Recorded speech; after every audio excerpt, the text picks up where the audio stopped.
Good evening. I'd like to call to order this regular town council meeting for Tuesday, June 13th, 2023. Please rise for a moment of silence.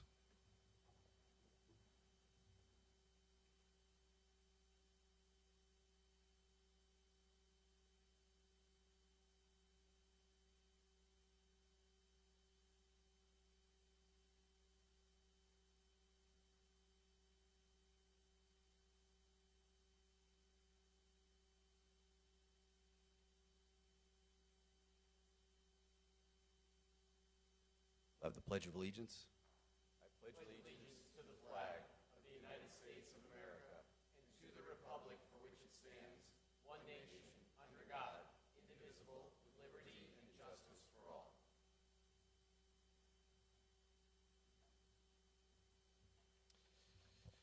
I would like to welcome our new town clerk. Thank you for joining us this evening. And would you please call the roll?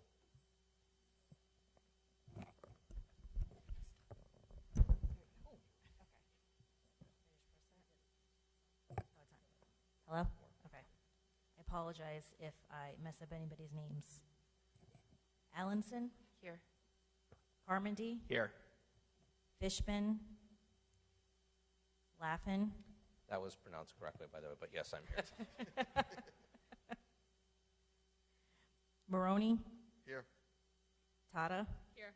Testa? Zandri? Here. Cervoni? Here. Thank you. Can I get a motion on the consent agenda? I understand we're going to move it in two parts. Yes, or 3 or 4 or 5. Mr. Chairman, I move we approve consent agenda items A through J, M, and N. Can I get a second? Second. Moved, seconded by Councilor Zandri. All those in favor signify by saying aye. Aye. Any opposed? Hearing none. Those items on the consent agenda pass. We moving K next? Yes, Mr. Chairman, I move we approve consent agenda item K. Second. Moved and seconded by Councilor Zandri. I'm going to note that I'm going to abstain on item 3K, Roman numeral 7. Councilor Tata? Thank you. I will be abstaining from the entire item 3K. Okay, so we note 2 abstentions. All those in favor signify by saying aye. Aye. Hearing any opposed? Hearing none. The motion passes with 2 abstentions in part. Item L. I move we approve consent agenda item L. Second. Moved and seconded. Councilor Marone. I'm going to abstain from 3L, Roman numeral 2. Councilor Tata. And I will be abstaining from 3L in its entirety. Thank you. Okay. All those in favor? Mr. Chairman? Yes. Is that as corrected? Oh, yes, that is as corrected. Thank you. Councilor Laffin, your motion is As corrected, yep. Okay, thank you. All right, all those in favor signify by saying aye. Aye. Any opposed? Hearing none, noting 2 abstentions. We good? All right, on to item 4, items removed from the consent agenda. There are no items removed from the consent agenda. Item 5, public question and answer period. Mr. Gross, then we'll go to that side.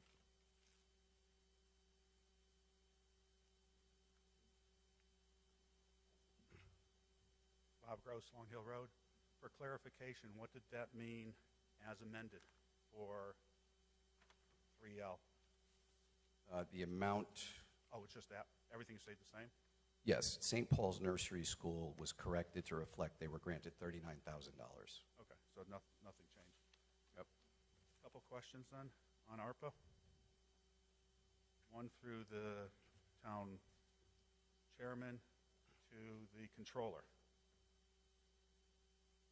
The money that was received from the federal government, how has that money been invested? You know?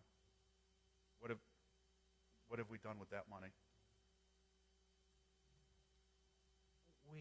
It's just part of pool cash. So it's, with the general fund money, it gets invested with everything else.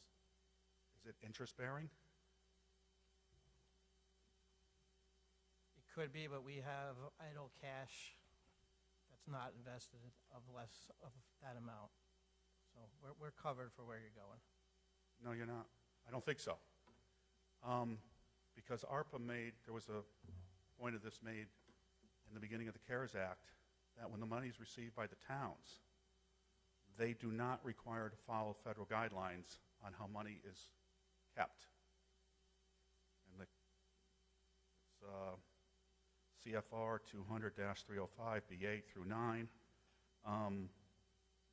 Payments made by Treasury to local governments and tribal governments are not subject to the requirements of any funds, interest-bearing account, and no interest has to be remitted to the federal government. Under normal grants, they don't want you to take the money and earn interest on it. Anything over $500 should be remitted back to the federal government. This is one where there's hundreds of millions of dollars. Town received over $13 million. They could have bought treasuries with it. They can move it. They tell you right in here, you can buy CDs, you can buy commercial paper. They do recommend it's short-term.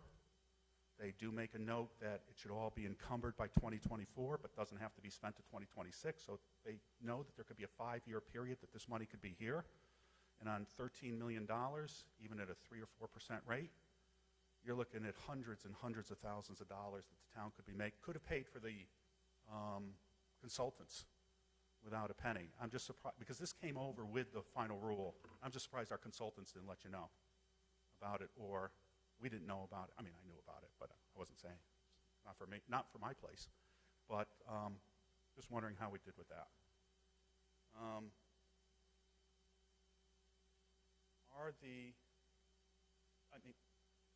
Are you following the rules that the council set up for ARPA that the original committee was asked to follow? Are you still following those rules, or did you change the rules? To you, Attorney. Is there a direction for that question? Yes, to you, Attorney Cervoni. Yeah, we didn't change the rules.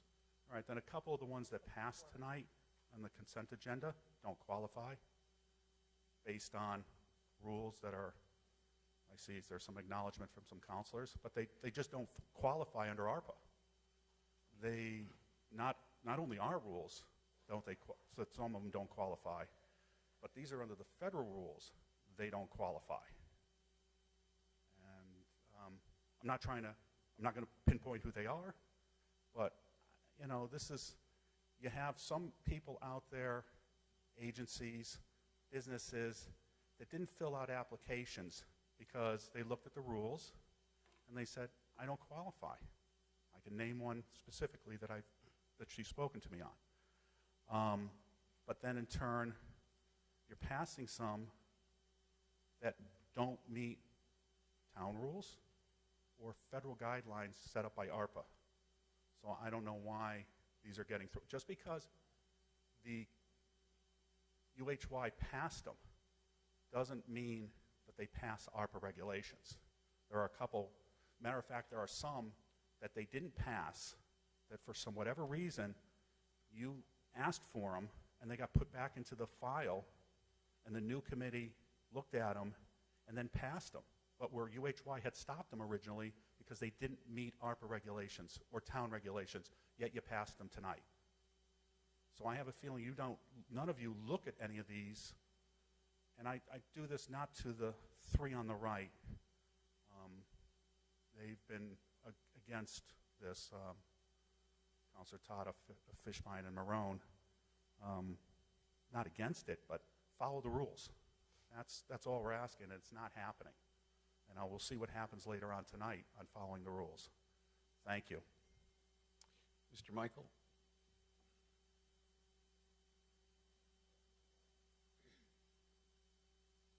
Good evening. Jason Michael, 81 Meadow. My question tonight comes as the sitting chair and representative of the Building Maintenance Committee.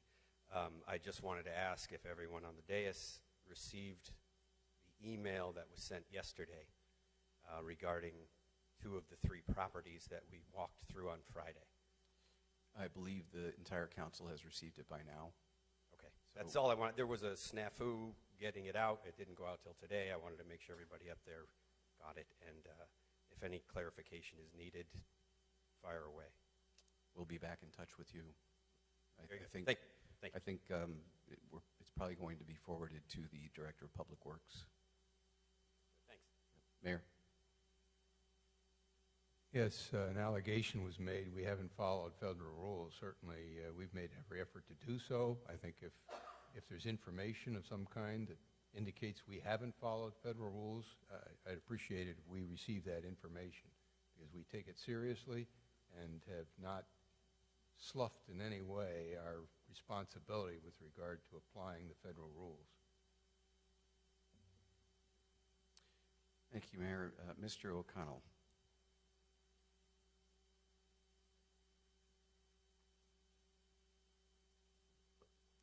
Riley O'Connell, Edgerton Road. My question's to the chair. Could you potentially explain how we got into the current staffing crisis with the electric division that's being reported on this week? I'm not going to address that question. Okay, well, you were on the news willing to address it last night. So were you. Correct. And we're not going to have a campaign debate during a council meeting. With all respect, Chairman Cervoni, this is about people's lights not turning on in the next month or two. This isn't about a campaign.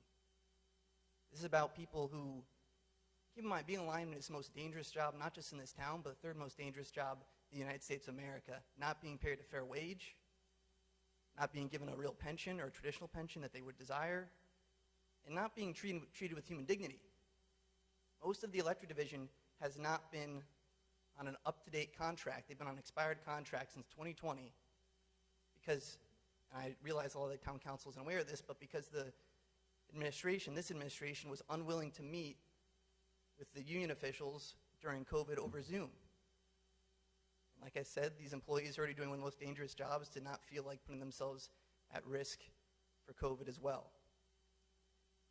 You're talking about 70% vacancies. Can you imagine any industry or any company having 70% vacancies? In this case, in our distribution engineers, the people who turn the power back on. We're talking about a third of vacancies for our linemen, and that's not counting the fact that many of them have already announced that they're leaving this month.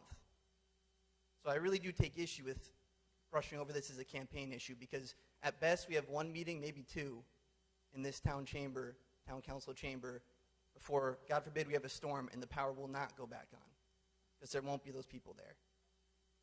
And the electric division is just scratching the surface.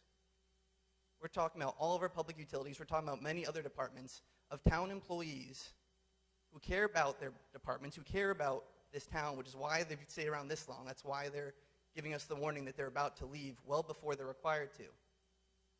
And I think if we just sit here and twiddle our thumbs when we're about to face that situation, then shame on all of us.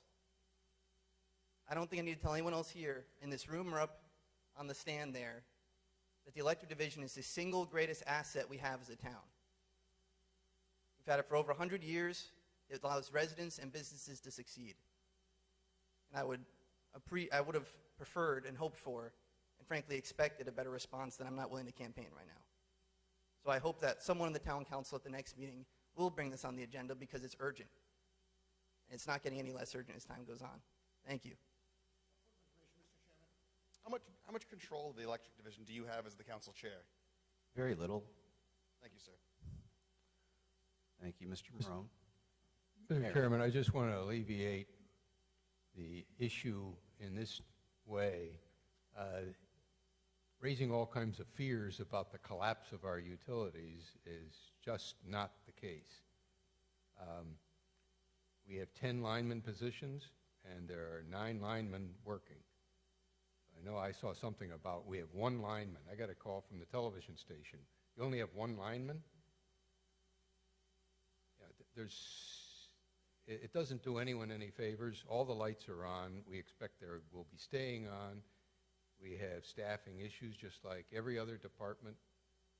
There are difficulties in hiring different people, or different classifications of workers with special certifications, et cetera.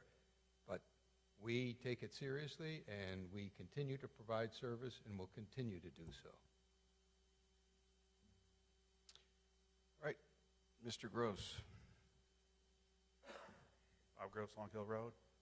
Through the chair to the mayor. The mayor, you made mention of to point out or explain which ones don't qualify for ARPA. Some of the ones tonight UHY had already specified did not qualify for ARPA, but for whatever reason, I was done with the commission at this point, for whatever reason, they were put back into the mix, and they passed. If you listen to there were recordings when Michael Brudzinski chaired the commission. He made sure there was recordings, and they were posted pretty rapidly online of all the meetings before things came back here. Ones that we failed, there was explanations. We went around the room, and there was explanations of why they failed. This is one of the reasons the commission, well, I can speak for myself. One of the reasons I resigned as the commission, because not so much care less whether the council approved them all. That's their business. You guys can approve every one of them. But the ones some that you approved don't qualify. And we made mention of that before. And that's where the rub is. And to Attorney Small then, through the chair to Attorney Small, what happens if we're paying people who do not qualify through ARPA and it gets found out, like the mayors now might be looking, what happens if we paid $25,000, $50,000, whatever the amount is? Because reading the ARPA regulations, the onus falls back on the town of Wallingford, not on the recipient, not the subrecipient. The subrecipient gets the money. That's it. If the state or the feds come back after the town's responsible for money, the way I understand it. So I'm not aware of any of these that have been approved that have been rejected by the consultant, so I will verify that. There may be certain components of each individual grant. They may have asked for something that won't be granted. I deal with those things in the course of this. I have no idea what you're talking about, so I will review it with the consultant. All right. So yes, it is our obligation to comply with the law. That's true. And so, just to your point, if you go back to their primer, they sent a primer out back in the beginning, and it listed every application that came in. It listed whether they qualified, under what scenario they qualified. It listed if they asked for more information or didn't ask for more information, if they received that information or didn't receive that information. It listed why they did not, certain ones, I think they were in brown or purple, did not qualify based on, and they will say what the specific reasoning was they didn't qualify. And some of those were approved. Is that what you're relying on? No, not relying on that. If you read it, and Okay, you go back and look at, I know what you're talking you go about. back, but- no, I don't know which one you're talking, I'm talking a couple tonight.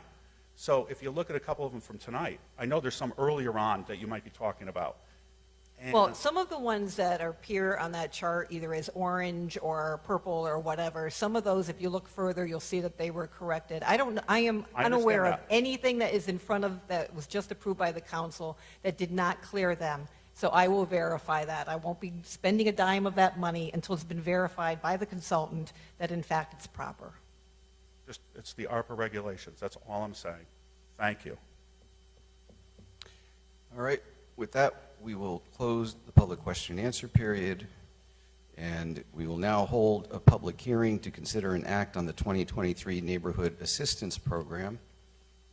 Mayor, am I correct to recall that this Neighborhood Assistance Program allows certain commercial taxpayers to make contributions in lieu of tax payments or for credits against state tax payments? Excuse me, Mr. Chairman. I just wanted to remind you, I will be recusing myself from items 6 and 7. Thank you. Noted. Thank you. Yes, this program, when applications are received and these organizations are put on this program, they now are eligible for donations to be made by corporations or others, and those donations are given a reduced tax, I believe, credit or other relief. So you're correct. I mean, this is a way for them to receive donations, and the donor gets the benefit of reduced obligation to the state of Connecticut. Thank you. For the benefit of those who are interested in this item, the neighborhood assistance programs are Church of the Resurrection for energy efficient door replacement, $150,000. Columbus House Wallingford Emergency Shelter, $150,000. Gaylord Hospital energy efficiency upgrades, $150,000. Gaylord Hospital patient programs and services, $150,000. Holy Trinity Roman Catholic Corporation energy efficient windows, $150,000. Wallingford Church of the Nazarene, Gleanings Lovely offered in Wallingford, $150,000. Wallingford Family YMCA, YMCA Healthy Communities Campaign, $150,000. And Wallingford Public Access Association, Inc., Building Climate Management Insulation, $18,000. Any questions or comments from the public regarding this item? There being none, I close the public hearing and will consider a motion on item 7. Mr. Chairman, I move we approve the resolution authorizing the mayor to submit neighborhood assistance applications to the Department of Revenue Services and summary list of programs for 2023 Neighborhood Assistance Program, and to exercise any amendments, rescissions, and revisions thereto, and to act as the authorizing representative of the town of Wallingford. Second. Moved, seconded by Councilor Fishbein. Thank you. Discussion on the council. Councilor Carmody. Thank you, Mr. Chairman. Obviously, this is a no-brainer that provides an avenue of support for projects of excellent organizations in our town. I did just want to mention, and I brought this up during the budget process, the electric division pays taxes to the state on a portion of the electric division's revenue, and I believe in lieu of that, we could possibly be buying these tax credits from that. I know that Norwich Public Utilities did something along these lines not too long ago. So I think this is something we should look into. I did tell Mr. Hendershot and Ms. Dill that I would follow up with them. This could mean even more of an advantage of some of our towns, for some of our towns, great organizations. So that's all I wanted to say. Thank you. Thank you. Councilor Fishbein. Thank you, Mr. Chairman. You know, along those lines, you know, because my understanding is that if somebody wanted to make a charitable donation to these entities, that they get it off of their taxes. So are we talking about somebody making a charitable donation to the electric division? I'm just trying to figure out what conceptually is being talked about. They could purchase the tax credits to get it off their tax rolls. And this money then goes to these organizations. Just like a private industry could purchase these with what they use for tax revenue, what they pay the state.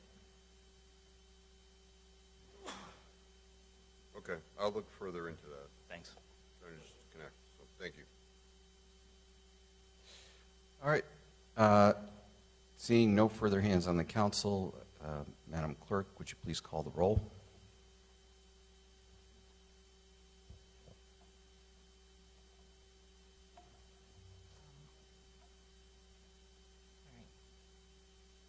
Allenson, Yes. Carmody, Yes. Fishbein, Yes. Laffin, Yes. Maroney, Yes. Tata, She's abstaining. Testa, Yes. Zandri, Yes. Cervoni. Yes, the motion passes. Thank you. On to item 8. I move we approve an appropriation of funds in the amount of $4,355,000 from retained earnings to purchase power expenses on the electric division. Before there's a second, I think there was an extra $5,000 in your motion. I heard $4,350,000. Thank you. Is there a seconded by Councilor Fishbein? Thank you. Good evening. Please remind us who you are for the record. Good evening, Mr. Chairman. Rick Hendershot, Director of Public Utilities, and to my right, your left, is Mary Ann Dill, the Business Office Manager for the Electric Division. So for the benefit of those in TV land, if you could explain to us what's going on here. This is a bookkeeping matter that we're required to come to the Town Council to obtain approval so we can do said bookkeeping. The Electric Division account 555 is the account from which funds flow to pay our wholesale power costs. Ms. Dill's look ahead for the rest of the fiscal year indicates that what's in that account right now isn't sufficient to cover through the end of the power bills we receive for power we purchase and consume through the end of June. The money to pay those power bills resides in retained earnings, in that it's collected through our retail rates and all the billings that we do.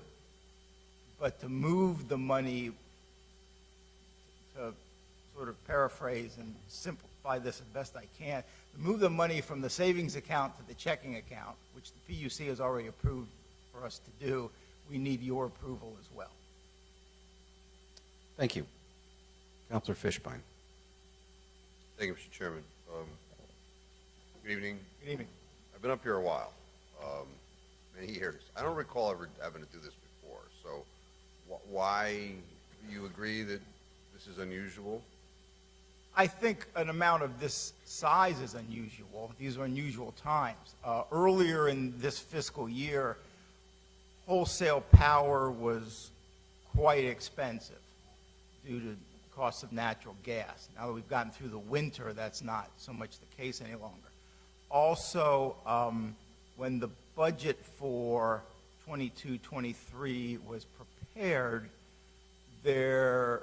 we were not aware of a cost that has now manifested itself to all load in New England, and we have to pay our share of it. If you've looked at the memo that was given to the PUC, that's sort of our substantiation for tonight's request, referred to the Mystic Cost of Service Agreement. And that's I'll just say a cost that ISO New England has approved this agreement with Exelon Corporation, the owners and operators of the Mystic Power Station in Boston Harbor, to keep two very important generating units online. The Exelon was going to do what's called delisting those units and take them out of the market. ISO's analysis was that in bad winter weather, the system would not solve with those units not there, and there could be blackouts and brownouts throughout the region. Part and parcel to that is there's a liquefied natural gas offloading and storage facility right next door to Mystic Harbor. It's called District Gas, and it exists in large part to supply gas to those generating units. And if they aren't there, there's not a reason for District Gas to operate efficiently. Exelon also owns that facility, so they were threatening to retire it as well. That LNG offloading facility is the means by which the New England region maintains sufficient supplies of natural gas in the winter time, the offloading of the gas and the storage of it in tanks. And there's very expensive tank management fees associated with maintaining this. But no power companies, no generating facilities buy firm gas. They just take the gas off the pipeline when they need it. So the gas needs to be there by other means.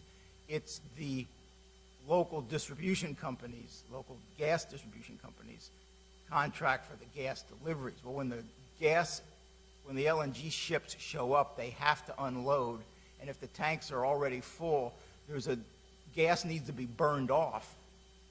Maybe in Mystic 8 and 9, maybe not, maybe even actually flared into the atmosphere to make room for this gas delivery. But the gas needs to be there and be in the tanks to supply the region. It's a little long-winded, but it points to the complexity of the issue that's caused this. So what ISO did was go to the Federal Energy Regulatory Commission, essentially litigated against Exelon to impose a cost of service agreement on them that keeps them whole for their operating costs and keeps the facility running so the region can continue to have wholesale power. All load then shares in that cost, because ISOs are not-for-profit. They just, whatever their expenses are, it's divided up on a load ratio share throughout the region. So the electric division were, I want to say, I think like 2% of the region. So we have to pay our share of that. And that's a cost that we didn't know about and therefore did not budget for. Yeah, no, I appreciate that. So, we just approved the budget last month. That's the 23-24 budget. Understood. Correct. So that's the future. So we've got a $4 million expenditure in the current the current fiscal year that we didn't anticipate, and I guess there's two choices. You take from the savings account or you make ratepayers pay higher, and the decision here was to take from the savings account. Yes, well, and the ratepayers are paying higher in that we have what's called the power cost adjustment. It's our retail rate 12, and it automatically, every 6 months, updates on how wholesale power costs have been realized compared to what is assumed those costs would be and what's baked into the retail rates. And if wholesale power costs are more than was anticipated when the retail rates were established, the PCA rises. If wholesale costs are lower than that, the PCA falls, and there's been times where it's even been a credit. And it's a charge right now. We anticipate it'll be at least as much of a charge, if not more so, in come July 1, the next time it's updated. So we can reasonably anticipate, based upon the effect upon rates, that this money would be replenished to the savings account? It could be. We haven't done that kind of a cash flow analysis. But Okay. And then what effect would this have on the budget that we just approved last month, if any? none. Okay, so we don't anticipate being here again next year, having the same sort of situation? Oh, well, that might happen, but that'd be unrelated to this action. It would be because similarly, the forecast for total annual wholesale power costs over the course that are made well in advance of the start of a year and then go on for a year, and there's weather variabilities and other scenarios that can affect those costs. It might be that we need to adjust the budget again. So, But the rates and the PCA always ensure that the money is collected. yeah, and I guess it's a zero-sum game because essentially we're taking care of what we are being billed for the power. So any increase in payment by ratepayers is going to a third party because of the increased costs that we're dealing with. Correct. Is that, okay, so and that's why any money that goes back to the savings account is slush, but it's not reasonably anticipated because it crosses itself out. Okay, I got it. Thank you. Thank you very much for that. It was detailed. I learned. Okay, So, well, good, Thank you. thank you. Thank you, Mr. Chairman. Thank you. That's all I have for questions from the council. Any questions or comments from the public?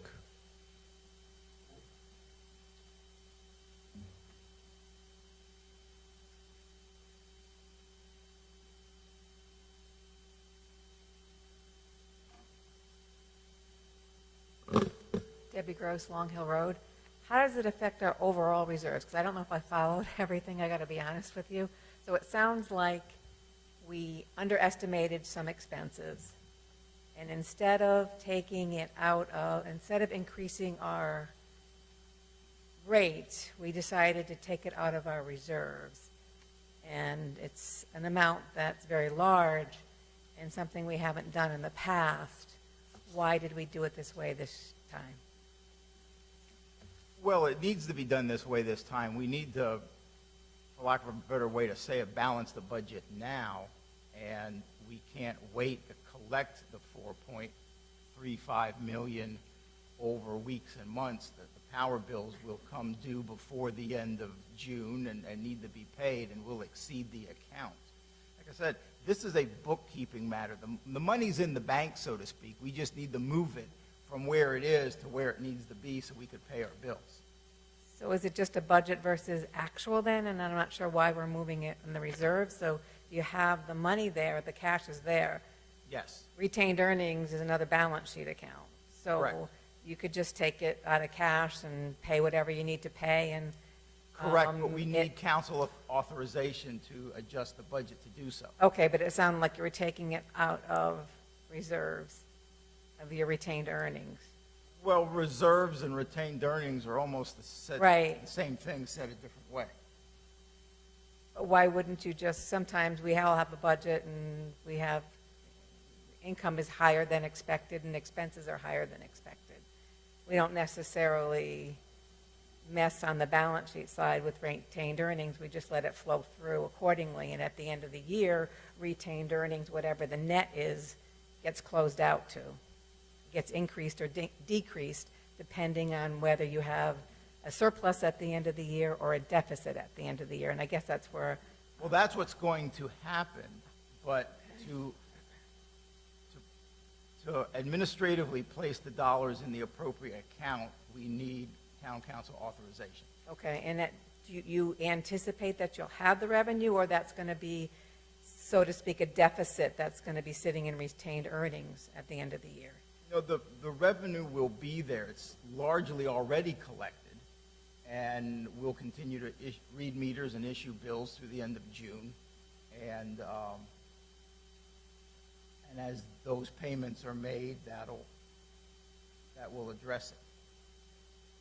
So when the income comes in, you adjust your retained earnings accordingly at that time as well? I guess I'm confused as to why you're adjusting retained earnings for expenses and not for income, and why you're doing it in stages instead of the way it normally flows during the course of a year, and at the end of the year, you close out whatever is your income or your deficit to retained earnings. I'm not an accountant, I just play one on Okay. TV, so I'm going to ask my accountant to answer that question. Okay. Can you hear me okay? Yes, I can, Okay, thanks. thank you. What we're doing is actually. If you could stay on that microphone, because the film crew is Yeah, not I going to can- be able to hear you. Okay, sorry. What we do is, through the revenues that we've been billing out for January through June, part of that has our power cost adjustment in it, where we are billing some of that cost that we've had incurred in excess of our budget. So what's happening is between this January through June power cost adjustment and the July through December when we true up, that 1 year period will cover this return to retained earnings. So some of the revenues are already there. I wouldn't be able to put a dollar figure on how much is already there, but through the power cost adjustments that we do twice a year, that money will go back into the retained earnings. When a revenue account exceeds what we had budgeted for it, we do not have to come to the council to tell them that we've billed more than what we had originally budgeted, but when we want to spend more than what we've budgeted, we need to come to the council and tell them that we need to do that. Okay. Does that help? I think that helps a little bit. So it's just, for some reason on the income side, even though the income is coming in to offset the increase in expenses that would explain itself, you anticipate having the income to cover the $4.3 million, but you're asking them to increase the budget up to an additional 4.3 to cover your expenses, but you don't have to do that on the revenue side. That is So it's correct. so it's more of a budget entry than it is really an actual entry, or am I missing the point? Is it? It is a budget entry, yes. And then what happens is we compare for our power, purchase power account, we have to stay within our budget. So we have to put it into the budget, and then we can expend it out and stay within our budget. So you aren't going as to make an amended. entry tomorrow to pull it out of your retained earnings, and it's just a budget entry. It's not necessarily an actual entry. Yes. Until you pay it out, of course. Correct. Okay, I think it's a little clearer. I'm hoping that it's a budget entry. I guess the concern is that it is such a large amount, and it is the first time that I've seen it come through, so thus it kind of raised a flag and questions. Thank you. You're welcome. Thank you. All right, seeing no other hands, I bring it back to the council. Madam Clerk, would you please call the roll? Allenson? Yes. Carmody? Yes. Fishman? Yes. Laffin? Yes. Maroney? Yes. Tata? Yes. Testa? Yes. Zandri? Yes. Cervoni? Yes. Motion passes. Thank you. Thank you, everybody. On to item 9.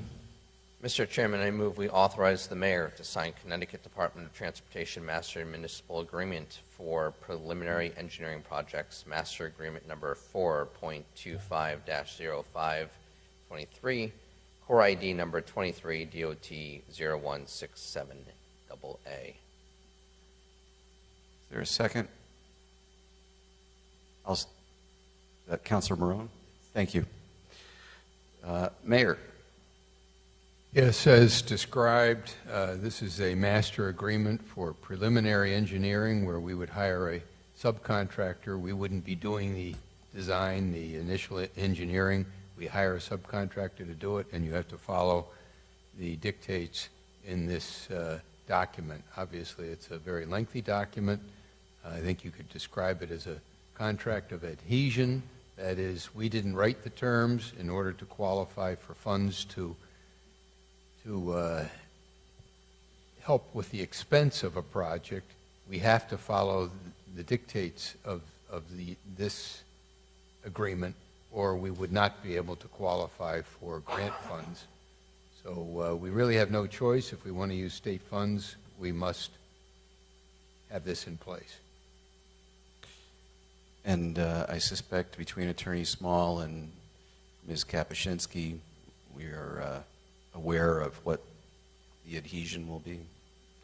Yeah, I believe they read it, and I know I read it, and I don't like a lot of the terms, but there's not much we can do about it. Thank you. Questions, comments from the council? Questions, comments from the public? There being none, all those in favor signify by saying aye. Aye. Any opposed? Hearing none, the motion passes. All right, on to item 10. I move we approve the state of Connecticut purchase of permanent access easement in the amount of $7,000 for town-owned land adjacent to the Quinnipiac River Linear Trail. Seconded by Councilor Marone. Thank you, Mayor. If you could shed a little light on this. Yes, this is a permanent easement. It's for access to reach a bridge over the Quinnipiac, the bridge of northbound Route 15. It does cross our linear trail. I think you have a map that shows the broad outline of this. The larger map is very difficult to understand. I don't know if you looked at it, but it's not clear on that where our linear trail is. But this easement extends from North Plains Highway, the Casimir-Pulaski Highway, over private property. It reaches town of Wallingford property and extends across that open space, really, reaching ultimately the linear trail, and then crosses the trail ultimately to reach the site as shown on the small map for bridge construction. We certainly want them to fix the bridge. We don't see that there's going to be any significant difficulties with the project in general. Are we aware of how much interruption of the trail use will result from this easement?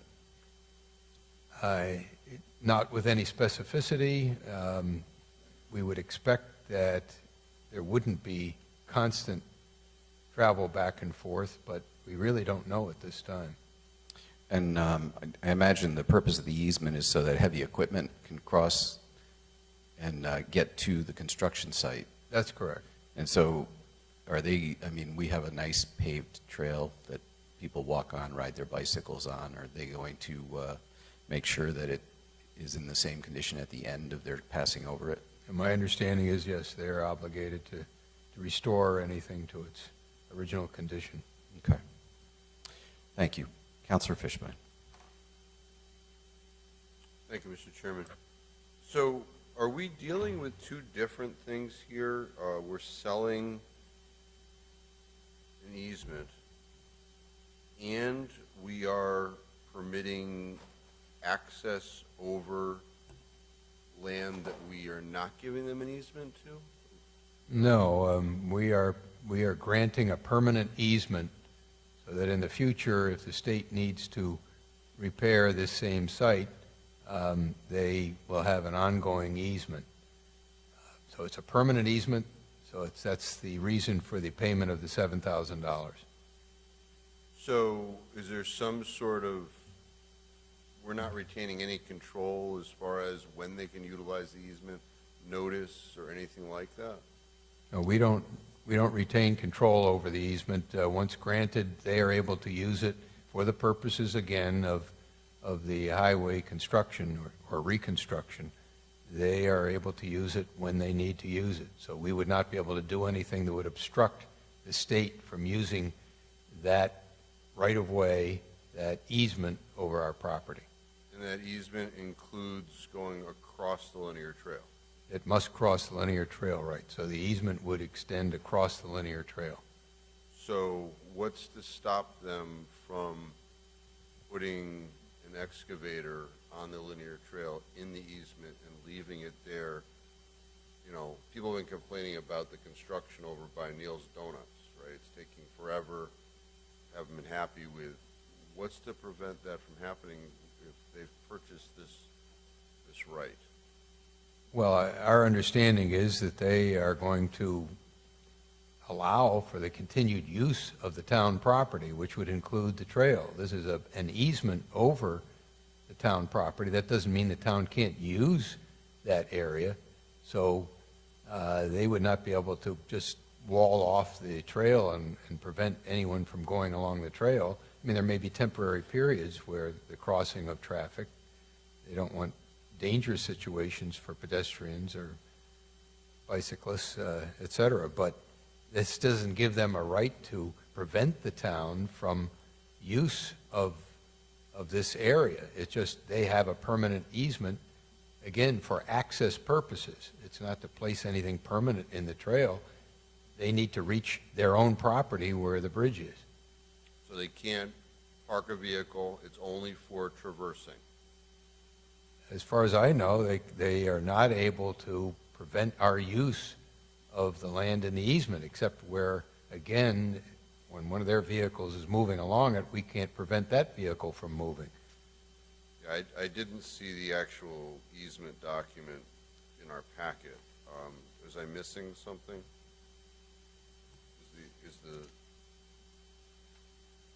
Yeah, it's not in our packet.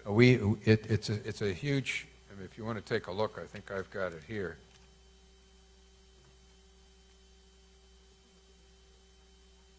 Oh, the easement document? Yeah. No, we don't have that. Okay, so I've expressed my concerns. I'm hoping that, you know, obviously if we've given somebody a right to do something with our property and we have active use of that property, you know, unfortunately, many times we get representations from the state. You know, another example I'll give you is the train, right?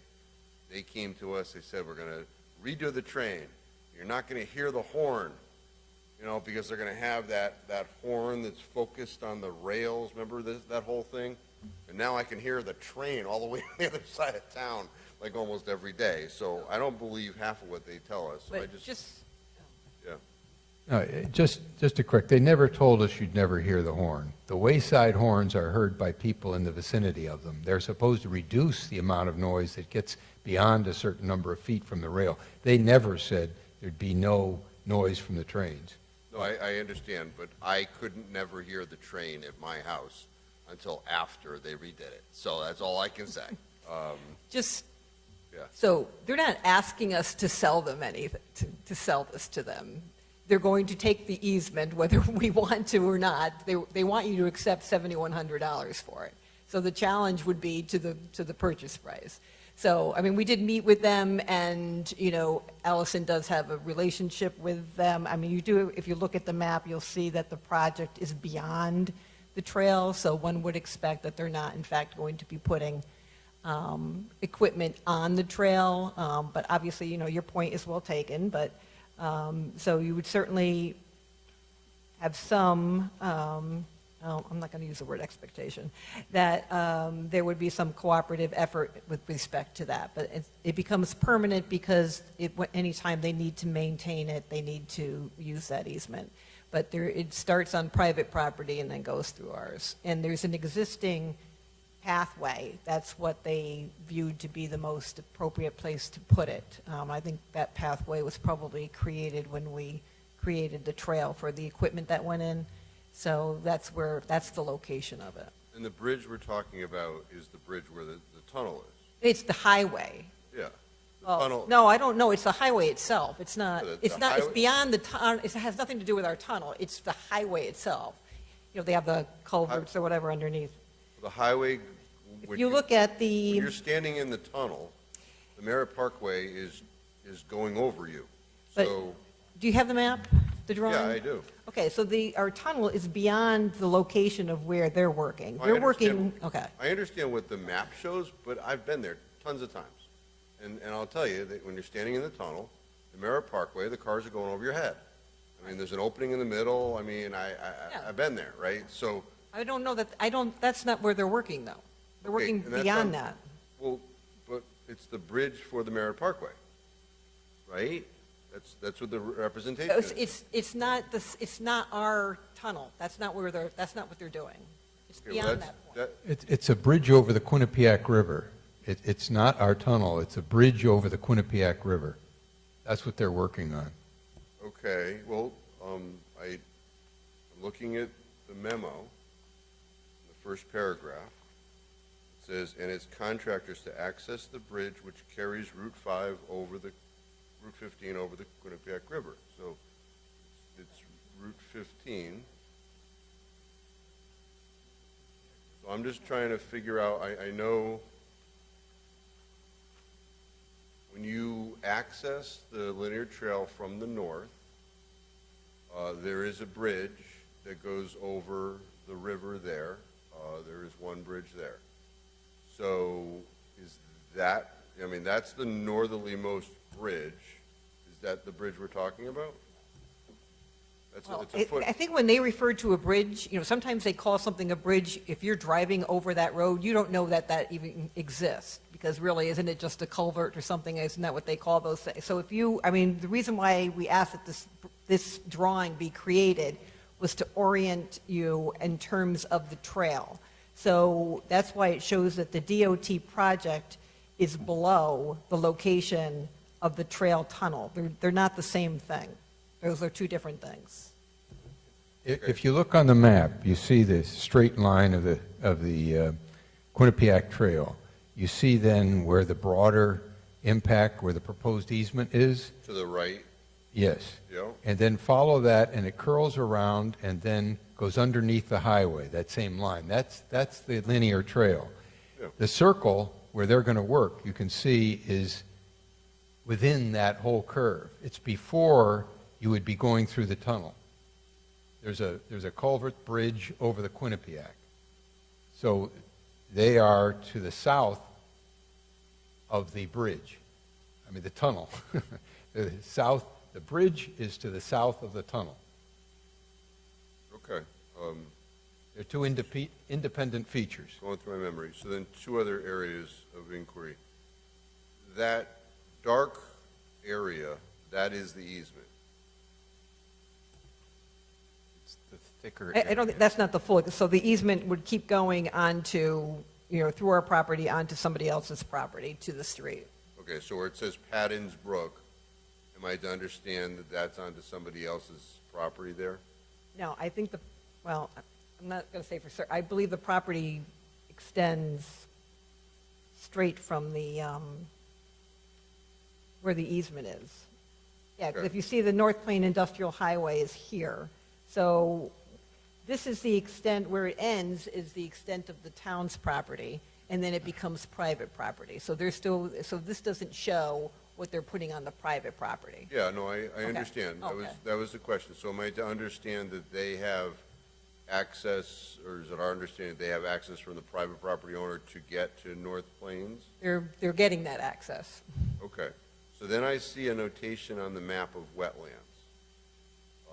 And now if we are going to have this activity right next to wetlands, what approvals have we gotten to permit this usually? We're not getting anything. This is the state of Connecticut. Understood, but we own. They're the king. Well, I understand.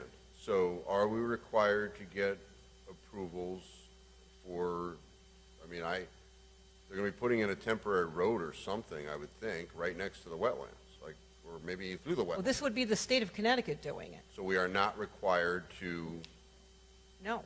do anything through deep or to let them know that potentially we are going to negatively impact wetlands? We are not going to negatively impact anything. We If are if the authorized state of to- Connecticut needs something from deep, then they're going to get that.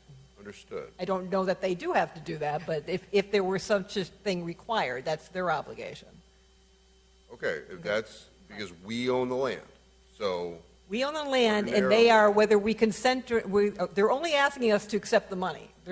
If you say no, then they take it. I mean, it's going to become state property, that easement.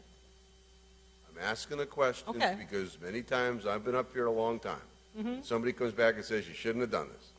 So, there's a reason for asking Well, questions. I mean, and you know how this works, and really, the only objection you can make is to the compensation, right? We've been through eminent domain, the state does the same thing, so you could say no, they take it, they own it that second they take it, and then you argue over the $7,100. We have So the that's same really thing. the extent of our, Same thing with the train station. No, I'm you can't object, we're going to do whatever we when want it comes to to do. the state, I'm not going to disagree with you as to the state of Connecticut, but I got it, as I always say, they're king, we're not. understood. All right, thank you, Mr. Chairman. Counselor Zandri? Thank you, Mr. Chairman. I just had a quick question. When we made the motion, it was for 7,000. Is it 7,100? 7,100. Okay, I just wanted to make sure we had the right number. Maybe we have to amend the motion.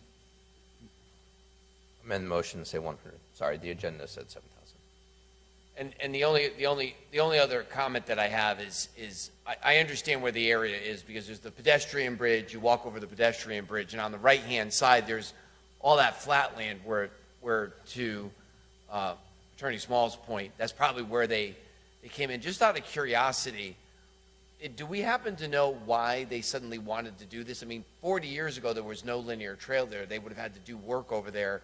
I would assume they would have accessed it from the highway. Is there some reason, it's just a simplicity sake is why they want to do this? Do we really want to ask them why they haven't attended to this bridge in all these years? I don't. No, it did not come up in conversation as to, but I mean, they did say that they view that that's the best way for them to get there, and especially there's that existing clearing. I mean, I'm not sure when they went on there and found all that, but. Yeah, no, I mean, I obviously appreciate they want to do some work and fix a bridge, but I mean, as long as it takes less time than the one over on Center Street. But my concern is shared because I am concerned that they're gonna take authority. They're gonna do things there when, I would understand if they're gonna move a piece of equipment across the linear trail to get it to where they need to go to work and stop pedestrian traffic and then open it back up. I have a concern that suddenly we're going to not be able to use it. We're going to be blocked off, and then the other side will be blocked off while they're doing this work. And if it takes the amount of time it did on Center Street, we're talking about years of lack of access. Well, you know, and Allison is certainly aware of that should be part of the conversation to make sure that our access is not hampered with, but, you know, I can't imagine the state wants to stage their equipment right in smack in the middle of our linear trail, but we'll find out. But that'll be part of her conversations with them. I mean, there's certain equipment that once it goes over to where it needs to be, that's where it needs to stay. So we'll see how that turns out. Yeah, and you know, obviously, I would hope that if we do have some level of disruption, that we could get it on the website, make an announcement so people know. You know, they're not coming down there with their bicycles to ride the entire trail. You know, it might Yeah. be a day or two or a week that it gets shut down while they move Where they're staging moving things, equipment. yeah. I mean, like you mentioned, this is going to happen whether we take the $7,100 or not. I just want to make sure that you know, this has been a 30-plus year asset that we've built here, and that we continue to be able to use it. It sounds like we're on the right. They're very cooperative in meetings. Yeah. Sounds like they're on the right. We have the right set of ideas here, just whether or not the state agrees with it. That was it. Thank you, Mr. Chairman. Councilor Tata. Thank you, Mr. Chairman. The private property owners who are affected, are they taking their property by eminent domain, or did they contact them and offer? No, they always start by having a conversation and making an offer. So it's only if the person says no, would they go forward with that. Right. Do we know if the people said no, or did they agree to it? I think the last conversation we had, that I attended a meeting, that they were still in discussions with them. And is one property owner or multiple? I believe it's only one. That concerns me. I don't like the fact that the state's coming in and taking having an easement on people's property, but I guess it sounds like the state's going to do what they want to do. And once they build it, you know, I mean, it was represented, they may be there maybe many, many, many years before they use it again, but it has to be available to them to get there. Who did the appraisal? The state to come up with $7,100? Yes, they do that. But we didn't. We didn't have our. No, we don't. I mean, if you wanted to challenge the $7,100, then you'd have to go and to do that. So basically, as I said, the procedure would be, if you said no to the $7,100, they still go ahead and they would take the easement, and then you can litigate in court whether it's $7,100 or something else. Okay. So yeah, and I read that in the memo. So they're going to take this either way. I'm wondering if are we able to, because I'm assuming there's some sort of a contract that happens, are we able to agree to the $7,100 but put a stipulation that they do not obstruct the linear trail? Can we add that in? Not likely, but I mean, it's going to be part of the conversation, you know, with the town engineer in terms of the project managers for the project. But, you know, I mean, certainly when that gets to finalization, there's no problem in raising that. We'll see where that conversation goes. But I don't think that would be in the permanent easement itself. We'd look to see if we can get some representations otherwise. Yeah, so if we're not going to negotiate the price, I think that's at least fair to offer to them, say we'll accept the $7,100, but we want to put in that stipulation that our linear trail was never obstructed by your. Yeah, and I'm not sure you can say never, because if they're crossing it over with their equipment and their supplies, there's going to be some, you know, but, you know, the town engineer is on it in terms of it being the least restrictive and for the shortest amount of time. Okay. Yeah, just if we could put that in writing. She wanted to make it a condition, and I said, that's not how the state works. Yeah. So. Yeah, I mean, it can't hurt to throw it out there, I guess, so, thank you. Councilor Laffin. Sorry, I wanted to clarify the 7,100 versus 7,000, then I was jumping out of my chair to clarify the footbridge tunnel and the bridge for Councilor Fishmine, but I think that all got cleared up, so so we're all set, thanks. I'm all set. That's good. Questions or comments from the public? There being none, Madam Clerk, would you please call the roll? Allenson? Yes. Carmody? Yes. Fishman? No. Laffin? Yes. Maroney? Yes. Tata? Yes. Testa? Yes. Zandri? Yes. Zervoni? Yes. Motion passes. Okay. We are on to item 11, which is discussion and possible action regarding ARPA funds for Gaylord Hospital and a separate application for the Community Health Care Center. Attorney Small, if you could help us out. I think these got to us because the committee thought that they were beyond what the committee was comfortable deciding. Is that correct? That's my understanding, yes. So they're before us for our consideration as to whether or not to award the grants that they applied for.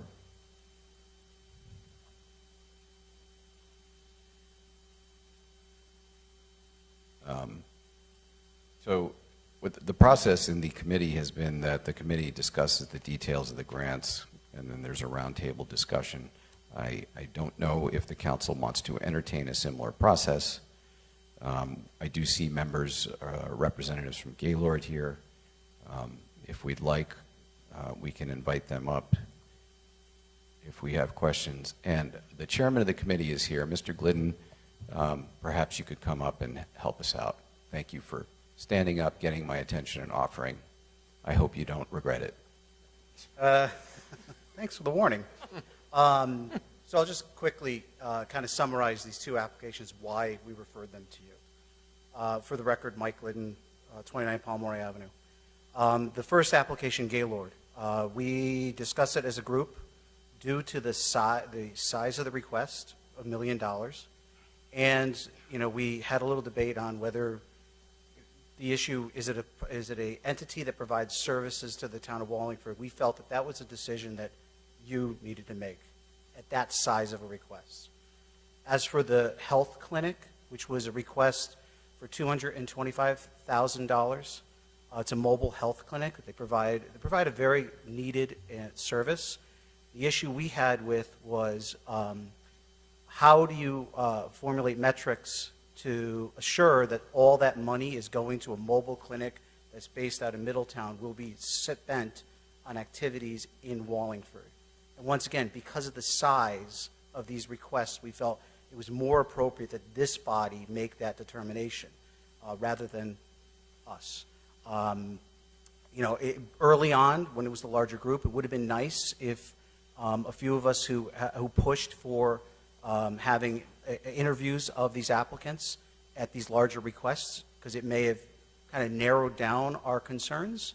At least we may still have asks that we may still have forwarded these to you for review, but unfortunately that ship sailed and we were trying to get work done. So we followed our process to send these to you because as you know, we're advisory to you. You're making the calls. So is that? That was helpful. You're welcome. I don't regret it. Not yet. So our meetings, unlike your meetings, regularly result in public comment on items. I think it might be beneficial to the council if they'd like, if we can invite the representatives first from Gaylord. Excuse me, Mr. Chairman. I just want to bring up, we've never allowed other applicants to speak at the ARPA committee meetings.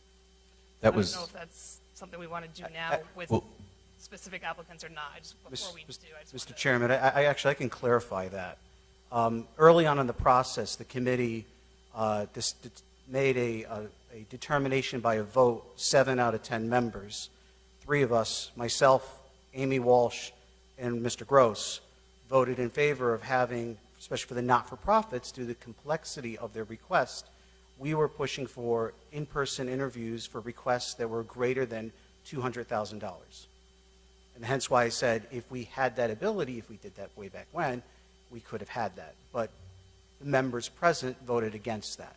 So we elected to not have interviews of applicants because of that. So that was a committee decision. I don't think it's binding on the council. And not only that, at some point during the discussion of this item, the public's going to be allowed to comment. How do we shut off the applicant from commenting when the public is commenting? So, Councilor Fishbein.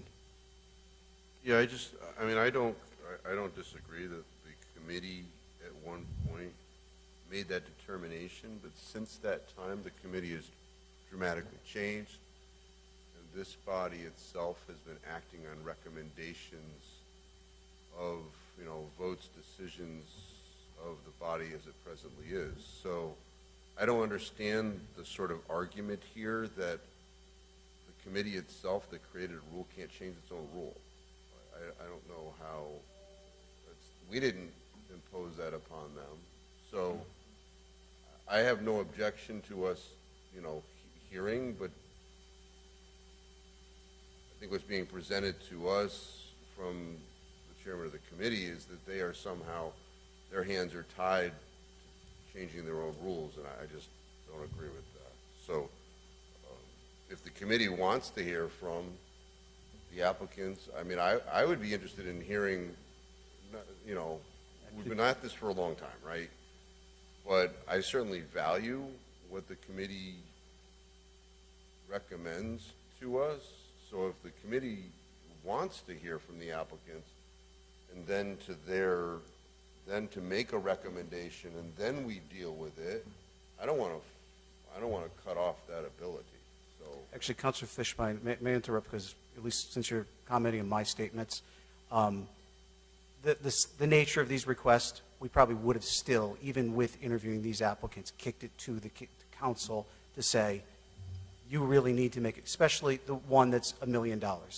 I think when you have a request that size, an advisory body should not be making that determination. Really, the legislative body should. Just like how we're not receiving the public projects. The council's making that decision since you are the legislative body. So I think at least one there, that would have came to you regardless if there were interviews or there wasn't of applicants. And I respect that. Yep. I would just want to clarify my statement. Perhaps that was the case, but with regard to the other application, which is for, I think, 225 or something like that, I think the committee itself did contemplate various forms of the committee applications at that level. So, once again, you know, I do value the committee's input, but we are where we are. Thank you, Mr. Chairman. Thank you. Councilor Tata. Thank you, Mr. Chairman. My only point is just that we're given, I feel, by letting that these specific applicants, it looks like 3 specific applicants, come in and make their case in addition to all of the information that was submitted, it's giving an unfair advantage because there were many other organizations that were not given that advantage to present their case, and we had to strictly go by the information that was presented, which I thought was an even, it kind of evens the playing field. So I'm not in favor of letting the applicants speak tonight. I would just like to keep it consistent and use the information that we have from the portal and what's in our council agenda. Thank you. Councilor Laffin. Thank you. As a council, we haven't actually rejected anybody. We just haven't accepted them. And our process could be far from over. And I think it's certainly within our purview to interview, especially at the dollar amounts being discussed tonight, these people. So if it means that we get to ask questions to the applicants tonight, that any other flat-out rejections, we allow them to come forward and so demonstrate some sort of appeal, or there's be a discussion then fine. But I think when we're talking about dollar amounts at this level, I think it could be beneficial either way to just hear from the applicant. And as as Chairman Cervoni said, it's public question and comment. I guess they could get up and speak as they want anyway, but we wouldn't be able to constructively dialogue with them as counselors because during that period of time, all the questions, comments come through into and out of the chair.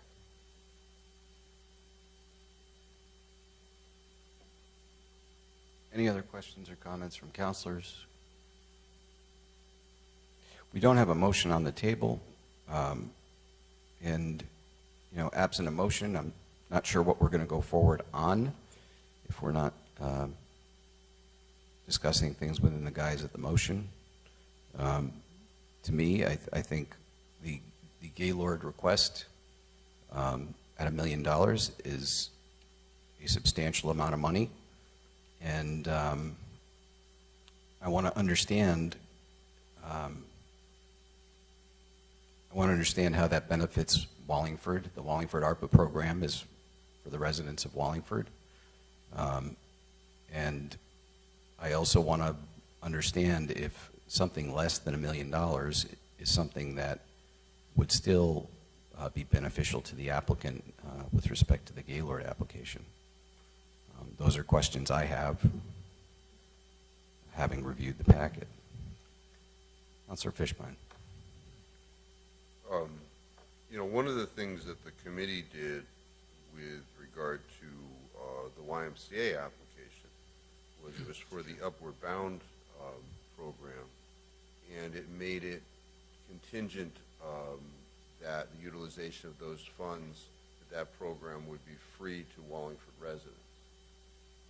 I just want to bring that up, because, $1 million to expand facilities, perhaps that's a way that could be looked at with the Gaylord application, that residents of Wallingford that get benefit from that, wouldn't have to pay a copay or something like that. They wouldn't have out-of-pocket expenses. So I know there's a similar concern with the other application from Middletown. We certainly want to make sure that Wallingford residents are getting benefit. I don't know how you tie that to a mobile medical situation, but I have those concerns. Yeah, my understanding of the Community Health Center application is that it's to fund a program where they have a vehicle parked at the SCOW facility.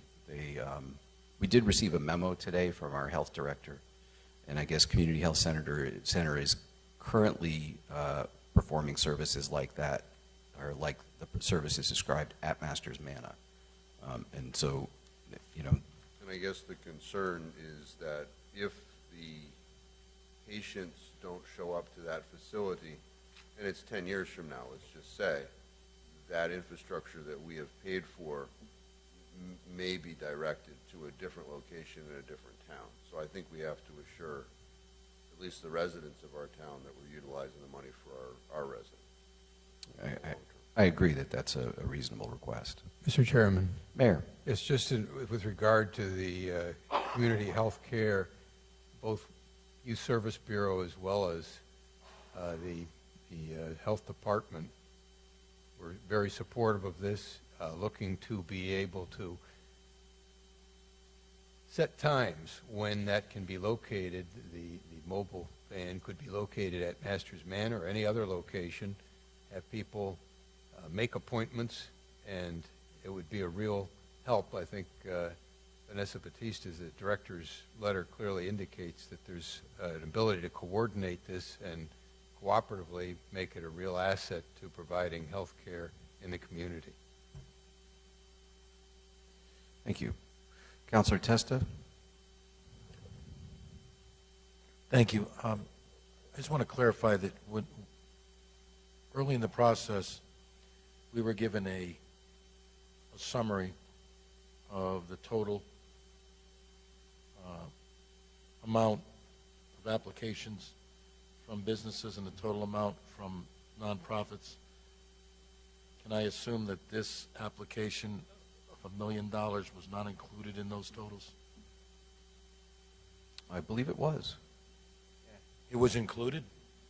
And we expanded. Councilor Zandri made the motion to expand what we could allocate based on the grants applied for. All the totals we had. We approved that. Okay. So this is already in the bucket. So that $1 million was in the whatever it was? The expanded bucket, yeah. Okay, that's what I needed to clarify. Thank you. Councilor Laffin.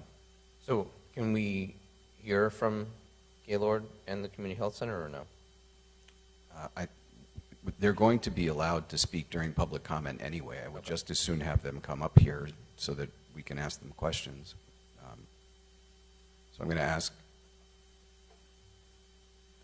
if we have, I see representatives from Gaylord, if you'd like to come up and introduce yourselves for the record. Yes, please.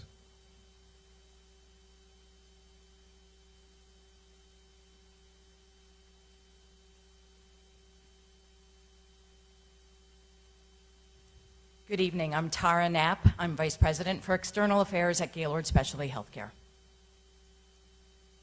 Good evening. I'm Kathy Riley. I'm the Director of Healthcare Advocacy and the Legislative Liaison at Gaylord Specialty Healthcare. Hello, good evening. I'm Cindy Bartholomew. I'm the Grant Specialist for Gaylord Specialty Healthcare. Thank you. You have a long application here. I don't want you to read the whole thing back to us. But I do want to know, how is your program that you're seeking to support from this application? How is it going to benefit the residents of Wallingford specifically? Well, to start with, for those in TV land, as you said, it might be good to just level set for everybody our projects. So Gaylord embarked on a campus improvement program back in 2019. For those of you who are familiar or unfamiliar with us, we started in 1902 here in Wallingford as a TB sanatorium and have grown into a healthcare organization that provides inpatient and outpatient. And the centerpiece of our healthcare program is our hospital, a 137-bed hospital that's composed of 3 patient wings.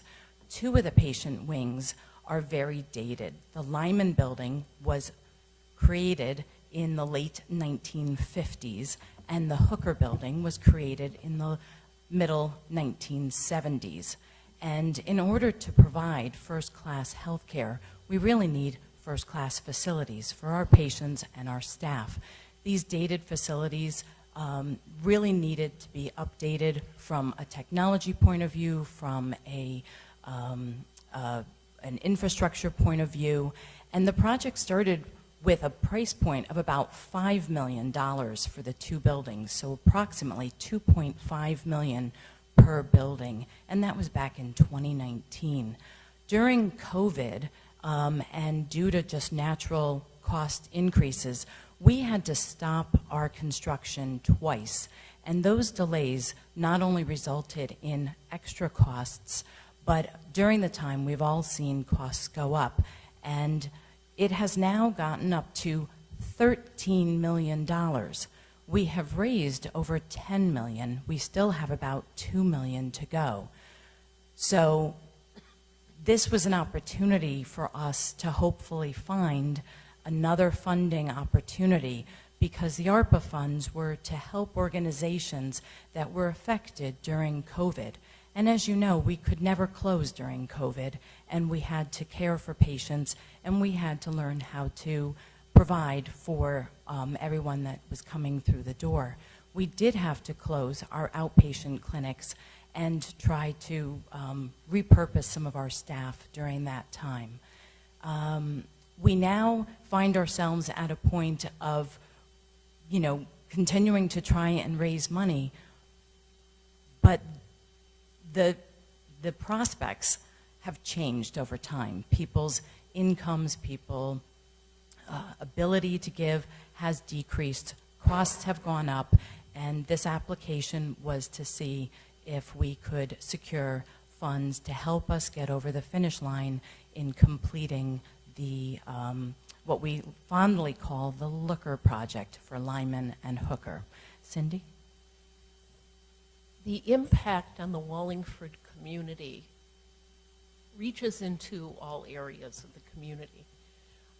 Gaylord is a focal point for many community activities and many community programs. We provide free of charge youth injury prevention programs to the town of Wallingford Public Schools.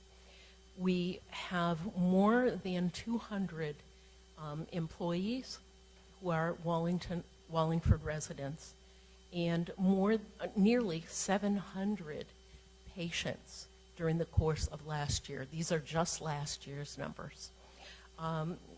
The other programs that we provide, long COVID counseling and neuro services, and many other medical services we're providing to Wallingford residents, as well as our adaptive sports program, which helps people with new disabilities rediscover what they can do, what they're capable of. All those other programs, including the only brain injury transitional housing in Connecticut, we've served over 642 Wallingford residents that are in all of those programs. That also includes, is it 5 or 6 AA meetings that we house every single week, free of charge, because we know that the many patients who come to us with brain injuries, spinal cord injuries, stroke, due to accidents or due to their own health conditions, many of them have substance abuse problems. So much of what we're doing is community focused and of community interest. We also serve another 500 residents through our virtual and free community education programs that we do in various youth programs. We've trained first responders. We've done fit testing for the N95 masks for our local community members. We have therapeutic swimming pool at a very low cost for community residents. And we provide community service hours for our high school students and provide many other community benefit activities. Being here 120 years, we really do a tremendous amount for the Wallingford community, as well as attracting families who come and use the vendors in the community. And we too use the vendors in the community very heavily. So our impact is in all different areas of the community.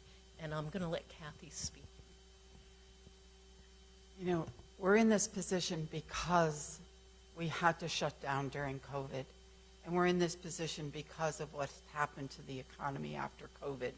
You know, we can't go to the grocery store and pay the same amount of money today that we did in 2018, that's for darn sure. And we want to have that first-class environment for our patients, whether they're from Wallingford or whether they're from neighboring cities and towns. We have some structures that might not be able to be continued to be used until they're upgraded. We have a unit that's, you know, we really are just stretching to get through during the renovations. You know, there's been a lot of changes, not only in the technology, but in infection prevention, infection control. We certainly learned a lot of the lessons during COVID that have helped us to develop the environment that will be the best for our patients served. We have patients who are there on ventilators. We have spinal cord injury patients, the stroke patients. These are the patients that we want to make sure that the care that we're delivering is the best care possible. And the environment says a lot to that.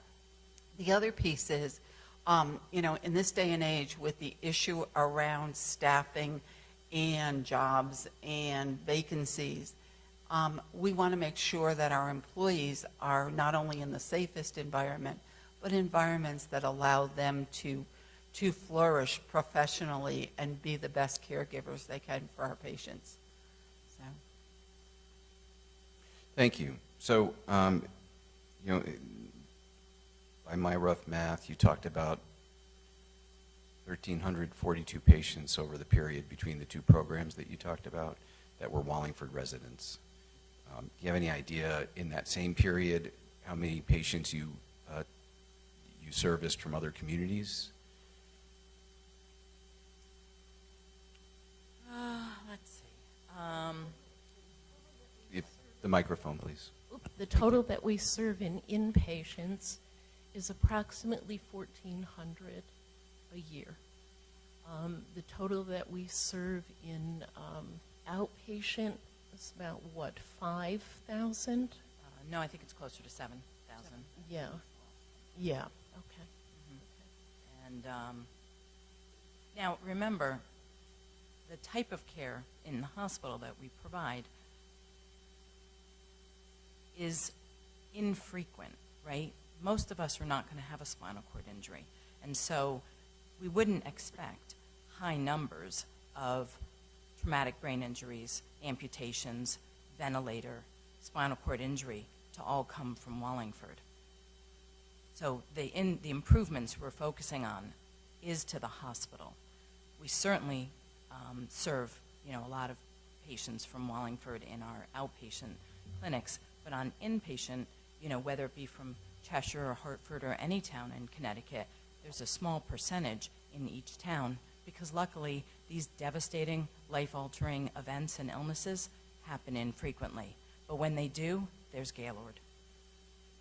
And we do have a mechanism in place to make sure that if a patient is unable to pay for services, that we have the financial counseling and the wherewithal. We follow the state and federal regulations regarding that, so that we, no patient is turned away because they don't have the ability to pay. And with every bill that goes out, they get a notice as to how to access those. Or as we're doing our screening and bringing patients in, we are able to address those issues. Thank you. Anyone else on the council have questions for the applicant? Mayor. I just want to add, the town was very pleased with the assistance of Gaylord and a number of other health institutions during COVID, and they were presented, I believe, with our thanks. They were a big help to our health department. And if you've ever visited that campus, it is very welcoming, and they have been a very positive presence in the community for 120 years? I've been a nurse for over 50 years, and this has been the most satisfying position I've ever had. And what I'm in now is only the last few years. I was the director of admissions and care management, so I was very much involved in direct patient care.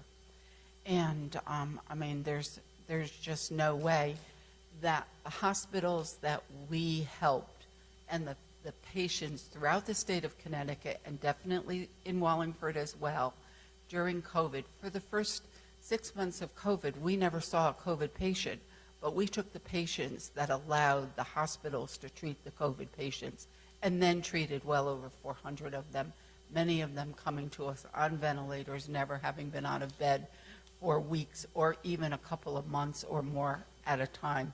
And most of those patients were able to walk out with minimal assistance. So I can't say enough about the hospital that I've worked in for the past 15 years. Thank you. Councilor Laffin. Thank you. Thank you for all the community programs and the hosting on Use Your Campus, and there's a tons of things. I'm very uncertain about this. The $1 million, that's a third. It's almost a third of what the entire nonprofit bucket was. So that to me is very daunting, very prospectively scary. And I don't want Gaylord to be offended or upset. I mean, there's already restaurants I can't go eat at in town now because of votes I've made. So I'm just trying to, can still in case come they get a to spinal us, cord I injury, promise. I just want to make sure that we're We'll okay. always We're have on, a bed for you. we're on good terms. You don't want to. The scope is scary. I've always kind of viewed Gaylord. It's famous, right? There's famous people who have been there We've taken patients from all over the world. all over the world. There's very notable people that comes out, sometimes decades later that this is where they were, and you never find out until after they're long gone. Looking through, the application mentions about over $8 million, almost $9 million in other ARPA funding from federal and Connecticut. I'm just concerned about the scope and whether our community level is the best place to give out $1 million when an organization like SCOW directly affects more Wallingford residents and got significantly less. It's just as a comparison. So those are my concerns. It's possible on some level, I guess I could be persuaded. I don't think it would happen tonight, and I would hate to kill this necessarily forever until the dust is all kind of settled. But I'll be the first to say that it's a scary number, and for me right now the scope is too large. It's true that we provide world-class care. And it's true that we are the only Connecticut long-term acute care hospital that has the level of accreditation that we have. We are grateful to be in Wallingford.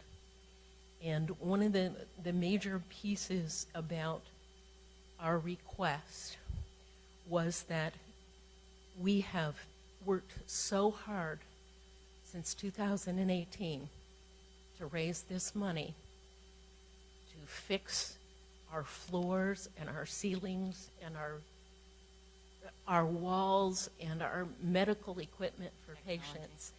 And our employees who come from Wallingford really appreciate the fact that they're working in a more modern facility in the wings that have been redone. It's helped us to retain them from going to other bigger organizations. We are, in the healthcare industry, a small nonprofit.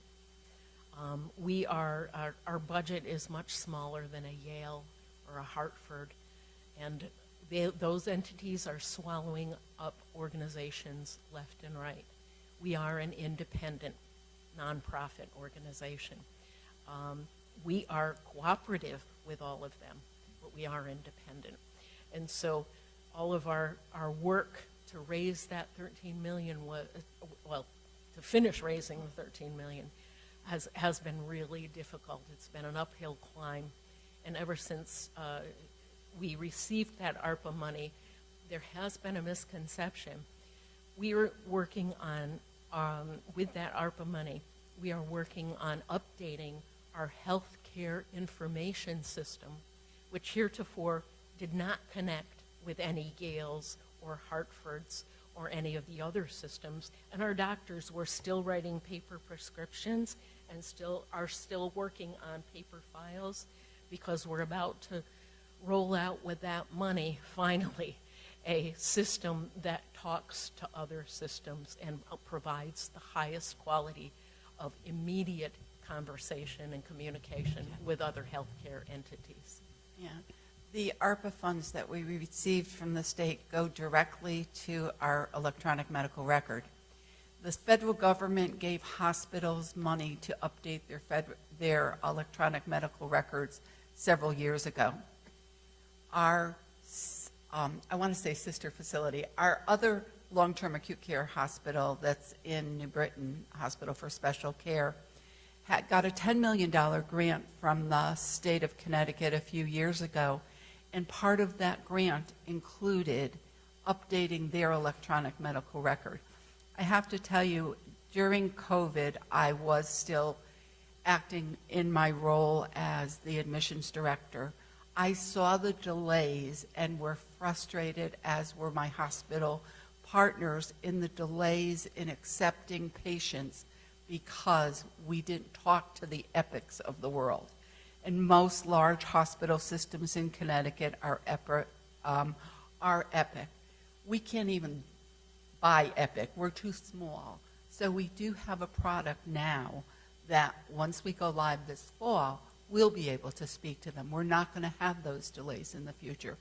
But that was totally separate funding. And we know we still have to finish the last 2 units in the hospital. And any help that we get helps us not to take it out of patient funds, and helps us, as Cindy said, we've raised a lot of money, but it's an uphill battle, especially in today's environment. Councilor Fishbein. Thank you, Mr. Chairman. So, I mean, Gaylord does amazing things. I know that. I've known that for years. And I'll be there on the 24th for my favorite annual Yeah, if event. anybody wants to come to the Gauntlet, it's June 24th. Registration ends on Friday. 9 o'clock, I start, so if you want to stand there and laugh, I'll be there. You know, as part of this application process, and I can't tell from our what we got, did you put in, nonprofits were permitted to make a negative financial impact application and or a program application? What did you file? Do you know? Or is it just, I mean, I'm not saying this in a, I don't mean this in a bad, I mean, it's just, we'd like $1 million, and this is why. I am not sure what this was classified as. Okay, because I did see some tinges, I've heard some things tonight about negative impact, and when I try and link that up, you know, there's a lot of narrative, but usually on a negative impact application, there's a demonstration of financial negative impact, and I didn't see that, you know, because that's the culmination, right?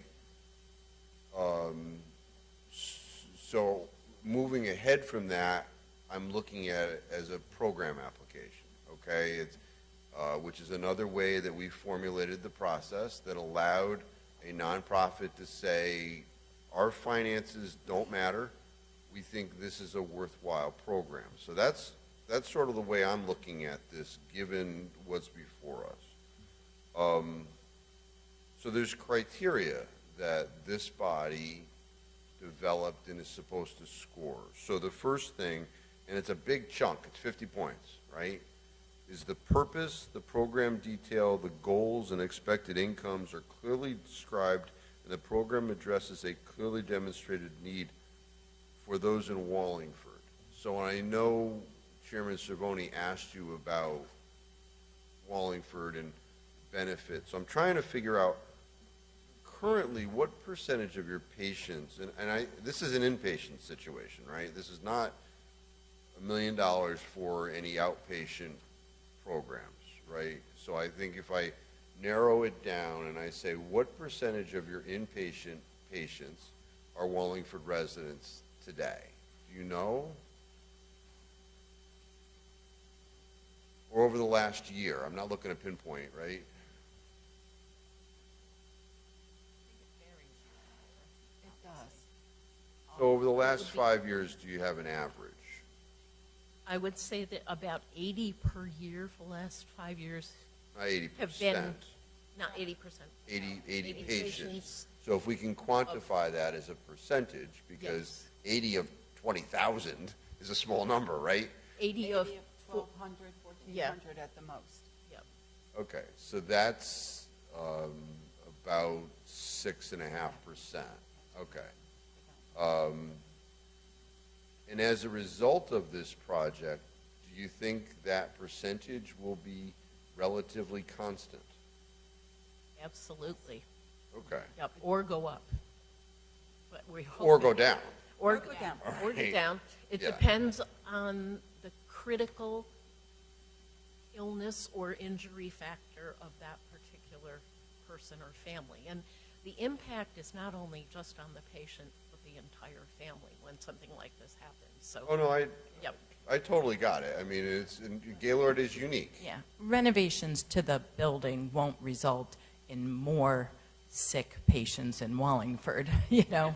I mean, you know, but it will result in a Wallingford patient having the recovery environment, the technology, the bedside technology. We have bedside medication verification. We have ceiling-mounted lifts, things of that nature, so that if by chance they have to be a patient at Gaylord, their chances of recovery as well as comfort are increased because we've done that. I got it. So if we're looking at the 94% that is not Wallingford residents, what town do you think has the largest percentage that's serviced by Gaylord?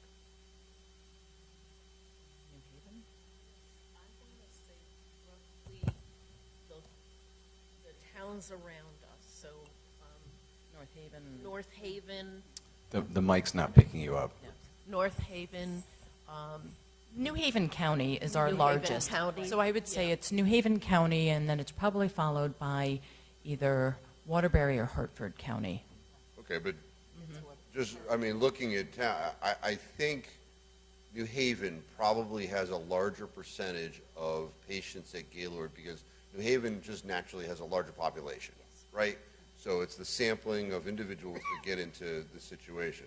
So it begs the question, if 94% of your patients come from different towns and New Haven being the largest, have you put in ARPA applications to those towns? for a similar sort of situation. I'm not certain that we're allowed to do that because we're located here in Wallingford. I can say that our largest source of referrals to Gaylord is Yale New Haven. So both facilities in New Haven as well as Bridgeport Hospital. Yeah, our understanding is second that only to Hartford Healthcare. Yeah, I think we did look at whether or not we could apply for ARPA funds in other towns, and we found that we could not. And, you know, one of the strengths of Gaylord is it's statewide, but today, at this moment, at this microphone, one of the weaknesses about Gaylord is it's statewide. Okay, but I'm not aware of any preclusion. Now, maybe a particular town said we're not going to give to anybody that's located in a different town, but certainly our criteria that we came up with, because it's Wallingford ARPA money, we want to benefit Wallingford citizens, right? So if this outlay of Wallingford ARPA money is going to benefit 94% of people that aren't from Wallingford, you know, I think it's something that we got to wrap our arms around. So, you know, when I come back to the scoring, and it's a 50-point score, and 94% of the services, arguably, are rendered not to Wallingford residents, I have to score accordingly, right?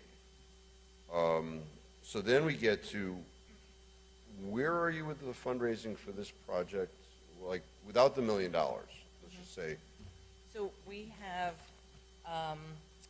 $2.3 million still to raise, 2.338 million, 2.338. Okay. So in the application, so if we gave you the $1 million, you still would need almost $2 million, 1.3. right? So if we gave you the $1 million, is this project going to happen without that other funding? It will happen more slowly. We may have to pause construction again, and this time not because of COVID, but because of, you know, trying to secure the funds. But we're already, you know, we've done, there's 4 units we're completing the 3rd unit now, so it's the 4th unit that's waiting to be completed, or the 4th floor that's waiting to be completed. So all it does is delay and take longer. And when things are delayed and take longer, it'll probably cost more. So, you know, you're just playing that catch up. But we won't give up. This is a project that's critical. So, you know, we have to continue to find funding.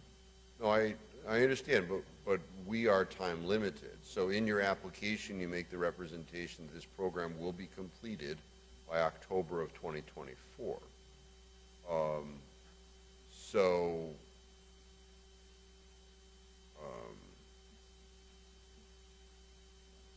But if we gave you $1 million, you're still short.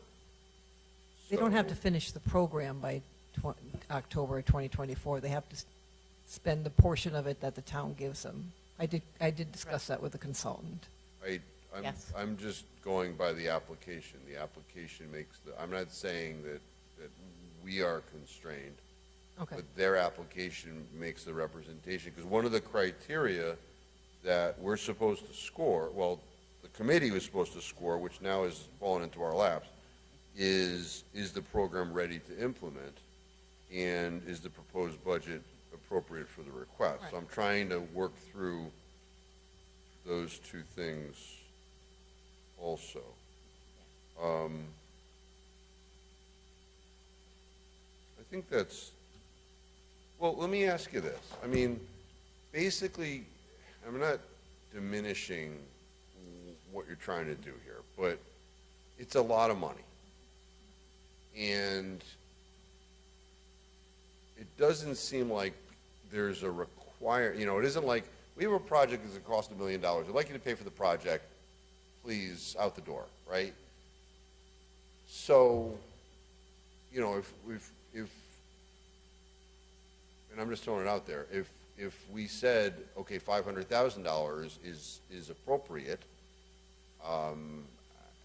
you still are advancing the ball. Which I don't think the committee has the ability to, well, I sort of do. Okay, well, I appreciate the discussion, so thank you, Mr. Chairman. Well, and we really appreciate your consideration, and, you know, to Councilor Tata's point, you know, we're certainly grateful that we had a chance and recognize that many worthy organizations did not. So we recognize the benefit that we received today to be able to delve into deeper this application. So we really appreciate all the counselors allowing us up here and listening to, you know, Gaylord, and hopefully the answers you got were helpful in your deliberations, and we respect whatever deliberations that you come up with. We recognize that these are, you know, these are valuable dollars, and there are a lot of really worthy organizations, both nonprofits, municipal projects, things of that nature, and you know, we're just really grateful to get any consideration from the group for any of our needs. So thank you very much. And we are continuing to fundraise, believe me, very actively. Councilor Allenson. Hi. So I just wanted to put some math to this because that's kind of what I'm becoming famous for around here. So at a total project cost of $13 million, if you guys are estimating somewhere around 80 patients from Wallingford out of around 1,200, that is, as Councilor Fishbein was right, it's around 6.6%, actually 6.7 rounding up, which equates to $845,000. So technically, if we were to apply percentages to the total cost of the project at $13 million for the total cost of the project, if we took 6.7% of that, hold on, I did the math with 6.5, so give me 1 second, times 0.07. 871,000. So, I mean, when you think about the community at large, I totally understand that you serve many communities, but the percentages are still in your favor. So, thank you. Thank you. Councilor Laffin. Councilor Testa. Then Councilor Laffin. Thank you. Good evening.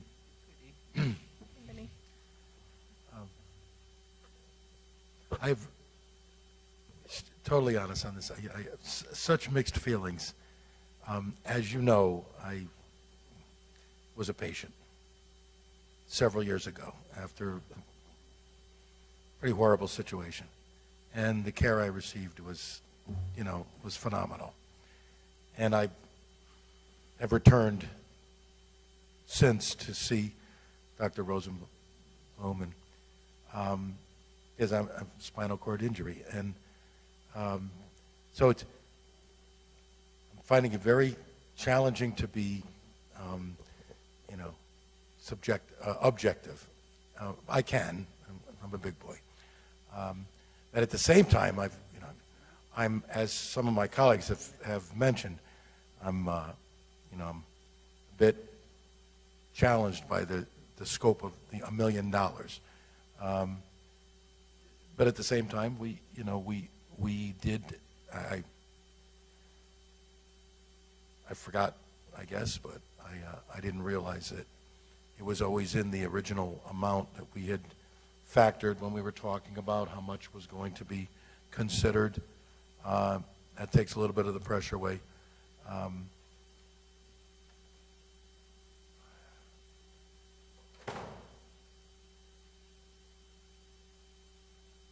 I guess I'm just sharing thoughts out loud. Maybe I should just keep to myself, but I'm conflicted. I'm conflicted, and I want to make sure I'm objective about this. Again, the scope of it is very large, yet what you do is very large for the community, for people overall. As I was listening to the discussion, I was listening to the questions, your answers, thinking about what was the intent of this program from the beginning. Certainly, you know, you can check off the boxes. I guess at this point, I mean, I can only say I really would like to think about this more before making a decision on this. And I'll be frank, I was heading into this meeting as a pretty firm no, but I hadn't really, you know, I wanted to listen and talk, think about it, and I still want to think about it longer. But I just wanted to share that I do have a personal involvement in this, and I want to make sure I can be objective and vote on this fairly without letting my own personal history with your facility play a role in that. So I'm hoping that my fellow counselors are thinking about letting this, tabling this for the moment and give us some more time to contemplate about this. But maybe I just wanted to take the opportunity to let everybody know that, you know, you folks, you know, did amazing things for me personally. Thank you. And I appreciate that. One of the things that we didn't say is maybe we haven't affected a Wallingford resident directly, but we've affected a lot of families of Wallingford residents. And people who've come back here come to Gaylord because they know who we are in the Wallingford community. And when we treat a patient, we treat the whole family. That's what sets us apart. That's my nursing from years ago. Councilor Morone?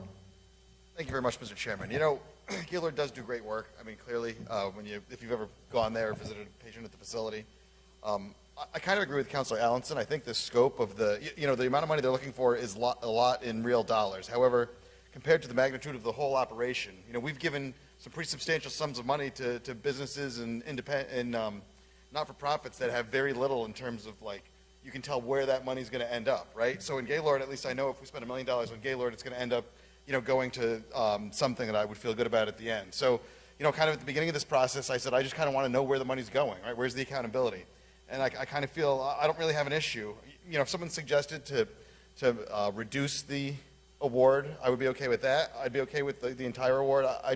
I think we're hemming and hawing over this because it's $1 million, but I think at the end of the day, you know, what do you get for your $1 million? And so this, to me, is sort of in the spirit of ARPA. They show, you know, that it sort of met all the criteria that we laid out in the beginning, right? And then we hem and haw because of the dollar amount, which I understand, but I don't really see that as a barrier. If it met all the criteria, you know, as we felt in the beginning, then I think you just kind of, you accept the consequences of your earlier decision. So thank you very much, Mr. Chairman.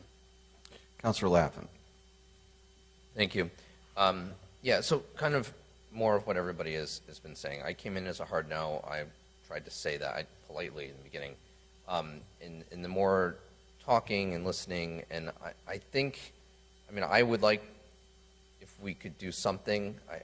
I don't know that I could get at the $1 million, but we have another medical-related large item that's after you.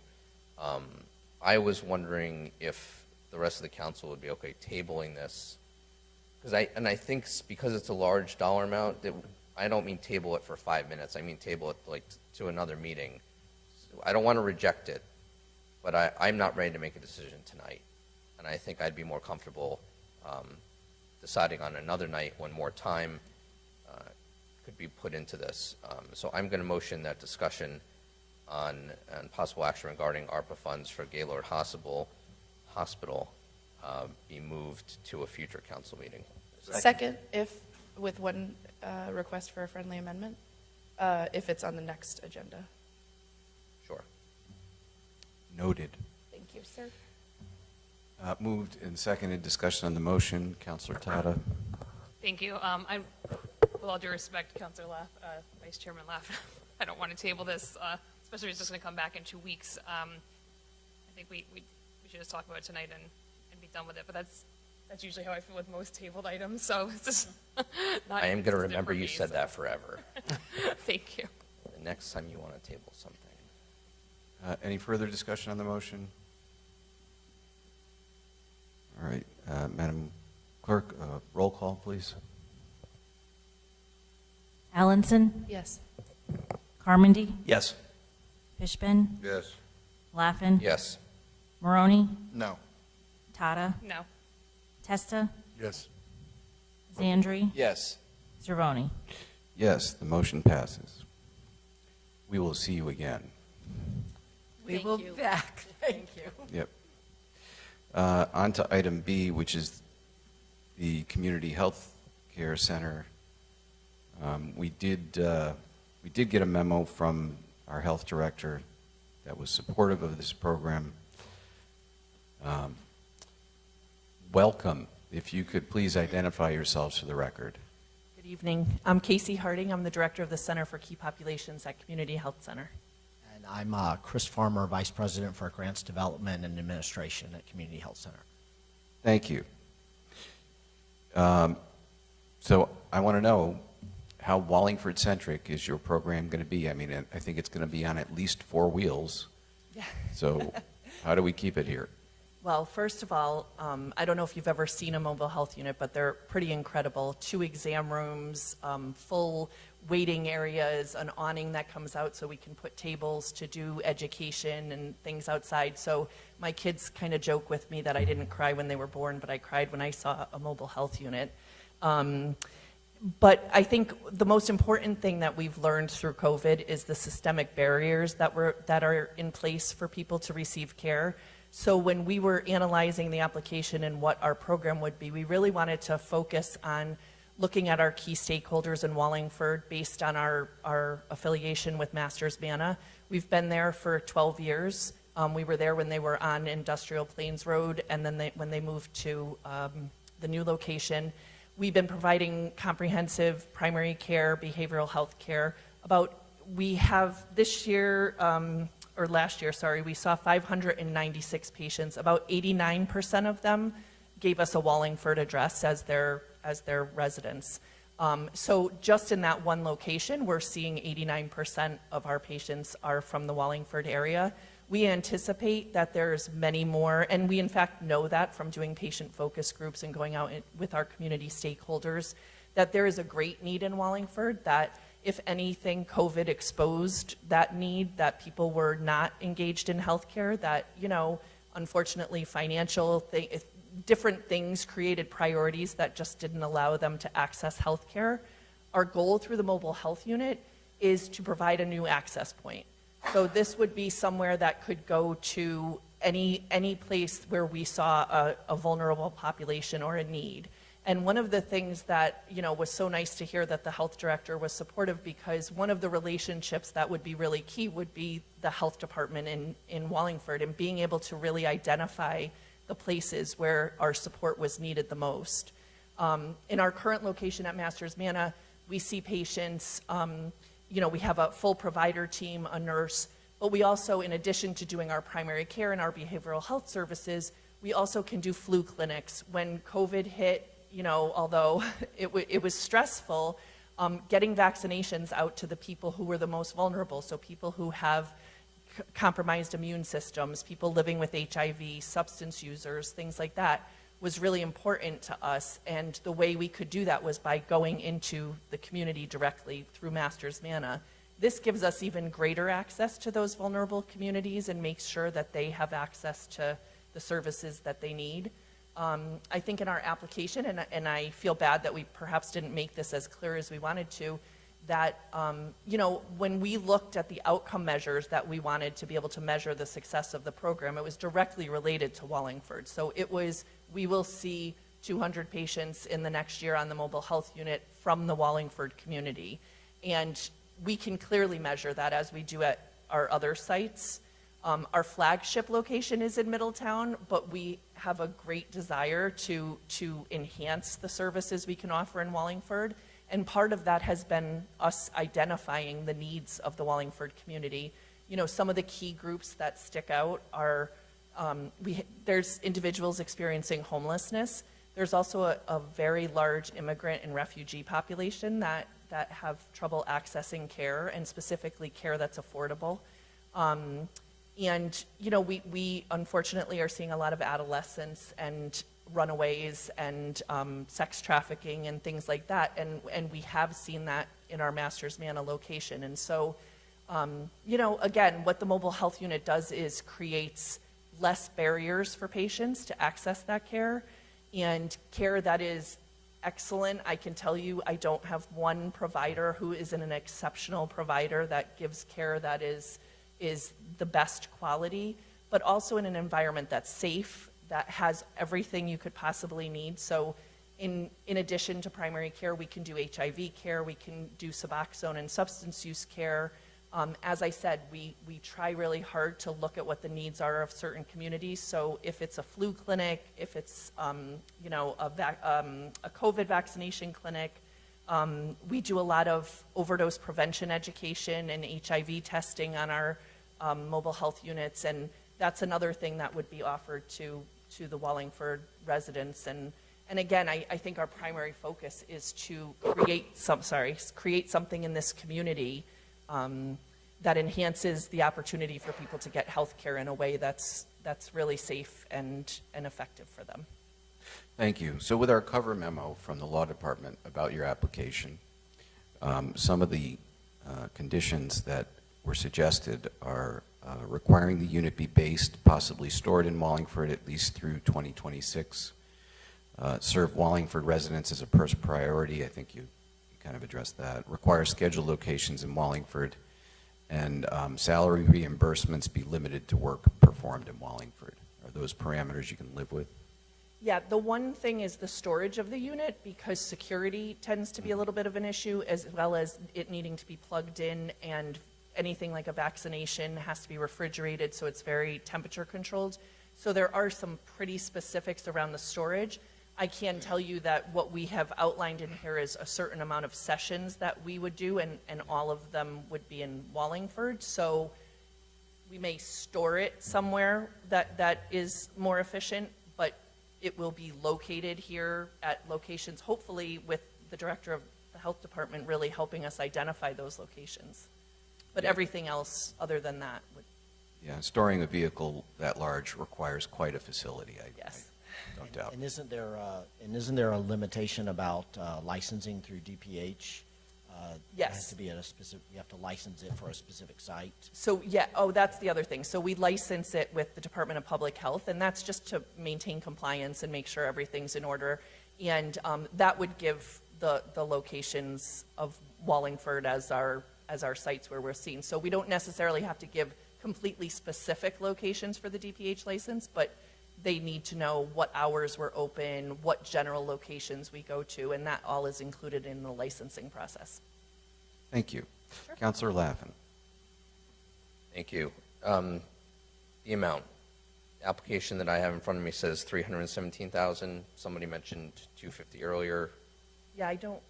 You don't know where that came from? No, I'm not sure where that comes. I don't know whether that was, so there's a combination of the purchase of the vehicle, which is $216 and change, and then other parts of the project are for initial funding for startup for the nurse practitioner and the medical assistant that would staff.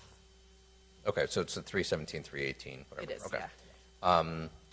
I appreciated the health director's memo today. I had the same thoughts and questions about youth and social services, health department, Master Manna, SCOW, already does a lot of clinics and blood draws and whatever.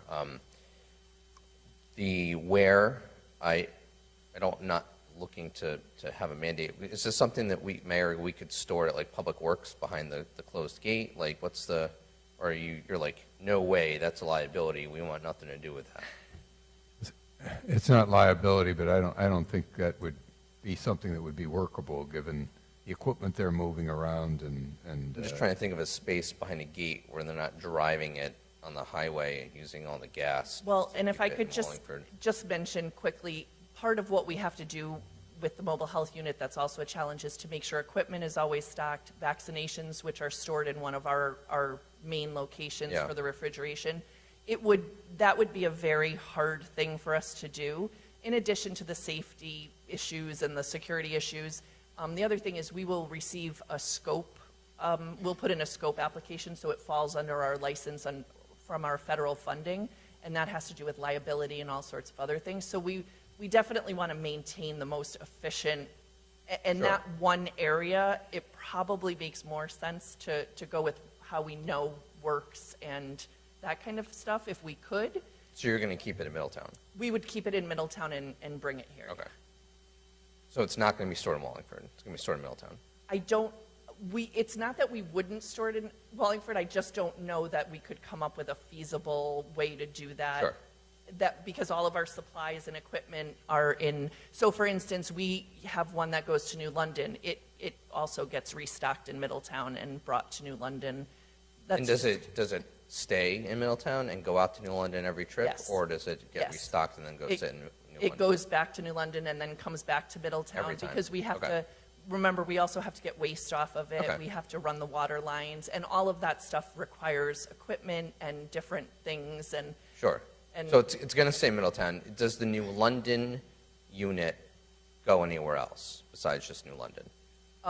that unit is actually for 3 different areas. It was Okay. funded for 3 different areas, so that one does. And how was that one funded? We have a migrant farm worker program through Okay. Massachusetts League of Primary Care, and that was funded through that. Okay. What is that organization based on? Like, they funded this thing and they knew it was going to be used in these 3 communities? Yes. Based on the migrant farmer? They population? actually left it open to use in any community. Okay. All right. And Is- incidentally, we actually have 2 farms in Wallingford as well that we work with that. Yeah, no, and I benefit know from this. there's a, I forgot about that. I don't know if it's all migrant farmer or how much the migrant farm population is, but there's a lot Yeah, of you have a steel large. mill, and yeah, there's a lot of, yeah. Wallingford resident, is it something where you say, like, if you're a Wallingford resident, you get a 10% discount on top of what you would already calculate? Like, is there something like that you throw in there, or what is it that happens? We have a sliding fee scale for all of our services, and that's available to anyone. And, as a mission, CHC believes that healthcare is a right, not a privilege, so we take every opportunity we can to provide care at the least cost possible. In our Masters Manor location, we do serve uninsured and Oh, of course. underinsured. Yeah. And we provide the care free of charge to them. So there is no, we bill insurance if people have insurance. Right. We charge nominal fees if they have income. We do something, exactly as yeah. the regulations, and that would be afforded to anyone. And this, what you're asking for, funds this for that period of time? Right. So you could charge nothing and get nothing from insurance companies for all that time. Is it 2 years, 2026 or something? And it's fine. The program is covered. The bus or the vehicle will be fully operational. Yeah, I think if I'm understanding what you're saying, yes. And You don't need additional revenue sources if you received all this money.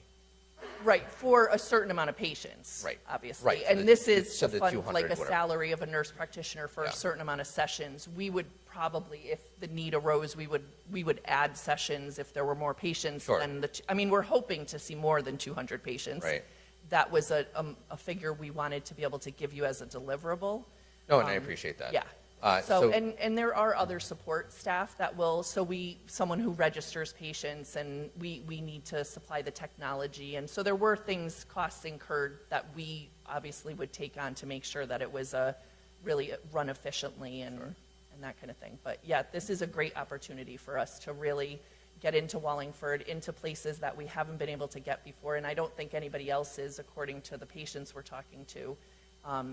And really get people engaged in healthcare. And hopefully, our idea was that you fund this, and then we'll retain those patients, and we'll keep them in ongoing care so that they're getting their preventive screenings. And that's one benefit that we've seen at Masters Manor. We may get someone who hasn't engaged in healthcare in 12 or 15 years, but once we engage with them, we can retain them because we can give them the services they need.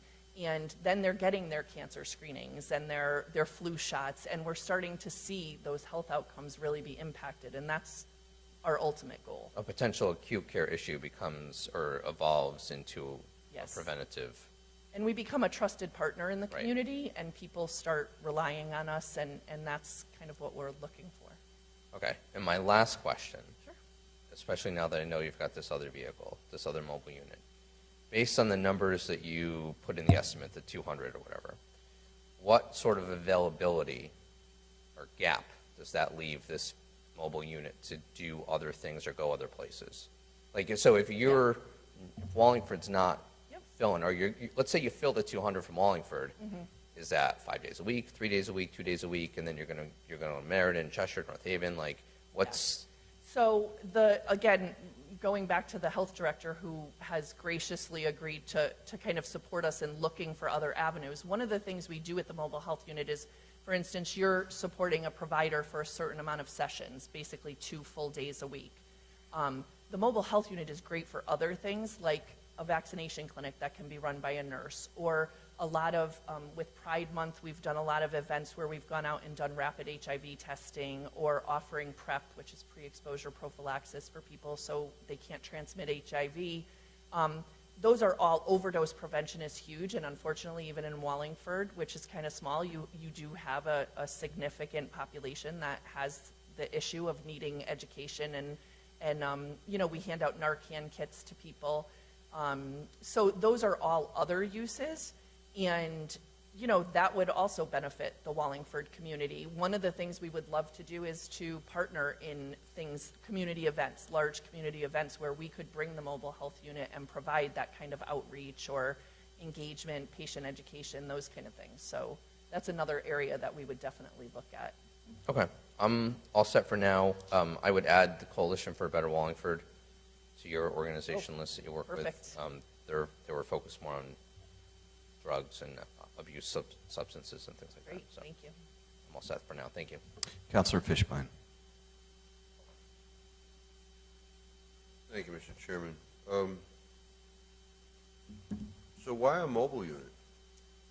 So one of the things we recognized during COVID was that as much as we like to think our physical locations are welcoming and people know where we are and have the ability to access us, there is something about going in directly into communities and offering services.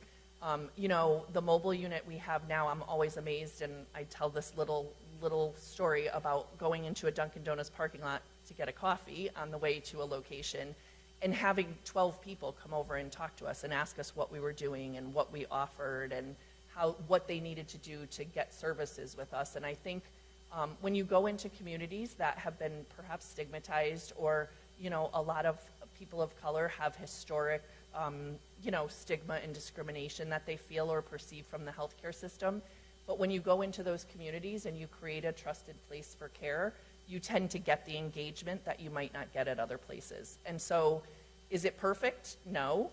But, and there are certainly things, our providers find different challenges on the mobile health unit.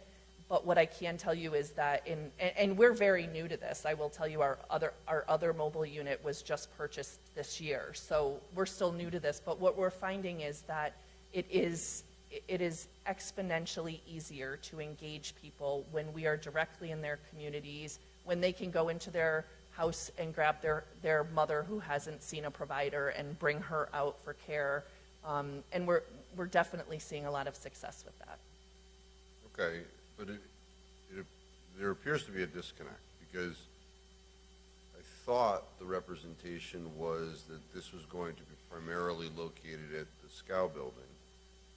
How, not stored there, but that's where it would be. I mean, did I get something wrong? I thought that's... Yeah, the mobile unit, generally, we go to several locations in a day, so that we can, again, because what we're looking to do is avoid the barriers of transportation, childcare, leaving a family member. So by going to different places, that kind of eliminates all of those issues. I totally agree, but I thought what was represented to us was that it was recommended, I thought from the health director, that that's where this... I think that was one of the, she has given us some locations that she thought would be appropriate and would be really beneficial. I don't know that we had narrowed it down to one location, because like I said, we would want to go where, and we have done some patient focus groups to try to figure out where they would like the unit and where it would be most accessible. Maybe I heard something wrong, because I'm looking at your backup, and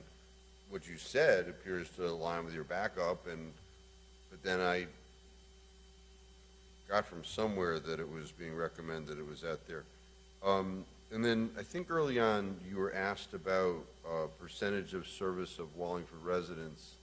I heard something about 80%. I don't know where that came from, but So right now, at our location at Masters Manna, I just ran a quick report to find out how many of our current patients give a Wallingford address, and it's about 89%.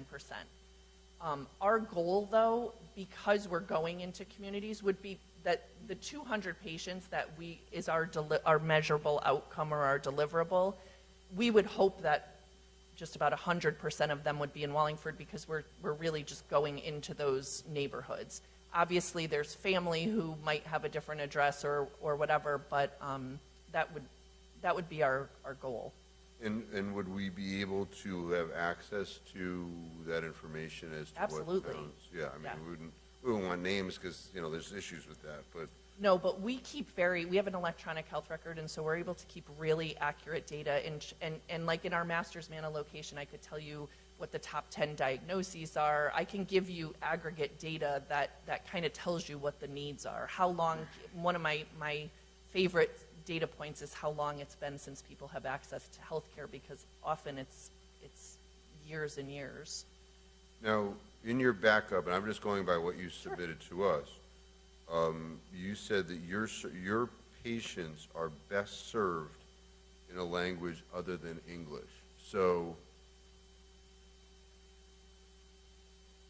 I mean, I know there is a non-English speaking community, well, communities in the plural, in Wallingford, but why is that?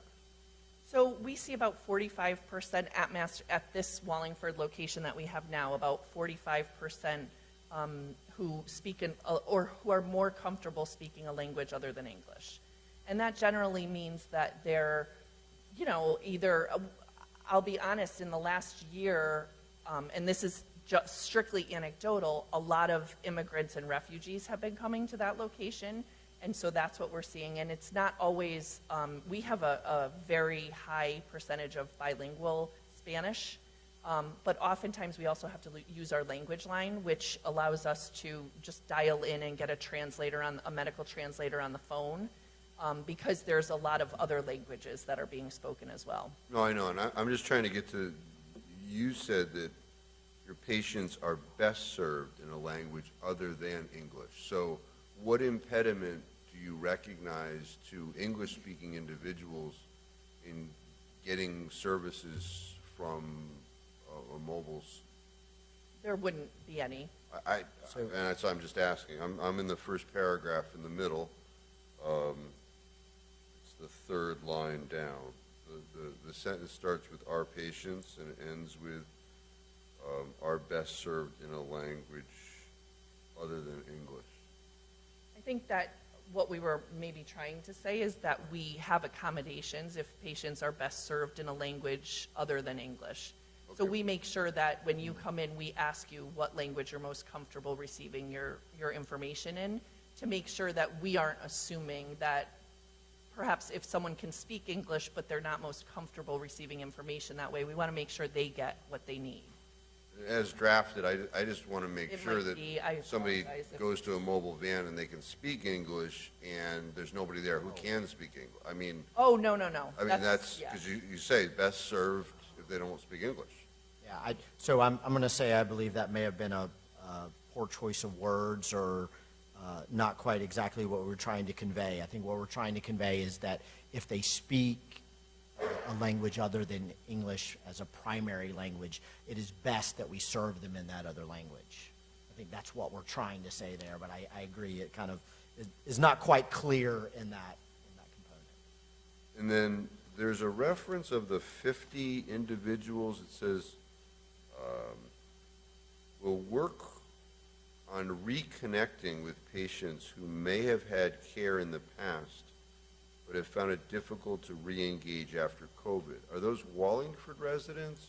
Yes, so we have a significant portion of overall patients, but definitely in Wallingford, who were at one time engaged in care, and during COVID, you know, for obvious reasons, didn't have the technology or didn't have the motivation to continue care when it was virtual, when it wasn't in person.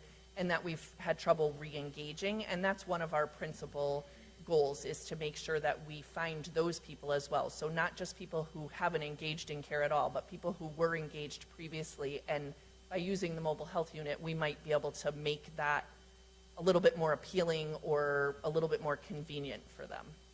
And then in the next line, it says CHCI will aim to reestablish care with 50 patients who have not been seen for healthcare services in the last 12 to 18 months. Is that the same people? Yeah, that's what we're talking about, Okay. is, and that basically is us targeting patients who we know were seen at one time and we're you know, open to healthcare, and making sure that we get the chance to reach out to them and say, we have this new access point, would you consider, you know, coming back for healthcare? Okay, thank you. That's all I had. Thank you, Mr. Chairman. Councilor Tata. Thank you, Mr. Chairman. Good evening. I have a question for the law department. I believe it's for the law department. There's mention in this application of using some of the money for salaries. Is that allowed under ARPA?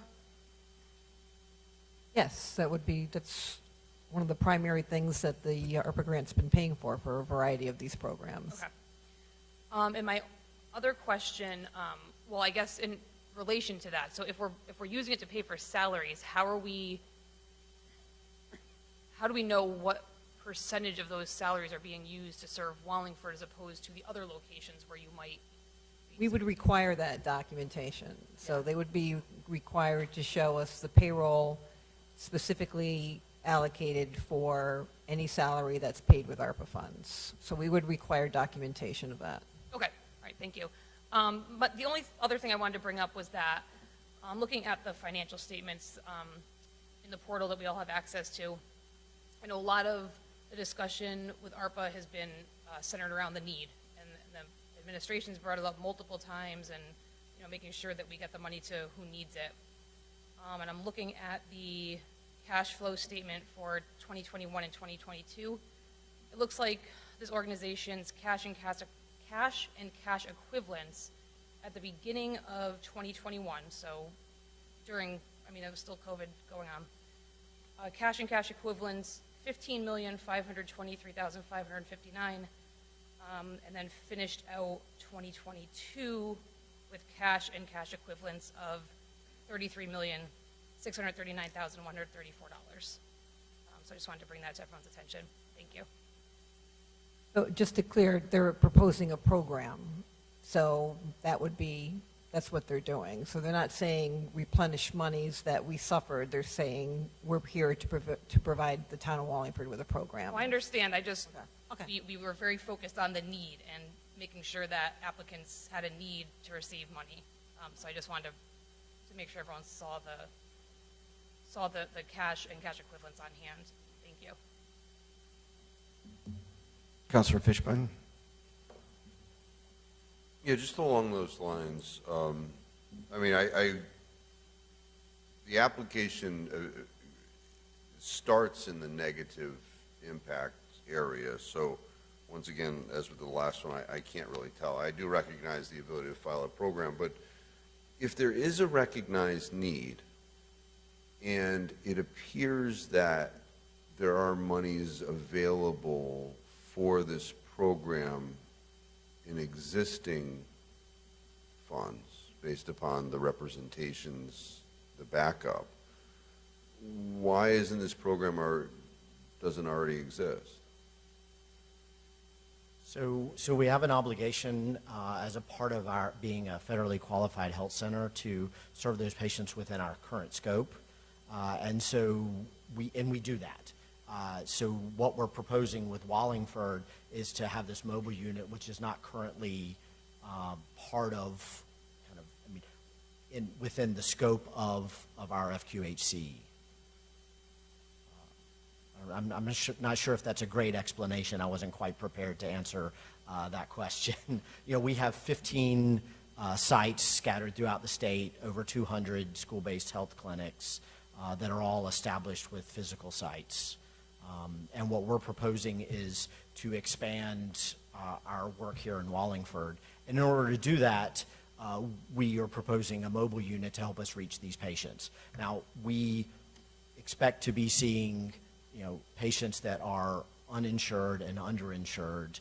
And so we're not making a profit from this. So from an economic standpoint, saying that we could justify the outlay of our capital to purchase a unit so that we can make money off of seeing patients with insurance, that's not what we're talking about here. We're talking about seeing patients that don't have the ability to pay for their health care. And so we are providing them that care by presenting our own providers, but we're asking you to pay for the startup of that until we can get up and running and spend 2.5 days at least, if not, the expectation that we would spend more than that here in the Wallingford area. So I guess the $64,000 question. If we don't give you $317,000 and change, is this program going to happen? I got to know. So if we gave you less than that with the intent towards that program, is there the possibility that the program will happen? So I think, and correct me if you have a different perspective, so nothing will change with our interaction and our work with Masters Manna. That's going to continue. I think that if we are not given the funding for the mobile unit, then we will not engage in providing services via a mobile unit in Wallingford. Well, that's disappointing. All right, well, thank you. Councilor Laffin. Thank you. During the last couple of years, I imagine you ran or were part of vaccination clinics. Yes, we ran the mass testing clinics and mass vaccination clinics and served over 800,000 residents of Connecticut. And I'm not defending or arguing, but that would account for some of the revenue shift, I'm guessing, that you received compensation from insurance companies or federal grants and whatnot. So we did receive, we did have a contract with the state of Connecticut to provide vaccination services. And then do you have a timeline of what you would estimate the projected sustainability of this mobile unit would be? Is it that period, or is it less, or is it? No, it's that period, and I think one of the great things is because we did a mobile health unit recently, we were able to, in preparation for this application, get in touch with the manufacturer, get a timeline, because we know that it's really important for this to be expended in a certain timeline, and because there's such a great need and we want to get out in the community right away. So we know the vehicles that are available, how long it takes to customize to make it medically fit. We've, Department of Public Health, we know what it takes to get the licensing done and that kind of stuff to get our scope applications in. So we're very confident, and I think we put it in the application 120 days, it would be up and running and starting to see patients. And we're very confident in that because we did it recently and we've done a lot of research. And then you think by the end of the committed period that you would expect the mobile unit to be able to sustain itself and keep going? Yes, absolutely. Yeah. And that will be our goal. That will be one of the things that we're working on continuously as we implement the program. Okay. All right. I'm good for now. Thank you. Councilor Carmody. Thank you, Mr. Chairman. Good evening. Councilor Laffin just asked my question about the sustainability, so thank you for your answer. I really have no other questions. I want to say thank you for what you have done in our community and what you're proposing to do. CHC has an incredible reputation for providing service, healthcare service to those in need. And so I'm in favor of this project, and I look forward to you expanding your footprint here in town. Thank you. Thank you. All right. I have no other hands on the council. I also note we don't have a motion on the table. But at this point, we could, Councilor Laffin. Mr. Chairman, I would like to table this to the next meeting as well, so that they can come back at the same time, I guess, as Gaylord, so that we could continue processing the large ask. Is there a second? Seconded by Councilor Marone. Discussion on the motion to table. Councilor Tata. Thank you.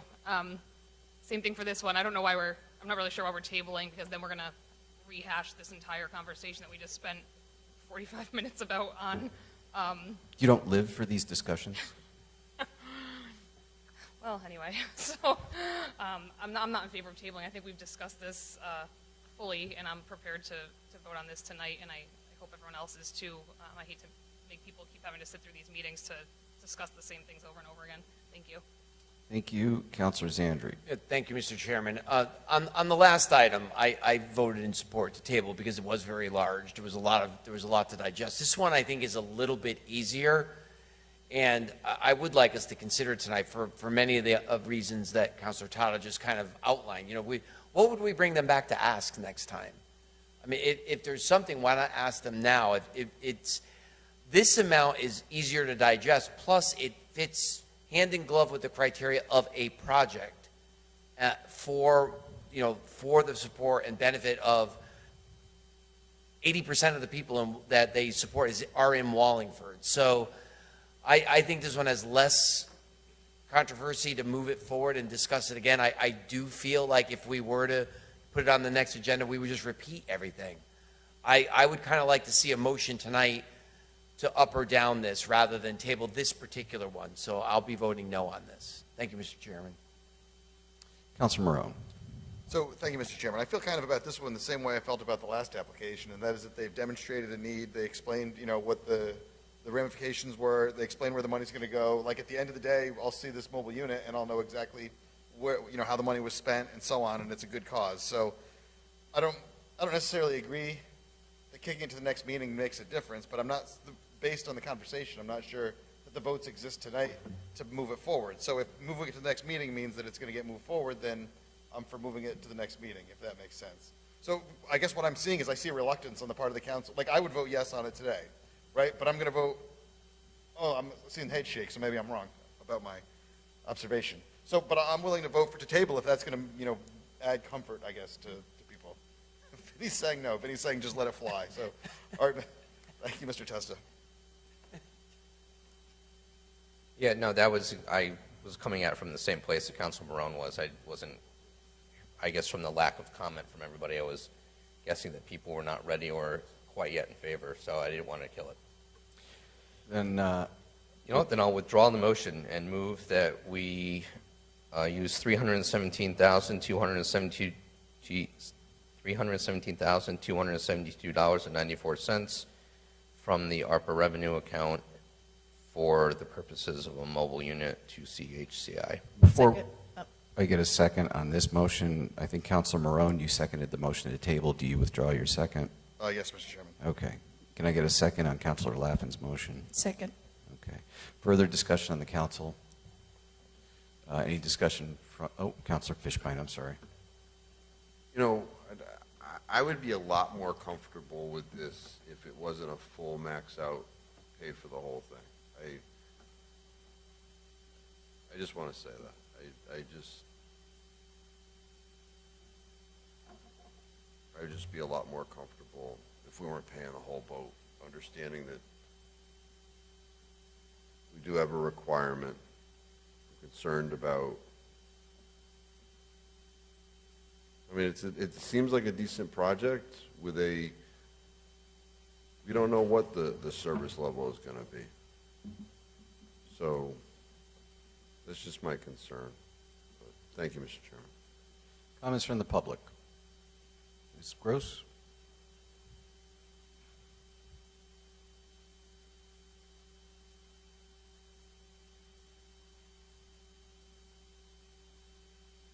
Debbie Gross, Long Hill Road. First of all, I want to say I respect and admire what community health centers do and the many others in the state of Connecticut. You really do a great job at serving. Like I said, I really, truly appreciate it. I have a question regarding the dollars, the 200 and something is going to the van. Potentially 40% of an FTE would be funded. And I'm guessing based on the stipulation that the town attorney made, that it could be less than that if the amount of time spent in Wallingford is less than 40% of their time. And I also saw, and that would probably include their salary and benefits. There's also, I thought I saw in the application something about indirect costs. what's that? Sure. So an organization of our size has a lot of administrative costs associated with the upkeep of our services that are not included in the direct costs. And so we have a federally negotiated rate with the Department of Health and Human Services for those indirect costs. Okay. The reason why I asked that is I don't think that was offered, as part of the grant. I don't know if the other organizations were allowed to add the indirect cost rate. So I would ask the council and the town attorney if that makes a That is difference. an allowable expense. I have discussed that with the consultant, and other nonprofits have done that, and there is a federally accepted percentage that is allowed, and so that is part of other grants also. Okay, I didn't know. Like I said, I'm just saying to level the playing field. I didn't know. I didn't say in the application that you could add your indirect cost rates to that. That's why I asked that. Yeah, question. it's a pretty standard with the federal Yeah. grants, and No, I you know, get. we'll talk about what it won't include. We'll get into that when we do the application, the agreement. My other question, or maybe comment, is I think it would be great to have a van. I think it's a very viable program. I really do say that. I mean, it's obviously providing services to the people of Wallingford, which is the intent of it all.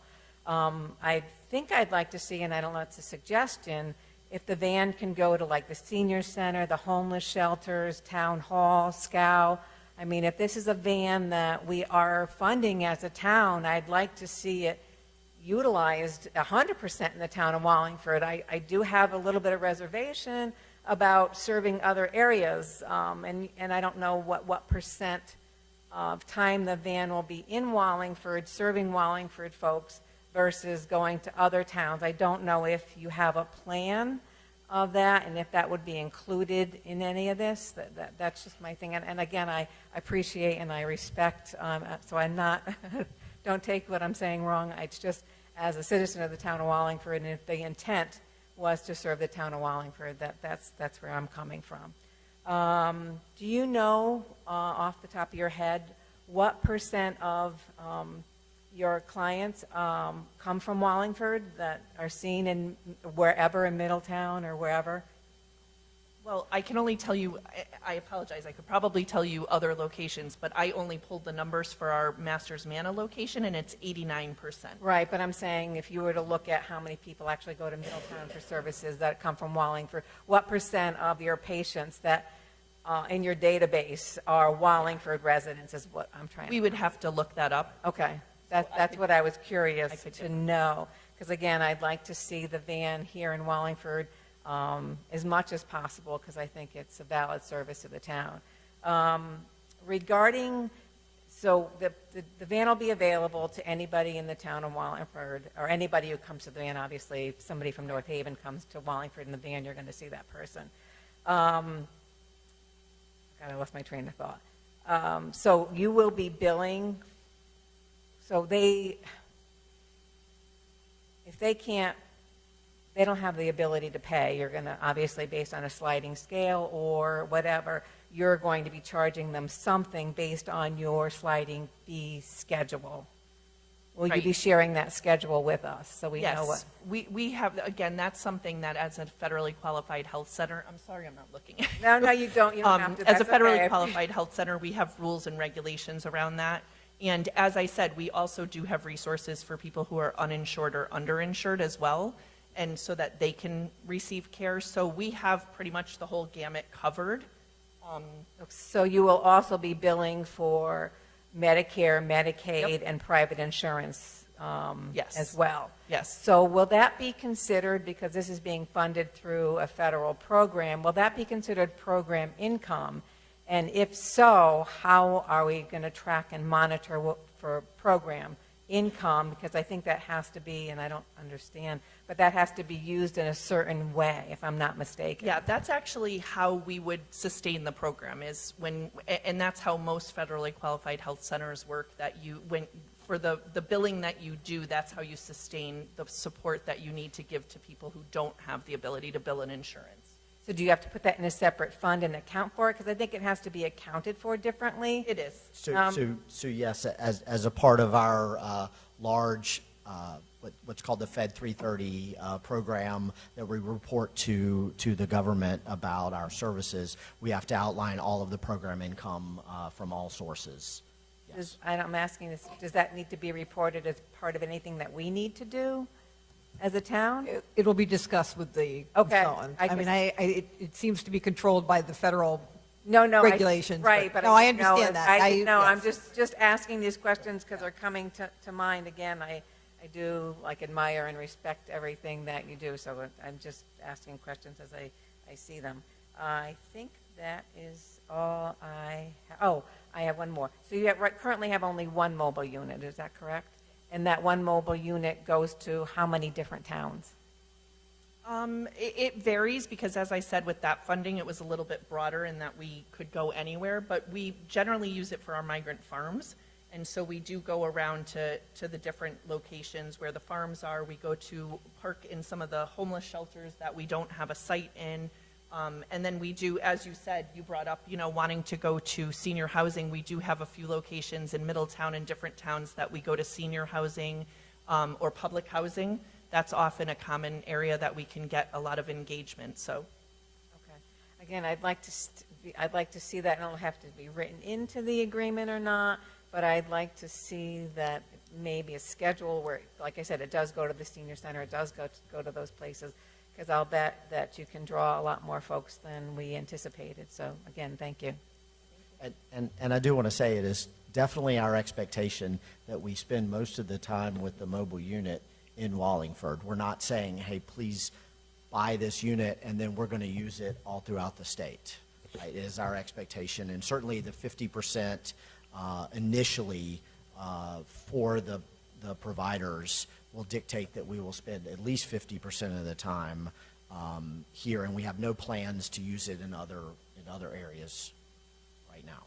Bob Gross, Long Hill Road. Mrs. Gross cut into your time, No, it's just so fine. you know. No, this is real simple. This is a fantastic program, fantastic organization, but there was some hesitancy up there on programming. The way it's set up, they could have $1 trillion in the bank. They would qualify by the town of Wallingford because it is a program. Now, Gaylord, I don't know if that's a program or not. That seems to be more of a project. But you would look at their cash. But this particular you don't look at their cash. That has no bearing on what you do, so I hope you pass this. And if they had, like I said, if they had $1 trillion, it's a program. They qualify based on what the town has set up. Thank you.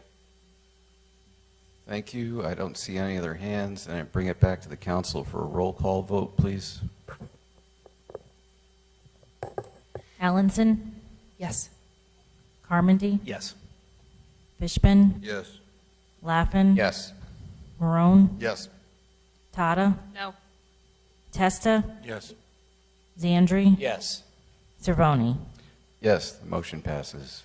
Congratulations. Thank you. The law department Look will forward be, to working with you.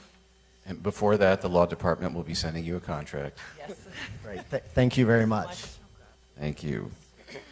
On to item 12. Mr. Chairman, I move we approve an ARPA funds allocation for the Connecticut State Grange Foundation Incorporated in the amount of $182,000. Second. Moved and seconded. Mr. Chairman. Mr. Zandri. Yeah, based on the fact that I had a prior association with the organization, even though I am now resigned from that organization, I will not be participating in any discussion or vote on this item. Thank you. Councilor Laffin. Thank you. Yep, so this application went to the ARPA committee. It was in that, what is now we've deemed a gray area. It was kind of saved out of that with the deviation equation. There was questions about the eligibility of the organization that has all been put to rest. I think with such a strong rebirth of the organization that we've seen in town, in a historic building, this is to repair the roof and make it ADA compliant. I think it makes it a meaningful and useful property for our community and opens up the opportunities that would really assist in what could be, again, a key organization in town, just as it was so long ago. And worst case failure, we have a building in the community that's up to code and ready to go and could have a lot of usefulness, even if the Grange is not able to be reborn as they have been, if they're not able to keep their momentum. So I am in support of this motion. Councilor Fishbein. So this application originally went through the committee. There was a negative result. There was a non-recommendation by the committee. You know, I was part of that review process. You know, part of that had to do with some frustrations with the application as it was originally presented. I guess, you know, the ethical issues aside, that's for another day, but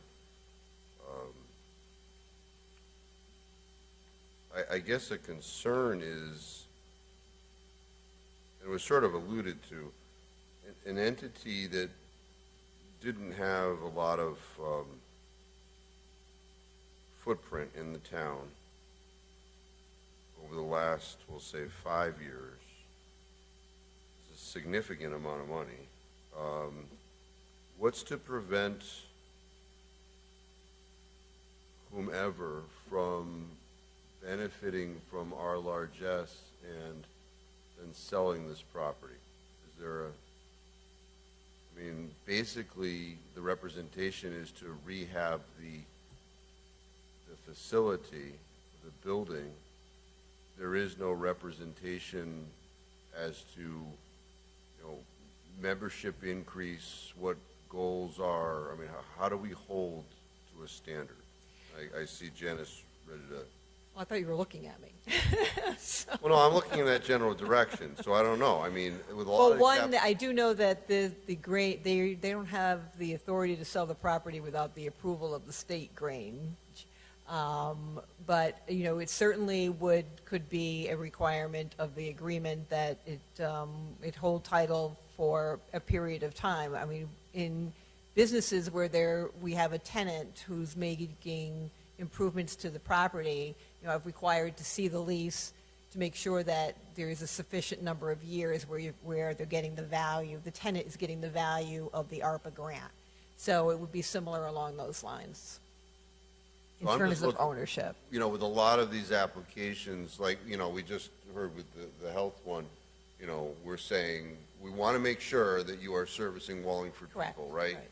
So I'm just looking for that sort of, You mean in terms of like growth or something of the yeah, you know, organization or something? it's a, you know, considering the recent past history of the group, which arguably it didn't exist, and one could argue about that, and it was resurrected really post-pandemic, and now it's a lot of money. Yeah. So, I mean, how can we contractually hold to make sure that, you know, we're not getting calls on the phone, what are you doing, right? So that's, I'm trying to link that up.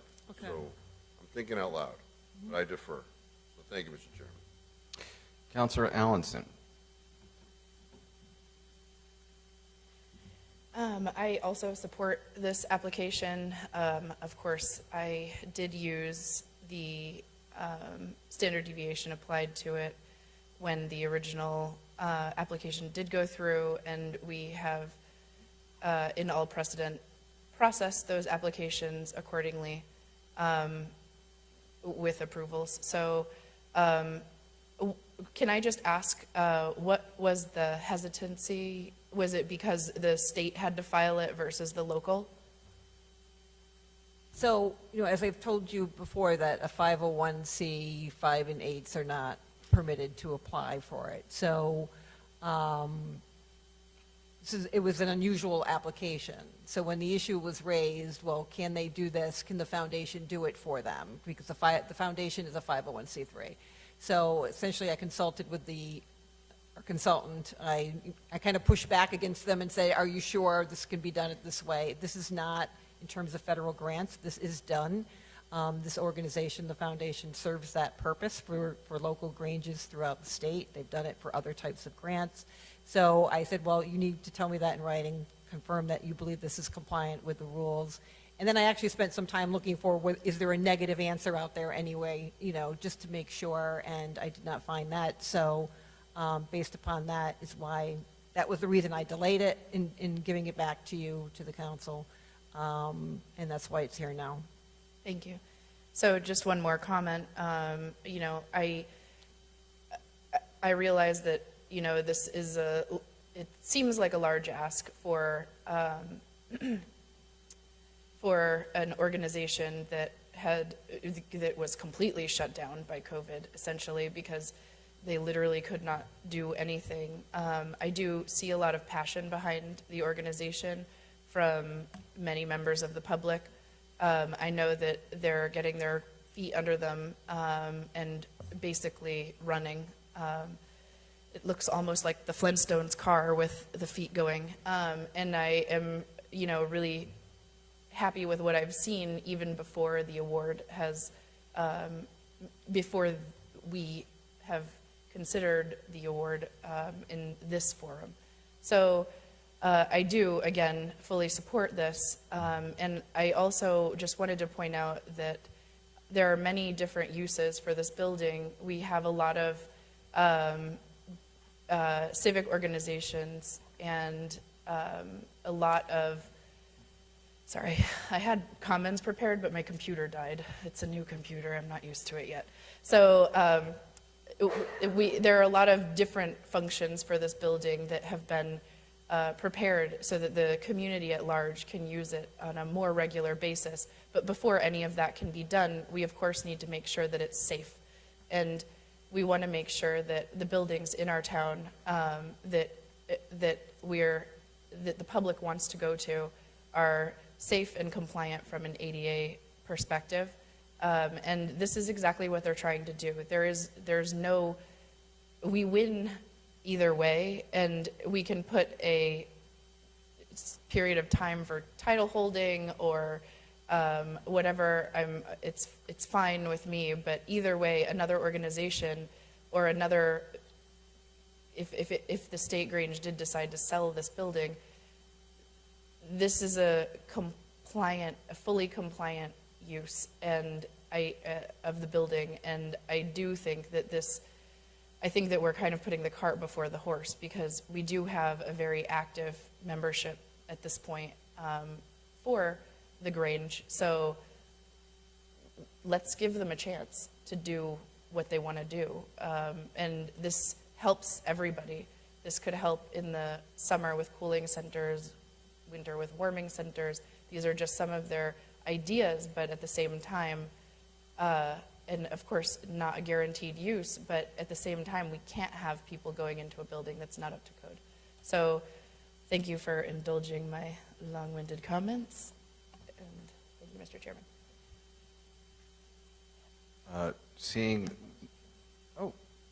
Mr. Garmody. Thank you, Mr. Chairman. As we all know and we have heard, there has been some fuss surrounding this application on how things have played out. So unfortunately, we've hit a few bumps in the road on this issue. But as our consultant and our corporation counsel have stated, this application meets the ARPA standards. And ultimately, based on the council's current criteria with the standard deviation being applied to the ARPA committee's scoring, this application passes our standards as well. So I do think this application should be supported. And I say that because, like all towns probably in the world, the building of a sense of community has struggled, especially throughout and after COVID. And I think it's essential to invest in opportunities that build a sense of community. I remember when I was a kid growing up, going to the chicken dinners at the Grange Hall with my family, and that hall being completely filled. But I know that the Grange, like all fraternal and social organizations, struggled throughout the recent years and has not seen the involvement they once did. people need to get off of Facebook and social media. Those things are not communities, far from it. We should be working to help organizations that want to be community partners and want to build up the sense of community in real life. I think this is a worthy investment of our ARPA funds to invest in a long-standing community organization that has been recently given a new lease on life. So I'm glad we're hopefully able to resolve this and move on, and I again support this application tonight. Thank you. Councilor Fishbein. Yeah, I agree with everything I just heard. I hope that the Grange is able to resurrect itself to somewhere near to what it was in the past. You know, to their credit, the application appears, although I think that was one of the problems with the application itself, there was no backup for the numbers, the estimates as to the work. However, we're not being asked to fully fund the project. You know, the outlay, the contribution is approximately, I guess, 5%, but, you know, at least there's some skin in the game at least represented. You know, as to the title issue, I think it's an open issue. So, Janice, do you know who owns this property? Yeah, I have the deed somewhere. The local Grange owns the property, but there's another filing on the land records, I think it's in an affidavit form, that lays out that it cannot, if they ever wanted to sell it, they have to go to the state Grange for permission. So that's laid out on the land records also. So I think, and I remember looking at this months ago, I think, at least on Concord, the president is some guy in like Guilford or something like that, at least on Concord. So, I mean, I guess the concern is essentially the money would be given to the state Grange. The foundation. Yeah, sort of like as trustee. The local Grange would work with them, so almost like a construction loan. Well, but the local Grange isn't touching the money. The foundation will be solely responsible for this project. That's where the money's going. It's going to a 501c3. Understood, and that's part They're of. not delegating anything. They're in control of the project. But the problem is that the holder of the money doesn't own the property. So they have to work hand in glove. So essentially, the purse is held by the state basically in trust, because the money, I guess, the way you would draft the document is the money can't be used for anything but Correct. improvements on this particular property. Correct. So then Grange 33 is going to say, okay, we're ready to do the elevator at our property. This is what the estimate is. They're going to pay it out, right? That's how we. Well, they're going to be in charge of the project. Who's They're that? going to, the foundation will be. And we require, I mean, we're going to require that they have 3 written quotes for that project, which they're going to have to give us copies of. We don't make the decision, obviously, but it's the foundation's decision to make. So the state foundation, I'm just looking down the road, let's just say that unfortunately this group disbands, whatever, it becomes what it was not long ago. The state foundation has an equitable interest in the property. State Grange has, I think it's actually a separate organization, has that veto power over selling. It's not the foundation is a fiscal sponsor for I think also the state Grange and the local Granges. So they're the fiscal sponsor that applies for other grants for the benefit of the state and the local chapters of the Grange, as I understand it. Okay, and I understand your concern is to tie it to the organization with the authority to make a decision on what happens to the property, is what your concern is. Yeah. You know, so can we I guess I would be comfortable if we said that the local Grange had to retain title of this property for at least 10 years, right? Because I don't care the state sign off. Ultimately, we want to make sure that this is part of our community. Would that be appropriate? Either be a year, or that if for some reason the state Grange had to take control over the property, that it still be used for local Grange purposes or something. I mean, I'm just kind of thinking out loud, kind of. I know, So that would be kind of, that's exactly what I was thinking, sort Right, of like a because- receivership. yeah, I mean, we did do something like that on the tenant side, like I said. So I wanted to see how many years do they have the right to be in the space to coincide with the investment of the ARPA funds. So, I mean, I could look into whether or not that would be, that if, in fact, the state Grange were to have to take control over it, that it continued to be used for local Grange purposes for whatever period of years. Yeah, I just want to make sure that, Right. our investment is there for at least 10 years with our intended, I don't want to see a medical appreciate that, facility yeah. there. So, I don't know if procedurally, I don't know where we are. I just want to make sure that, I'd like to vote in favor of this, right? All right, so I think that you could do that if the council were to all agree with a requirement that the property be legally devoted to local Grange purposes for a period of whatever years. I would propose 10 years. If that makes sense to you people. I don't think 10 years is unreasonable, but I've been called unreasonable before. And I made no comment.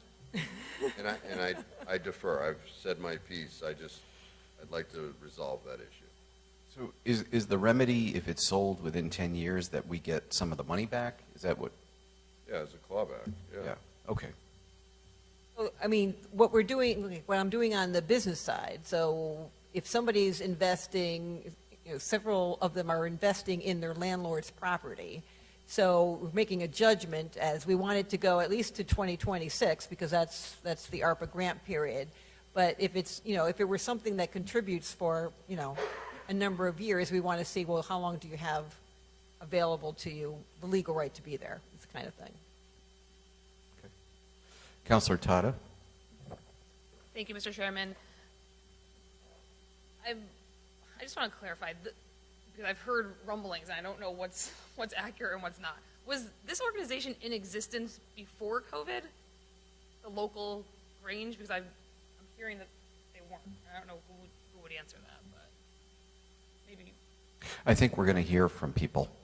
Okay, so maybe I'll save my comments then for after public comment. Thank you. All right, we're out to the public. Ms. McKean, you're closest. See, I arranged that. So I am Eileen McKean, Burke Heights Drive. I am Wallingford Grange 33 steward.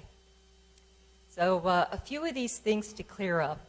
The Grange has been in Wallingford since 1885, and they built the building. C.F. Wooding built that building for the Grange specifically in the winter of 1932 to 1933. It's a gorgeous building. And throughout all of the state Granges, it's one of the larger buildings. And we are, at this point in time, about medium in membership. One of the largest Granges has 118 members. The smallest Grange I could think of is 18 members. We're at 44 right now. And the guy from Guilford is the past president. He's still a member, but he's not an officer at this time. All of our officers are Wallingford residents at this moment. So we do have a past. We have a very vibrant past, and we have a very vibrant future, in my opinion. So to put the idea that the state would just ditch this building through, when the Grange, we'll call it the previous Grange, even though it's the same entity, shut down for COVID, it left us with no funding mechanism. We weren't able to have our chicken dinner. We weren't able to have our fair. We weren't able to do our pancake breakfasts or our ice cream socials or our Mother's Day plant sales and all of these events that we have a pile of signage for in the basement right now. that left us without a funding mechanism, and we had to downgrade the insurance from a total, structural insurance to just liability. We had a storm, we had storm damage to the roof. We weren't able to cover that. We weren't able to put in an insurance claim on that, which we would normally have been able to do. So we have a little hole in the roof. We got a little leak. And largely the building is up to code, but it's not accessible. And 80% of the grant that we've asked for is to actually bring it up to ADA compliance so that we can have people who are mobility challenged access the entire building. We do have members who have left our Grange to go to neighboring Granges that are accessible. So, and big names, I won't name names, but names in town that people have streets named after them. So, it's a big deal. We've been around a long time. As far as keeping the building, the state wants so much to make sure this stays a Grange that after the previous incarnation of the Grange turned in their charter, they sent a membership specialist to Wallingford to recruit all of us. And there are 11 of us in the room right now out of our 44 members. I don't know how often you get that kind of percentage in your audience for any particular thing. I mean, I've seen it when they argue about schools, that there'll be like 60 people here out of the 500 families who attend schools. So I think we're doing pretty good. They sent somebody here specifically to recruit us to revitalize this Grange. We earned back our charter, and they want us to thrive, and they're helping us thrive. And the National Grange is helping us thrive. And there's the Pomona, which is like a regional Grange, is helping us thrive. We have a safety net that we fully intend to make use of. We're already making use of. And I think that we're just going to have a really good time going forward. And I can't wait to bring this building back into its full potential. So if there's any questions, thank you. I saw another hand. Name and address for the record, please. Kathy Aubrey Berganzi, 22 Bailey Avenue in Yalesville. So we're even represented at the Grange. I wanted to introduce myself. I'm the lecturer, so my job and my responsibility is to bring education and entertainment to our monthly meetings. And since during the winter our building was shut down, Master Manor hosted us for the cold months. In April, we started our normal monthly meetings, and since then we have shared a bee seminar. That was in April. In May, for Mental Health Awareness Month, we had the Lions Club out of Granby introduce the new suicide number, which is 988. We invited our Wallingford Lions to come to our meeting to share in that moment. My other role is director of the fair, which I've taken on. This is going to be our 86th year. Would have been the 89th year had COVID not hit. We are part of the Connecticut Association of Fairs. When I introduce myself to them at those meetings, heads turn because Wallingford's back. And I want you to know that we are back. I invite all of you to come to the building. I want you to see how inaccessible it is for everybody to be part of it. It's an upstairs and it's a downstairs, and some people just can't make it. So I invite you to come see. She's a beautiful building full of a lot of spirit, and spirit that we also have. Thank you.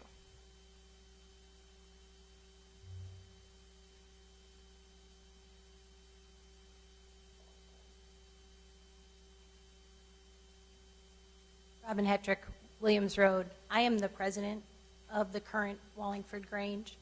And just to clarify the reorganization that we keep talking about for purposes here, that reorganization occurred over 3 months between July, August, and September of 2022. So in July of 2022, the prior president resigned, and we needed to create a new organization. That new organization was created basically within 3 months.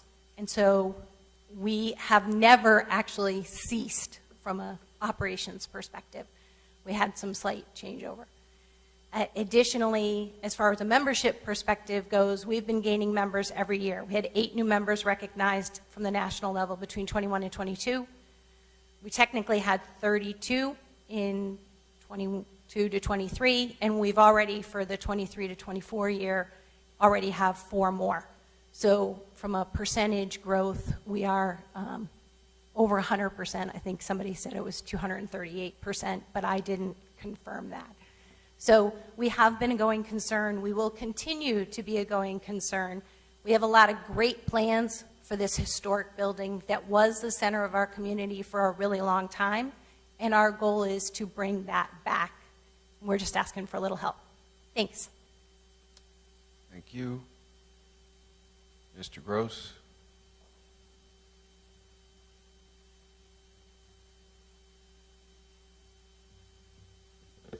Bob Gross, Long Hill Road. Just a few things on this one. This is to the town attorney, through the chair if possible. There were some other applications, one being the Elks, that was failed for the same reason. Will the consultant or your office go to them and have them apply for an application to get their money? No, they're applying as a 501c8, so But they if cannot they do had that. the national organization apply, They would need a Connecticut organization that is actually affiliated with them. You can't shop for an organization. If Well, there's they're- an organization that similar to the type that we have in this case, I'd have to review it with the consultant, but that's what they would have to have. the Eagles in town here, the BPOE. The other organization would be the BPOE. They also put an application into. They're a C8, but there's a parent organization that's a C3. Would any? Okay, but they didn't, the C3 didn't apply. But if That's the issue. I don't think anybody was aware of this. So my question is then, when these applications came in December 9th, and many were not filled out correctly, many were sent back, many didn't have information on them, why weren't some of these other 50C8s given the opportunity to apply and say, hey, you need a sponsor, and then you can have your money? First of all, almost all these applications came in on the last day, so we're not going to reach out to tell somebody that they should have another applicant as part of their application. Secondly, most of these organizations know that firsthand far better than any of us know that, which is why I'm assuming the Grange did it that way, because they knew they needed a 501c3, which the application actually says you have to be a 501c3. I certainly had no knowledge that any type of relationships existed out there.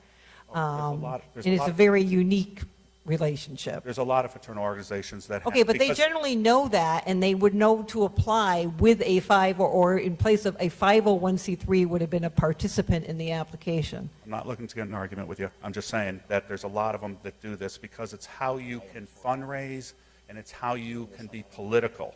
That's some of the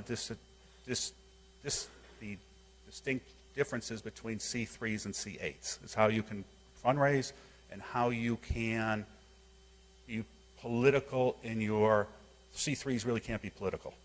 So, but they can fundraise, where the C8s can be political and they can fundraise, but it's not tax deductible in some cases. So it's that kind of thing. So they're set up for a specific reason.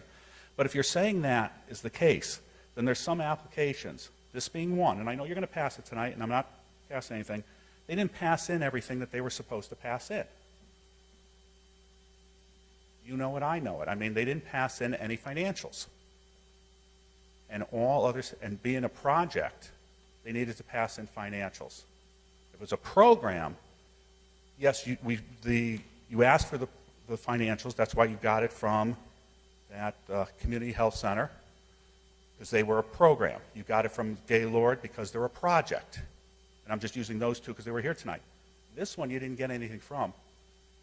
Oh, that's not accurate. So they had 990 Ns, which are basically a postcard. If you're a small nonprofit, you don't file the full return. And they filed certain financial documents, there's a couple of different documents there, which the consultant in their review deemed to be satisfactory to move on to the committee stage. So, Because what the council had done, and your office, I guess because you worked in concert, statement of functional expenses for 2019, 2020, and 2021. Did not see those for this one. The only reason I'm saying that is because you have other applicants out there that wanted, and I know the Elks was one of them, that if with a little prodding, they possibly, where did it say they had to be a Connecticut-based 501c3? Because in here, it says the 501c3 had to be based in, didn't have to be based in Wallingford. It doesn't say that, but it has to be active in Wallingford. This C3 is not active in Wallingford.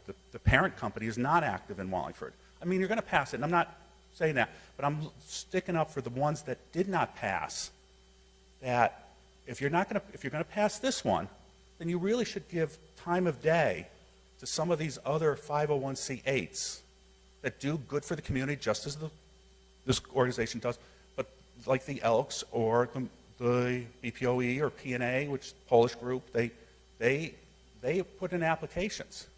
They failed. And they're part of the community, a threat of the community. They've done what they've been around a long time, a lot of these organizations. Give them their money. I mean, that's the crust here, because this one really doesn't meet the criteria. But you'll pass it. And the other ones didn't meet the criteria, and you failed them.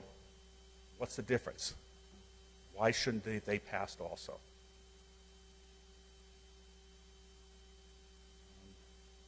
Just want to make sure I got everything here, because you're going to vote, and that'll be that. Yeah, and that's pretty much it. But that's how this would work. And I would hope that you would give it some time of day, those other organizations. You have time. You can do it. If this one passes, they should pass too. Thank you. Anyone else? Seeing none. Oh.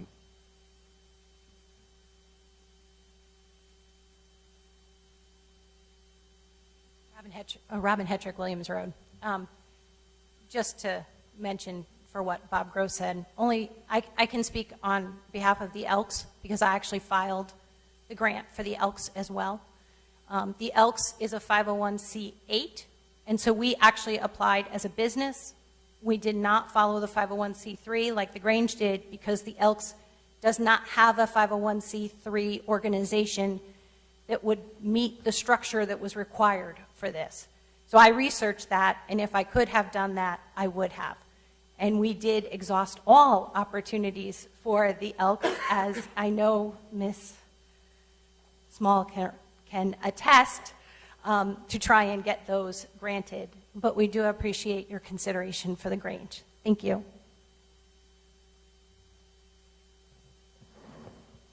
Really? What I'm saying is, if you are going to grant them, meaning the Grange, and a pass without all the paperwork that's required, you can make adjustments to other organizations, because if you make it for one, you should do for all. That's what I'm saying. And if they don't qualify under the C3, what difference does it make? Because they didn't pass in, they didn't have their financials for 19 and 20 and 21. So if they didn't pass in what they're supposed to pass in, what difference does it make? Once you fail, you fail. And so the others should be entitled to their money also.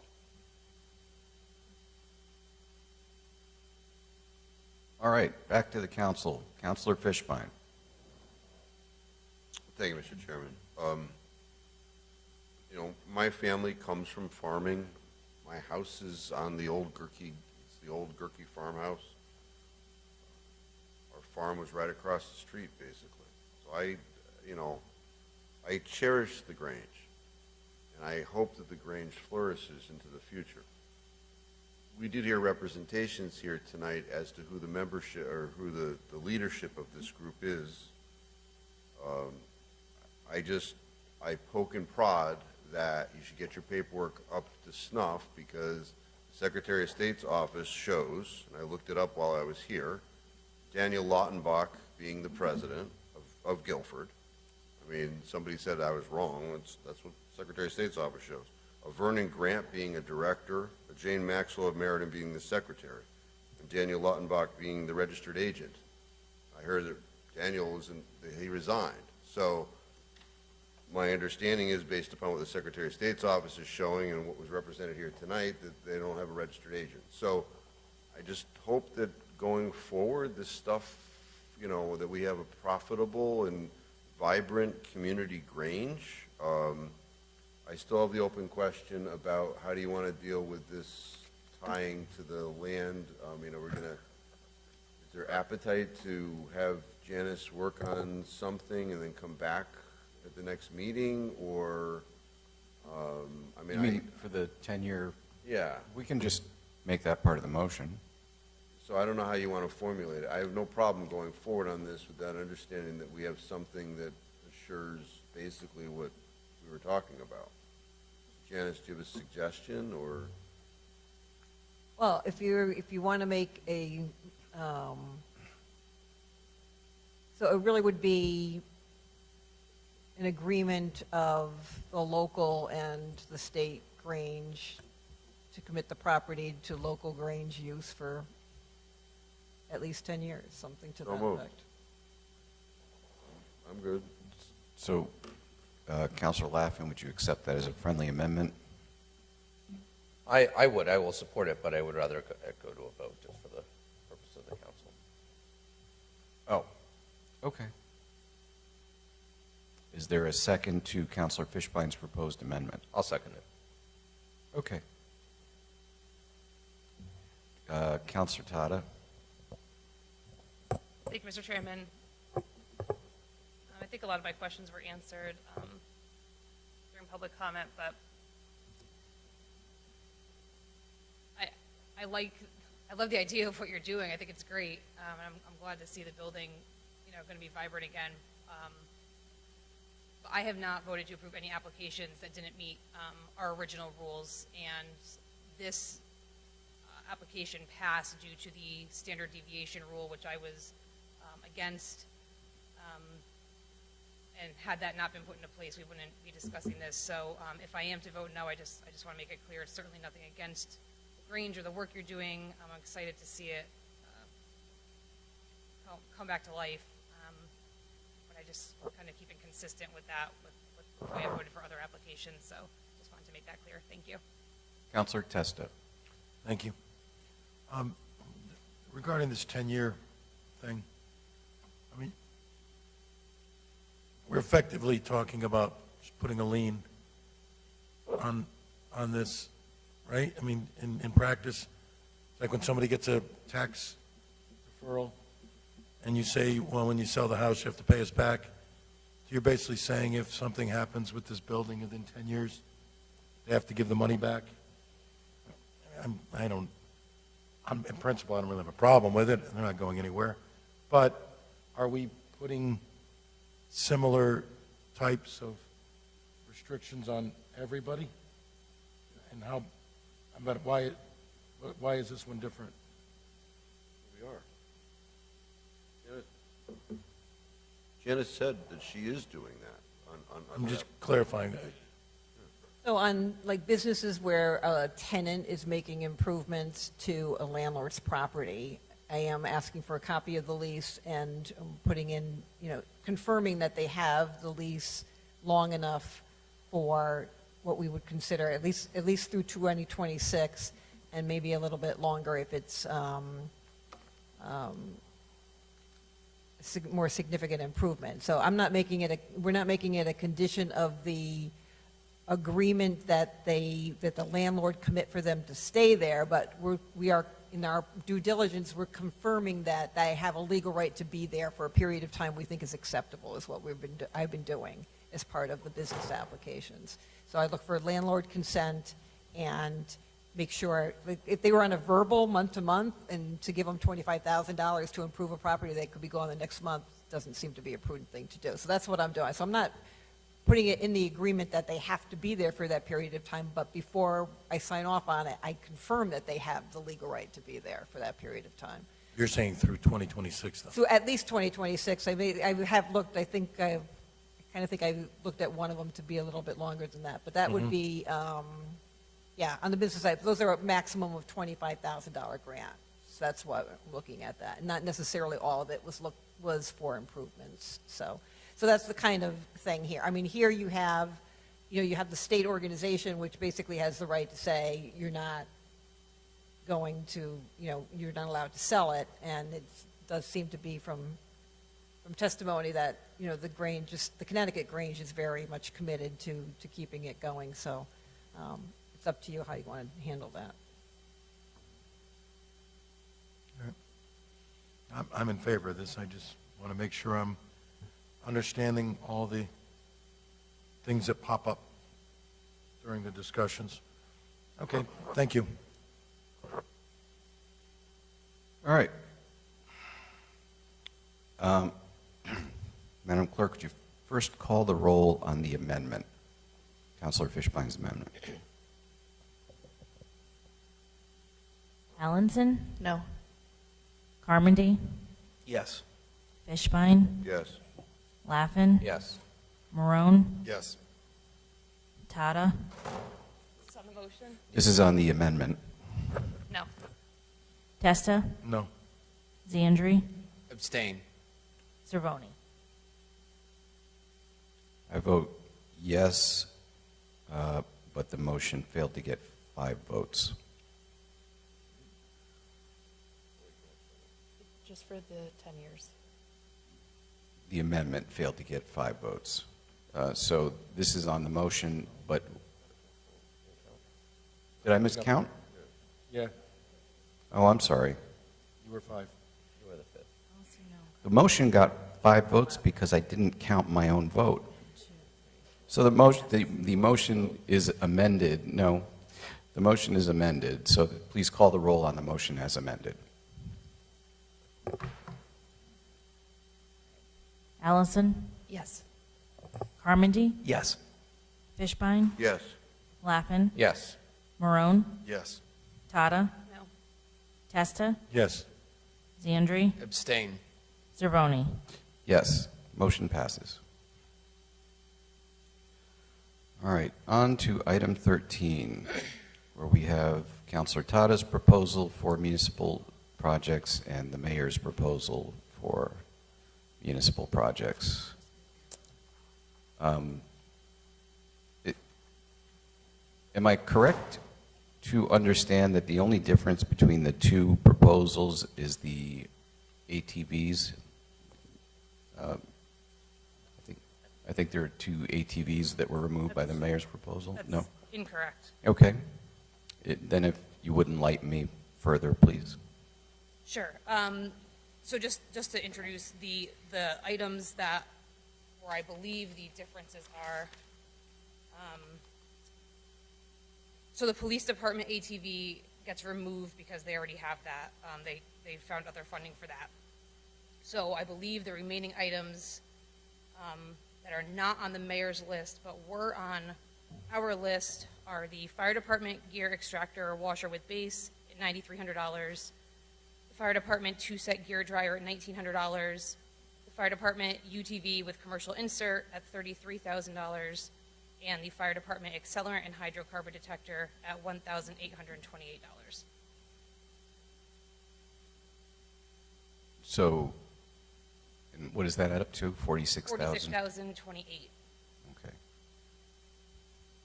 Mr. Chairman, and just to note that the fire pumper, we added the second year there because we can't. So you're saying the mayor's proposal does include the whole fire truck? Yes. Okay. All right. And so Mayor, Councilor Tata just enlightened us as to the items that distinguish her proposal from your proposal. And if you could enlighten us as to why those come out of your proposal, I would find that helpful. Yeah, I think there were 4 items that came out. 2 are very low-cost items that I really think could be funded in another manner. I took the ATVs out. That's about $55,000, and given that we're increasing what we're taking from ARPA for the capital by $425,000, I just think let's see where things go. If we have money toward the end, that ATVs can be purchased, that's one thing. I also would like to look a little bit into, it seems like a lot of money for ATVs. Do we need two? Could we have one that could be available? It's not as if they're used on a daily basis or even a weekly or a monthly basis. So I've got some questions about the ATVs, and I think the cost of them is certainly high. So that can be looked at in the future, but right now, it's pretty much the same, except that I think there were four items.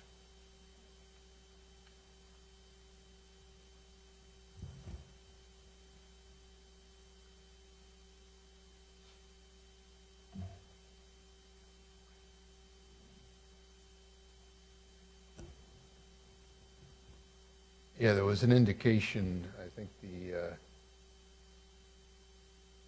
the fire department indicated they weren't sure they really needed the hydrocarbon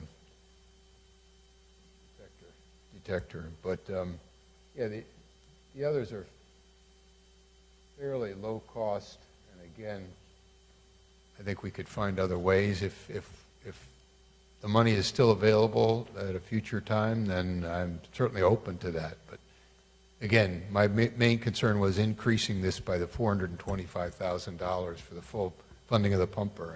I just didn't want to go too far beyond. Councilor Laffin?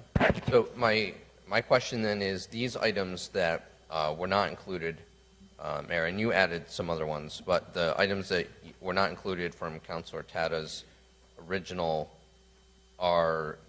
they're basically, where you're going to get them at some point. They were in the budget. You're just, the source of revenue is questionable or to be determined at this moment. And maybe you're not getting the second ATV, you said that, but you could decide next week or in 2 months to purchase that ATV and either then use the funding from here or the original revenue, the original funding source. That's always available for decision, right? Councilor Tata? Thank you. Vice Chair Laffin, I don't think that's accurate. So the list of items that still remains were not in the mayor's original budget. They were requested by the department, but they were not funded in the mayor's budget. So as part of my budget package, which passed the council, those were added, proposed to use ARPA funds, and the council voted for it. I can kind of give a deep, maybe I'll just keep, do you want me to just kind of make my general comments? I think it might clear some of it up. Sure. Okay. So just to refresh everyone's memory, during my budget proposal, I removed certain capital items from the budget to use ARPA funding rather than to raise taxes to pay for them. In addition, I proposed that we use an additional $66,028 of ARPA funds to fully fund 5 items for police and fire, which were requested by the departments but were denied by the mayor in his budget, and those are the items that we're discussing now, with the exception of the police ATV, which the police have informed me they already have. They were able to fund that with other sources. So that comes off of it. The council amended and approved the budget proposal, which still included these expenditures. Then the budget was vetoed. However, the council overrode the veto, which then put these items back into play. So we've been informed by the administration all throughout the ARPA process that any expenditures must be agreed upon by both the administration and the council. Therefore, as many capital items were moved from the budget to ARPA funding, I wanted to follow up tonight to make sure that these items did in fact all receive proper administrative approvals to be funded, as the council already voted twice for these ARPA expenditures during the budget process. So the list that we have from the mayor is the mayor's approved items. The good news is that it appears that all the items we removed from the budget are on his list to be paid for with ARPA funds. So those are all settled, in addition to the extra second year of the fire pumper. However, the items that were listed in item 2 of the budget proposal, which is attached with everyone's agenda, I included that, which again were approved twice by the council, those appear to have not been approved by the administration. So these were the items that the police and fire departments requested, but the mayor did not approve in his original budget. So the total of the remaining items is $46,028, and all of the items are for the fire department. I just mentioned them and their costs. I can go over each item in a little bit more detail. So the first one, well, the first two, we can lump them together. The gear extractor washer with base and the 2-set gear dryer. So these are for volunteer company 8, which is East Wallingford. And we know now scientifically that firefighters face higher rates of cancer than the general population just due to the nature of their work. So after firefighters respond to a scene, it's best practice for them to wash their gear, as there's carcinogens remaining on their gear. As I understand it now, the volunteers at Company 8 currently must bring their gear to either North Farms or to headquarters to use the gear washers and dryers there, as Company 7 doesn't have a gear washer or dryer. So not only is this inconvenient, but it's also time consuming, and they either wait to switch items from the washer to the dryer or have to leave and return, and the whole process takes several hours. So I believe the volunteers only have one set of gear, so this also takes their gear out of commission while it's being cleaned and transported. And while I don't know for sure, I assume this means that these volunteers are probably not washing their gear as often as they would be if they had their own gear washer and dryer at their station. And in addition, there's still money in the current budget as a carryover for this purchase, so it's already partially funded. So I think $11,000 is a small price for the town to pay to ensure our firefighters are able to adequately remove carcinogens from their gear. So that is the gear washer and dryer. The second, or the third item really, is the fire accelerant and hydrocarbon detector. So this is a tool that our department currently does not have, and it would be used by the fire marshal's office for fire investigations. For $1,800, I'm not sure why we're even disagreeing about a tool that our first responders have told us is important for them to do their job. So that's a very low cost in the scheme of things. And then the biggest one is the UTV. So this is the most expensive item on the list. But I feel like we've been talking about this for years. And now that we have ARPA funds to use, I think it's a great way to finally get this piece of equipment for our fire department. I know the council agreed because we all approved this item as part of the budget package. So what the item is a specially designed utility task vehicle, and it's outfitted with equipment very specific to fire and rescue. So just to be able to share the police ATV isn't feasible. They're made for and outfitted for totally different purposes. So the fire department one would have all the items on it that they would need for a rescue that their typical engines and trucks might not be able to get to. So we think about Tyler Mill, for example. If a hiker is injured or trapped 3 miles in, how do our rescuers get to them? There's no way any of our current vehicles are getting too far into those trails. So without this UTV, we're asking our rescuers to grab what gear and rescue equipment they think they'll need and start hiking until they reach the person. Then they need to get the patient out. So we ask them to carry all their gear and equipment that they brought in, plus an injured person, several miles back out, potentially. So it's not only physically demanding for our first responders, but it doesn't yield the best outcome for the patient either. So obviously, the quicker the fire department can respond and transport, the better the outcome. A similar scenario could play out in the case of a brush fire where we currently might not have access to, in which case seconds and minutes matter. Right now, we depend on the help from our neighbors in North Haven and Meriden to borrow their UTVs if we need them, but this obviously takes time to arrive and is based on their availability. And I believe I heard that there was a recent incident with a dirt bike accident. We had to ask North Haven to come with their UTV to assist with the rescue. So we've approved a lot of ARPA expenditures tonight, some for organizations that aren't even located in our town. And we're reminded often that ARPA is to respond to the COVID-19 pandemic, and I don't think many departments in this town were more directly affected by that than our first responders. So when they ask us for what is in the scheme of $13 million in ARPA money, such a small amount, I just don't feel comfortable telling them no, and I can't justify that. So they're asking for tools to help them do their job, and their job is to save us, God forbid we ever need them. So I'm respectfully asking the mayor to please approve this additional $46,028 to purchase these 4 fire department items. Thank you.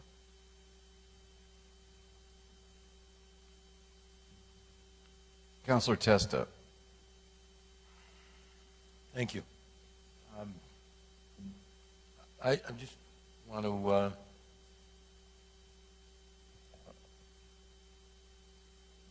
get us all on the same page with just numbers tonight, if I can.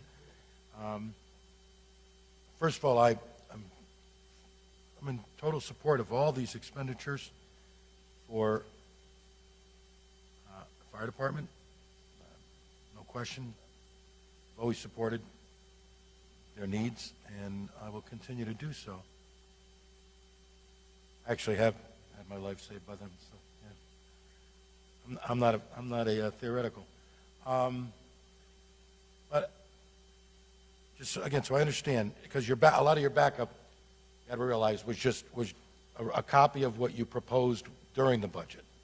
So none of what you're proposing tonight is an alteration of the budget. So, and I read all this, I said, okay, so these are, with the few additions you've made tonight, these are all items that were going to be in the budget, but were removed from the budget, and with the expectation that we would use ARPA funds to pay for them. Correct or not correct? The answer, Mr. Chairman. Yes. Someone, Thank you. please. The items that were in the budget, the items that were in the mayor's budget, right, that we removed and proposed to use ARPA funding for instead, those are all of the items that occur on the list the mayor provided, plus an additional $425,000 for year 2 of the fire pumper. Okay. The items that were not approved, the $46,000, these other 4 items, they were in the council's budget proposal to use ARPA money. However, they were not in the mayor's budget as approved items. They were in the mayor's budget as requested from the departments, but the mayor did not fund them. So we looked at the budget, we saw that those weren't funded, and then said, why don't we use ARPA for these in addition? Right. That's what the items that we're speaking about are now. All right, so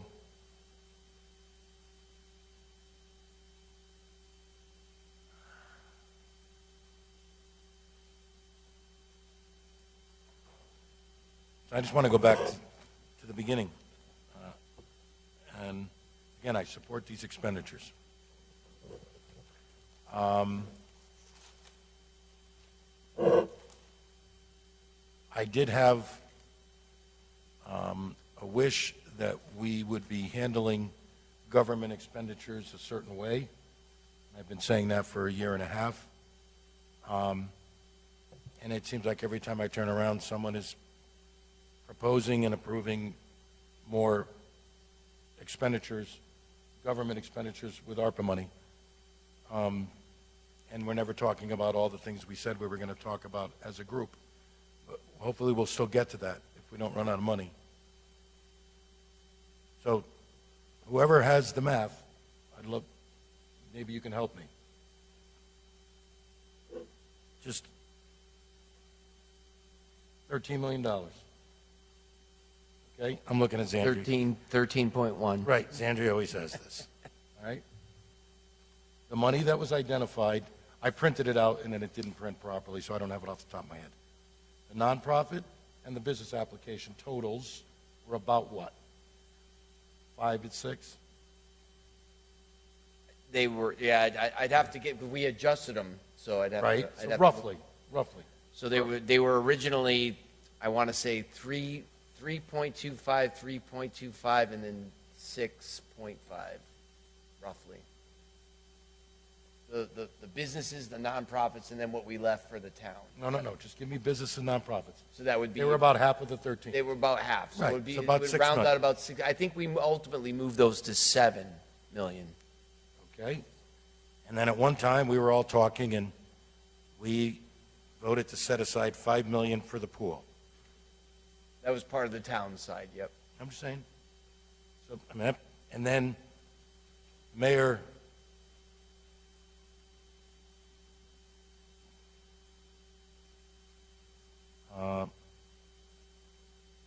recommended, we authorized whatever, enough, roughly almost another $1 million. I'm being very rough here, clearly. Maybe another $1 million that has just been happening over time. And so that should be the 13.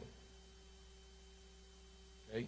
So how are we authorizing millions of dollars of expenditures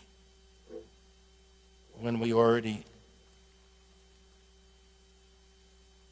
agreed to spend all of it a different way? I mean, we're tapping into the $5 million that we had to set aside for the pool.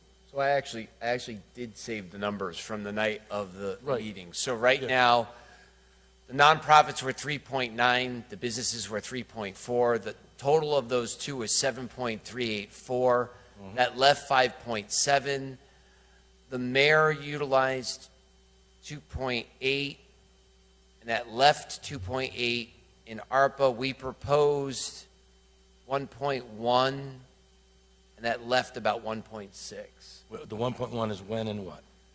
I think that was proposed, this goes back, I'm not sure because I don't have all my notes here. I think that was a proposal the night we made all of the adjustments with Councilor Tada's motions. And the 2.8, you said the mayor. There were numbers, so the mayor had identified monies early on to utilize out of ARPA to pay the consultants. He also put some money in the budget.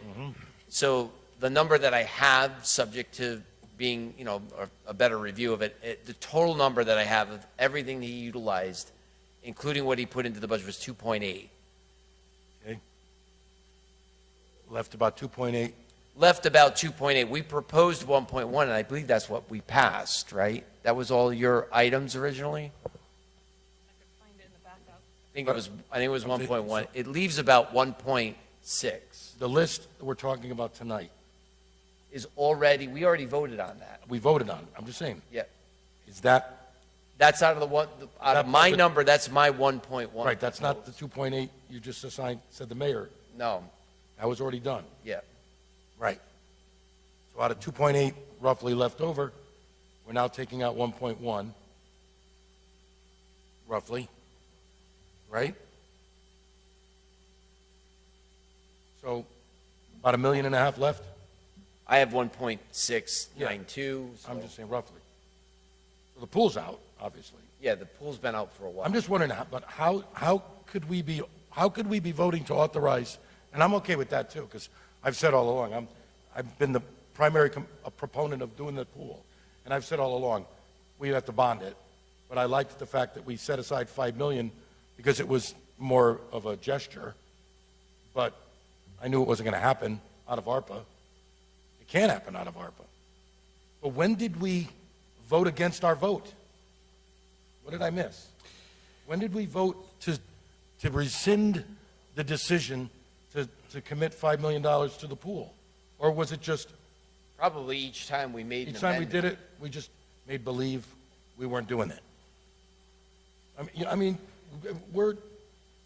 and we've never, and I printed out the list of, let's just call it individual projects we all thought might be worthwhile.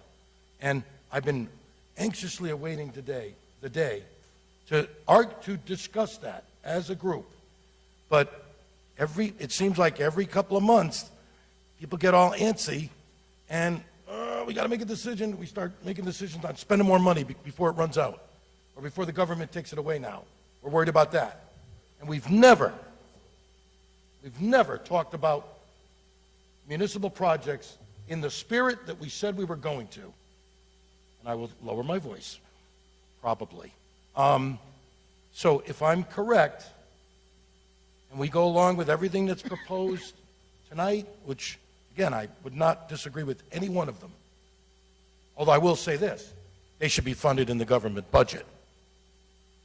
We shouldn't have to be looking to ARPA to fund public safety equipment and public safety expenditures. They should be part of capital expenditure bonding ordinances if necessary. It should not be what we're using ARPA money for. But we're using ARPA money because we can't think of any other way to spend the money. Or we can't think of any better way to fund things we think we should be funding. But we have this pool of money that we've just been chipping away at, and So now we have $1.5 million, maybe. Mr. Chairman? Mayor. Go ahead. I think the comptroller has, he broke down exactly what it would be. There's about $3 million left unallocated. There's $3 million before tonight. If what's tonight's passed. Okay, so there's $3 million left. And that's using estimates of what was still out there that needs to be approved. Okay. Application process. Was that taking into account approving all of the nonprofit and the business applications? The 7.3? Not all of them, just Well, what's so- currently out there. So we're not at 3 million really. If we fund all of the applications, and we're going to talk about that shortly, about still reconsidering applications that might have been incomplete, so forth and so on. So Correct. So- So I missed that part of the conversation. that's okay. So maybe it's, well, we haven't had it yet, but, so maybe we're at 2 million, maybe we're close to 3. We're not, but maybe we're around 2. 1.5 to 2 left over that we can, as a council, get together and collegially, is that a word? Decide on community projects that might benefit the whole community, as we said we wanted to do a long time ago. I just want to know what I'm working with here. Because there's projects I want to propose. There's one in particular. And there's other projects it's there, here's the list. But we've ignored this list, because we've done things like we've been doing them for a year and a half. We get nervous, we're not moving fast enough, and we do something. We get nervous, we're not doing something, and we do something. And so many times it seems like we're making decisions off the cuff, just so that we can feel like, or say we did something. And none of what we did is bad. I don't mean to imply that. It's just, we said we were going to do things a certain way, and we haven't done it that way at all. And every time we have an opportunity to move to that next step where we said we would, someone jumps in or something happens and we do something different. And I mean, that frustrates me. It frustrates me a lot. Because from the beginning, I said I would like us to do things a certain way, and I'm afraid that when the budget's prepared, a whole bunch of stuff in the budget is going to utilize ARPA money, and we're not going to be able to stop it when that happens, and it happened. So I'll vote for this. I'm good with this. I would just ask my colleagues, when are we going to look at this list and figure out what we might want to do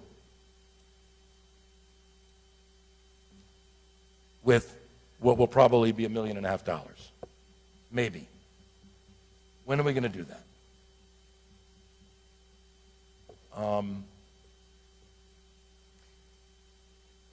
That was pretty much rhetorical, I guess. So I'll leave that on the table for you to consider. And hopefully we could talk about some of the stuff tonight. The other thing I want to ask about, let me know when it's appropriate. I do think we need to formally make a decision to allow the committee or the consultant to still consider applications that were deemed incomplete. Item 14, right? I think that's Did we the do next- that already? No, That's it's the item next 14. item on It is the item- agenda. Okay, I want to make sure that's the item. Good enough. All right, I'll hold off for now. Councilor Laffin. Thank you. Councilor Tessis, Councilor, my recollection, and Councilor Tata stated those other items, right, so they were budgeted, they were in the general government budget, just in an effort to reduce the tax burden, it was flipped around. Mr. Senate, you said there was $3 million left after this $4.4 million? Yes, but that number is using what was still for the nonprofits and the businesses, just what hasn't been reviewed yet. This doesn't take into account that you're going to go back and look at rejected ones. Right. So that's my next point out or concern. So how, do you have the number there, how much you have in the buckets for the nonprofit and businesses that you got to that number with? So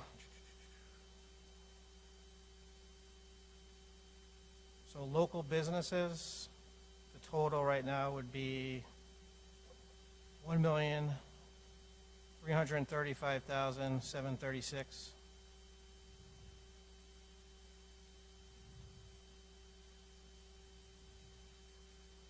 Just give me a second to do the nonprofit. Yeah, no I can't problem. do it in my head, sorry.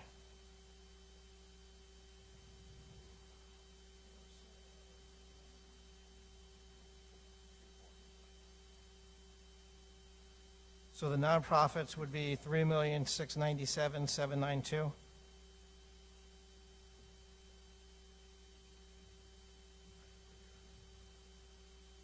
And then there's the $4,447,996 that's proposed tonight. And then there was the only thing that's actually been officially allocated for municipal projects is the $67,490 for Doolittle cameras. Right. And then we've parsed out about $500,000 for administration. Yeah. So that's not in that number. Yeah, so the nonprofit and business numbers that you're using in your math, it's about 5 million, right?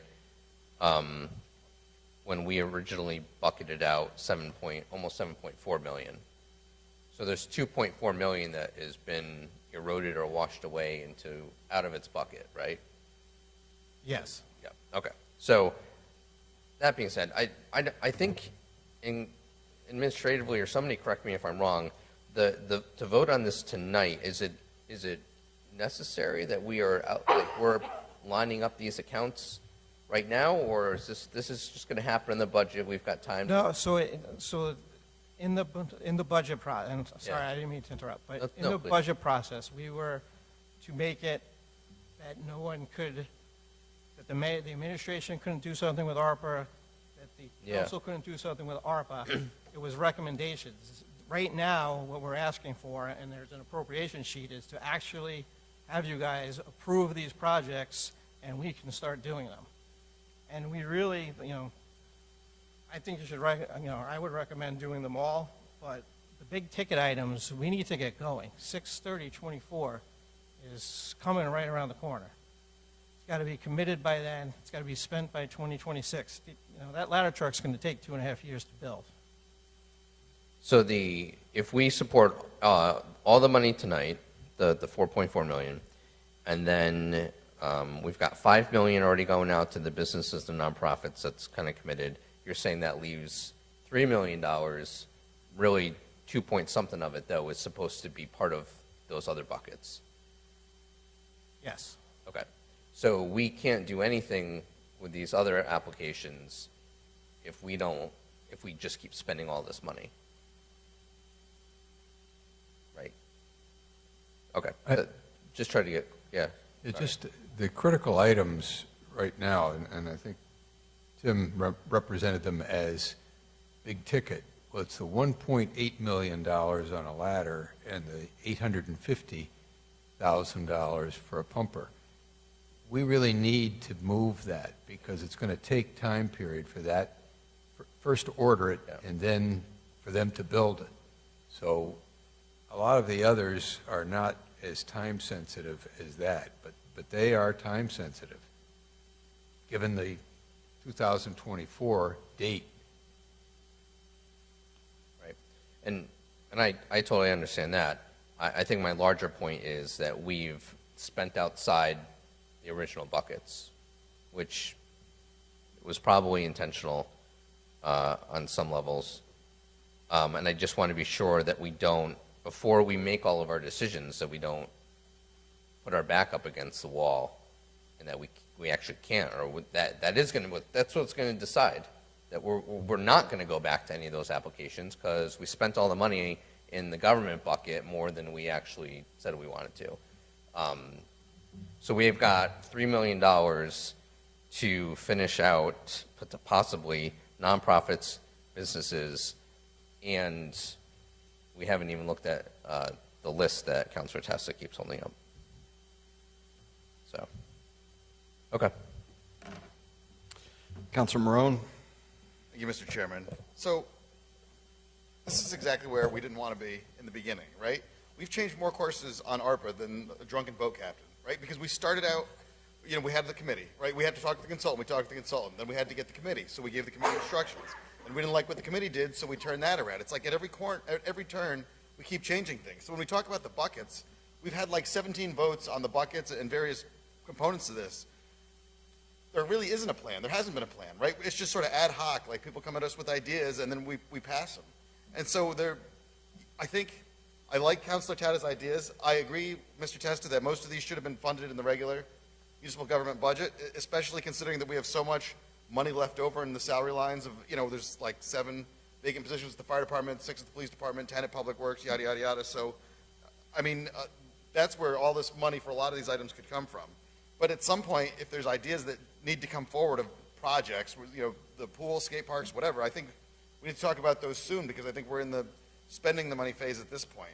So I think that I like what Councilor Tad did with this. I think it made sense in the context of the budget. They're all good expenses. I think we should move forward with them and then, and then whatever money's left over, we consider for some other, qualified purpose. So thank you, Mr. Chairman. Councilor Tata? Thank you, Mr. Chairman. I just want to reiterate, so the council already voted on all of these items in the affirmative twice, once with the budget, and then again when we overrode the veto. These were all included in that, so this is nothing new to us. The reason I added it back to the agenda tonight was because we've been told during this whole process that the administration needs to agree on any ARPA expenditures. I wanted to just follow up now that it's a couple months after or a month after the budget. I wanted to follow up and make sure that what we intended to happen actually is happening. So that was my reason for putting this on the agenda. So I just want to be clear that this is nothing new to us. We've already voted on this in the affirmative twice. The mayor submitted his list of what he agreed to, so we all agree on that.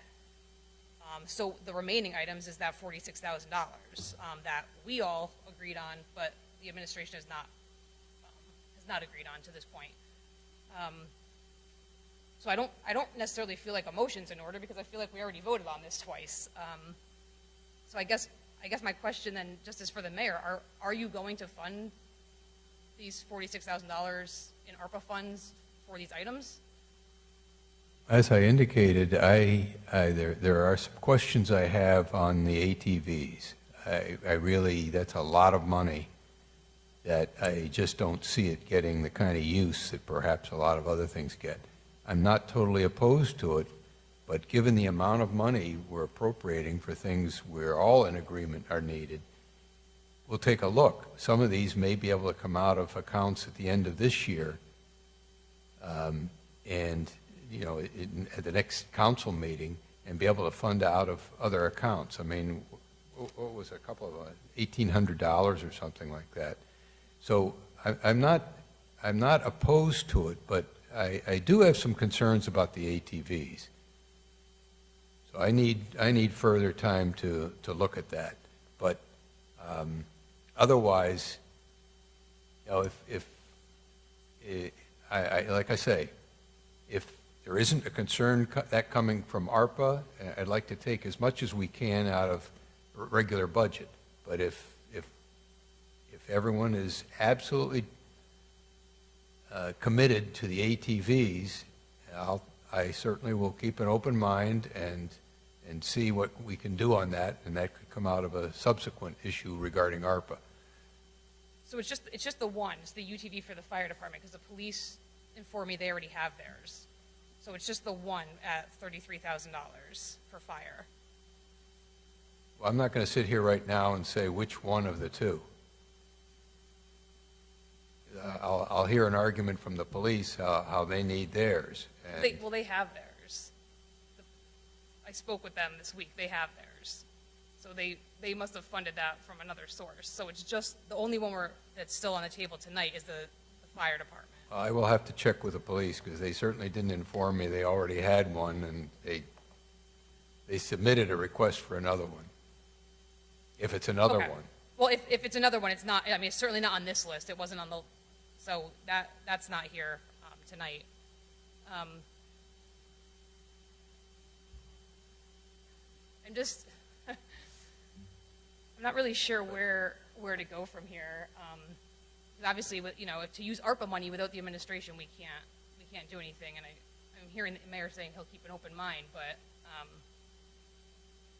I really wanted to just get this done and get these items for the fire department tonight and not have to keep talking about this for months and months. It's, I mean, in the scheme of what we spent tonight in ARPA money, this is nothing.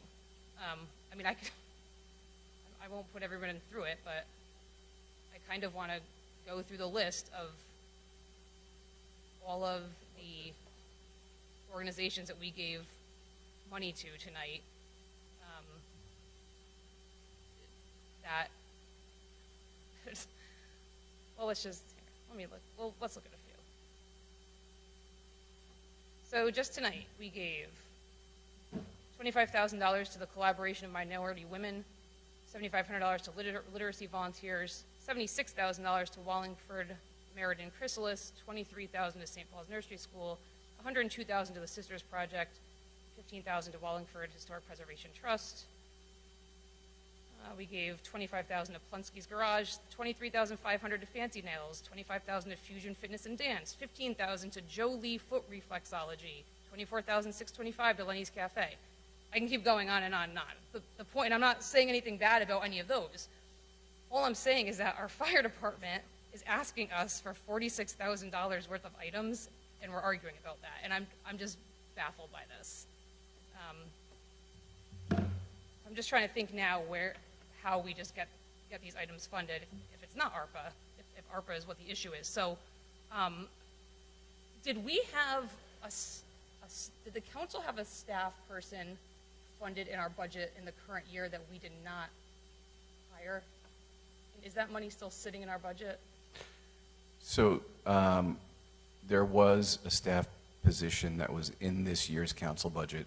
We did not hire that person, but we have used a fair amount of it for the archiving project. Okay, so we don't have that. Well, we might have some of it, but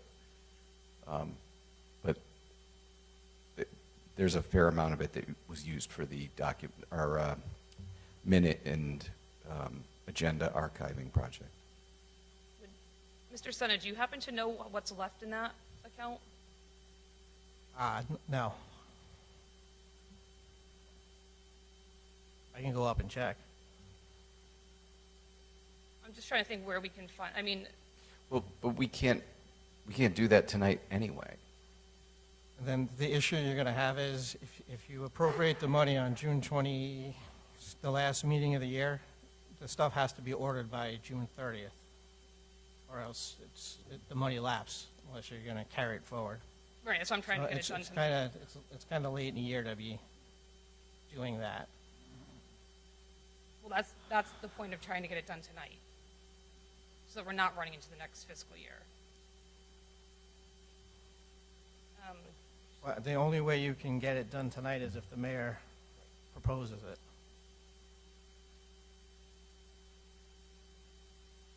And we do need a motion to appropriate the funding.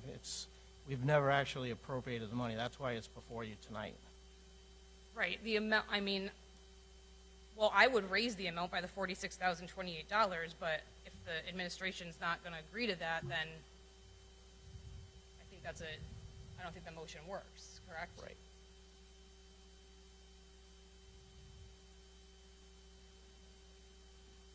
No. I believe the only thing you can vote on tonight is what the mayor proposed, unless he's going to make an adjustment to it.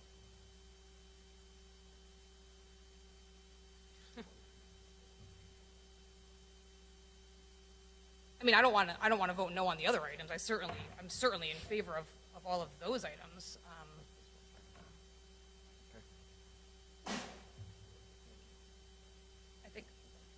I'm all set for now, Mr. Chairman. Councilor Laffin? Thank you. I think part of the confusion in the debate, so I think it was my first term or second term, the council appropriated, I opposed it because I knew nothing was going to happen, but the council appropriated money for computers in certain departments.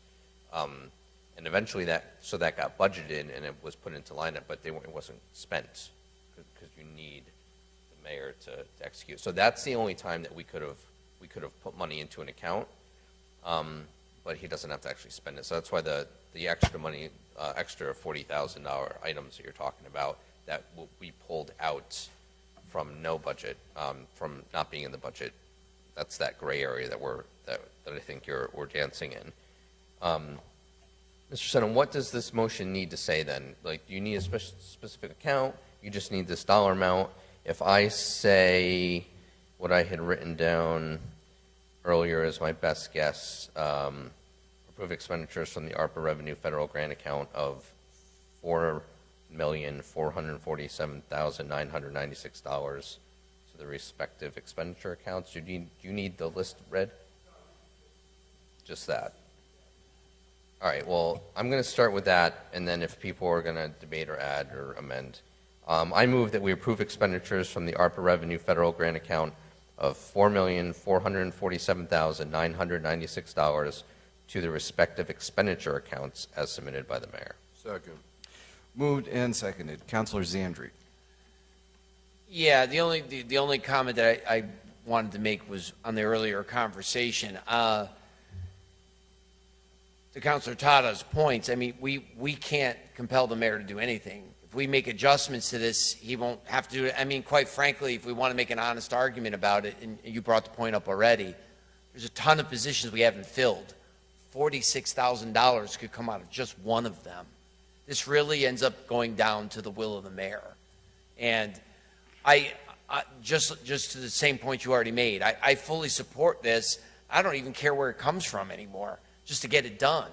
But that ends up being the final decision of the administration. So, Mayor Dickinson, I guess I'm just going to ask, you know, between the funding here and the monies that we know we have, because positions are going to remain unfilled to the end of the year, can we find the $46,000 and get these things taken care of?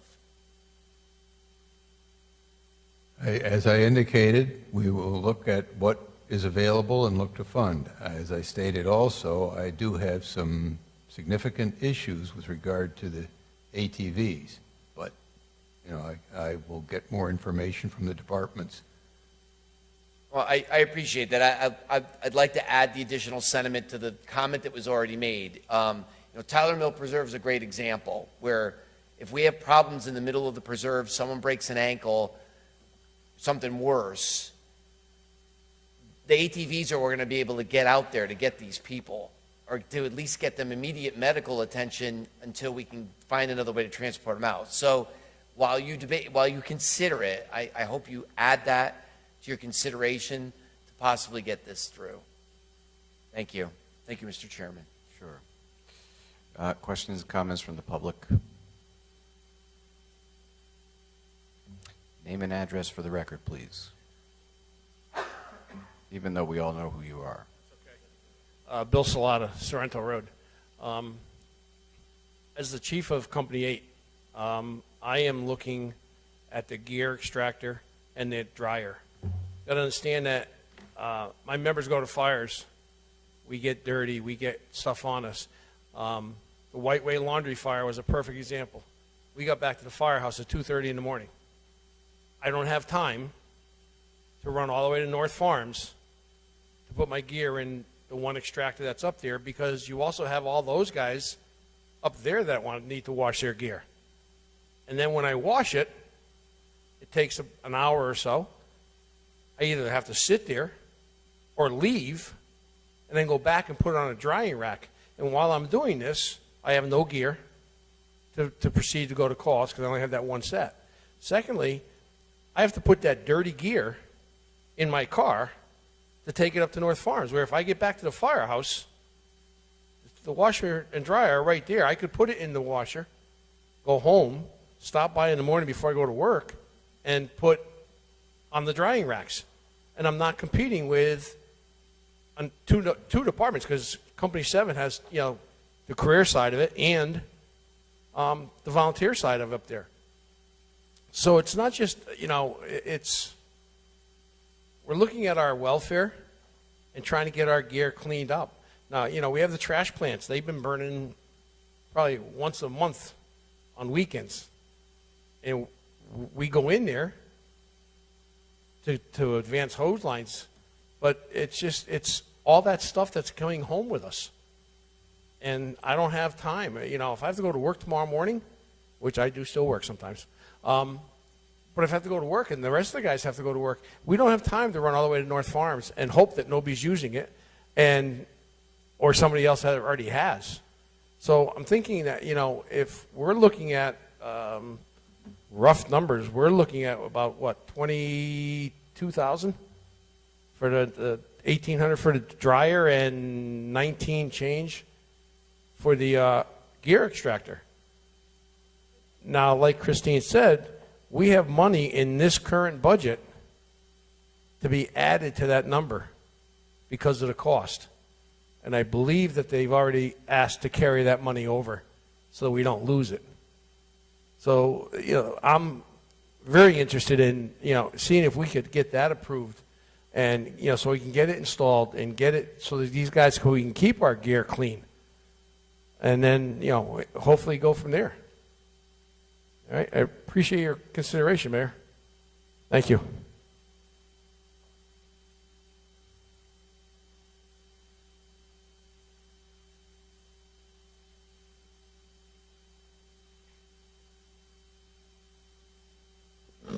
Debbie Gross, Long Hill Road. I guess I'm really disgusted in this conversation. I mean, Councilor Testa brings up the fact that the pool money isn't there anymore and that you've overspent the ARPA buckets that you originally had approved. And I'm confused as to how you're able to do that. And then you go through motions to approve money in the name of public safety, and then the mayor, who's not paying attention, and he wasn't paying attention when Councilor Testa was going through all the lists, which was really quite disturbing for me, and I'm sorry of my tone, but I'm getting a little angry. I can't believe the fact that we're having these conversations, that the money isn't there, the pool's gone, you won't approve money in the name of public safety. What are we doing? This is just a comment, and like I said, I'm just disgusted at this point of what the conversations that's going on in the last hour. Thank you.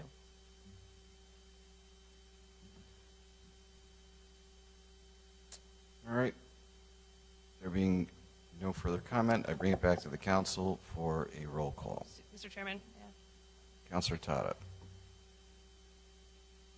I know this does not make the administration spend this money, but I would like to amend the motion to include an additional $46,028 to fund the 4 fire department items.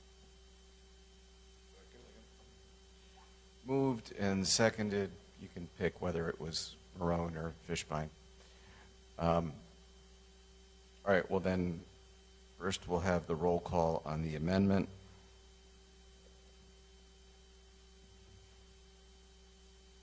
Allenson? Yes. Carmody? Yes. Fishbein? Yes. Laffin? Yes. Marone? Yes. Tata? Yes. Testa? Yes. Zandri? Yes. Cervoni? Yes, the amendment passes. Please call the roll on the motion as amended. Allenson? Yes. Carmody? Yes. Fishbein? Yes. Laffin? Yes. Marone? Yes. Tata? Yes. Testa? Zandri? Yes. Cervoni? Yes, the motion passes. On to item 14. Attorney Small, you have the floor. Okay. So So I've given you a further update since my last memo, and I'm hoping we can come to some conclusions. So as of tonight, with the exception of Gaylord, you've heard all the applications that have been recommended for nonprofits. I've given you the list of the business ones that the committee did not approve. I've given you, since the last memo, an update on an ineligible application and 2 other applications that have problems with owing money to the town and not representing that on the application form. 2 business applications that still have to be reviewed by the committee, and then it brings us to, the 2 points. One, I think we're in a position to tell those applicants who are ineligible that it's done. And secondly, the issue of, does the council wish to do something with those that were deemed incomplete? It's not my decision to make, so I need some direction as to what you want to do with those. So my thought is, where you need us to address things are items 4, 5. So items 4, 5. I mean, do you need us to say we're not going to address the ineligible or incorrect? Or Well, it would seem to me that we can come to a conclusion on those. So they've been deemed ineligible, so unless you want to debate whether or not they were in fact eligible, they're done, and none of those applicants have been told that. So I had given you a list prior to this, and so basically, and some of them that are in, and I'm looking at, if we look at number 3, so number 3 was, when the committee referred back the Gaylord and the Community Health Center to you, they also included these 4 business applications saying that there were questions. So I deemed that I should try to resolve the issue as to what the questions were with respect to those applications. That is in progress, but it kind of crosses over into lack of information. I mean, I think at least one of these is going to be ineligible, but I'm still waiting for answers to questions on those. So I thought that it was appropriate for me to try to solve what the issue was. Okay, so why don't we skip item 3 while you resolve that? All right, but the only reason why I mention it is because it kind of it could cross over into the incomplete, I'm not sure. So, in terms of incomplete, you have a lack of documentation, so where they gave some but not all, and I think some have made a mistake as to which documentation they gave. And then there's also the incompleteness in terms of not providing sufficient detail to able to determine whether or not something is eligible. And that's where it kind of crosses into this number 3, because I'm finding that some of these may fall into that category too. So go ahead. Well, if I'm making sense. Well, you are, except I don't see an incomplete list on your memo. Well, the incomplete list was in the May 5th memo, which is attached to that. Oh. Thank you. Okay.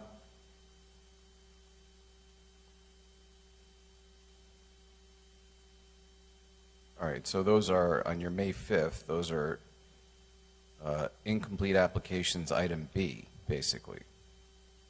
No. B, I don't think you should take any. I don't think you should. I think those should be told that theirs is denied. They provide no documentation whatsoever. Okay. So that would be under the incomplete applications B.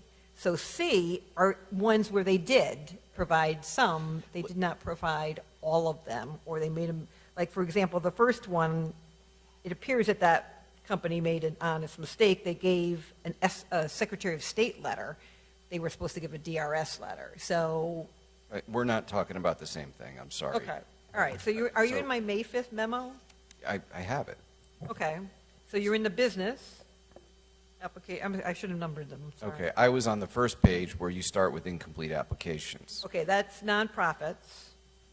Okay, So I don't think that there's really no issue on the nonprofits, because all the ones that are listed as incomplete, they either fixed them or they didn't refile. They were, the ones that were not eligible did not refile. The only one, I don't know why, would be the daycare. I don't know what the story was with that. And I don't recall the circumstances of that one. okay. I'm just trying to figure out a way to address this Right. in parts. Okay. And at least, let's start with your June 8th memo, item 4. Okay. So we have 6 applications not recommended for approval. So we can move to put those to bed for good, right? Yeah, I don't know what your status is with, because you had your formula. Was that applied? I don't know if that was applied. No, not by the committee, no. No, I understand. Motion from us to not pursue that? Well, I mean, if you're going to do them individually, we can do that, or you can say, if it's been determined that they're not eligible, then why can't we just vote to close out the ones that were deemed ineligible? I understand that, but I need to have them in a place where I can identify them for the benefit of the clerk, so that we have a motion. Okay, so it would be that addresses- outlined in my June 8th and May 5th memo. Okay. So, Ineligible business applications. all right. So for ineligible business applications, we have Front Porch Brewing Company, You can And say then- in those listed in the May 5th memo. and then the ineligible, so those are items A, B, C. Well, that whole list from the bottom Right, so of I would just business. refer to the So memo. that starts with Morgillo Knuckleheads, A, and ends with G, Wally Wine and Spirits. Is that right? Yes. So can I get a motion that the council take final action to take no action on those items? Does that work? Yes. Okay. Moved by Councilor Fishbein, seconded by Councilor Marone. Any discussion on that motion? All right. All those in favor signify by saying aye. Aye. Aye. Any opposed? Hearing none, that motion passes. Okay, then we have business applications with incorrect information. So on June 8th, that's item 6. And then, is there anything left on your May 5th memo?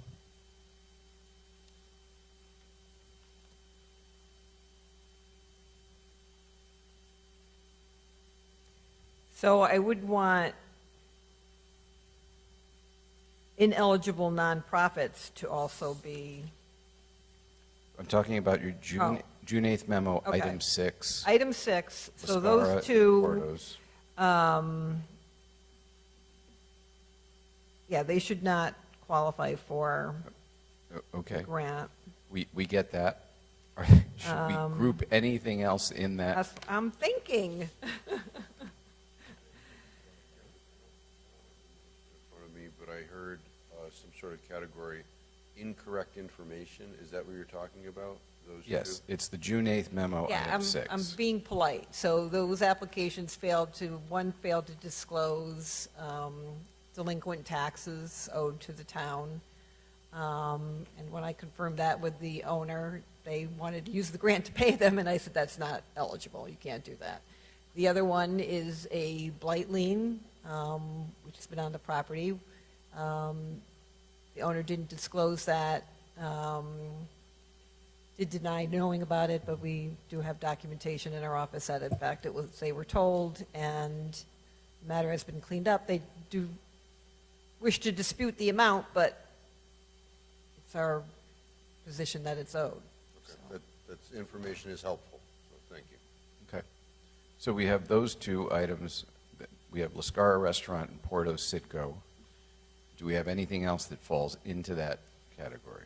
Give me 1 second. So we did have, you all heard from, and I thought we had resolved it before, another application wherein they failed, when they applied, they were delinquent in their taxes, failed to place that, state that in the application. Upon being told that, they did pay it immediately, but it wasn't disclosed properly, so. Okay, right. So it was not disclosed, but if we're thinking about the one that we're not mentioning at the moment, is that the one where the applicant found out about the tax debt and paid it immediately? Is that the one you're talking about? Correct. Okay. So the question then becomes, do we want to? Yeah, I'm sorry? The question then becomes, do we want to include that in this group or treat it separately because we have Right. reason to believe it was an honest error? I would prefer to treat it separately. Okay. Agreed. Okay. Well then, let's treat that one separately. And can I get a motion for the council to finally take no action on the Lascara Restaurant application and the Porto Sitco Service Station application? Take no action. Second. Moved and seconded. Any discussion on that motion? Mr. Chairman. Before, if I could go first, I think I have to recuse myself from that. Okay. I'm just going to step out. I will let you. Councilor Carmody. Did these businesses have an opportunity to Yeah, rectify we're their not doing that. situations, or? Yes. I'm sorry? Yes. They did not. Their response was, let's negotiate, Okay. instead of just writing a check. Well, it's a very large amount. It exceeds the amount of the grant. Yeah. Thank you. Any further discussion on the motion? Public comment?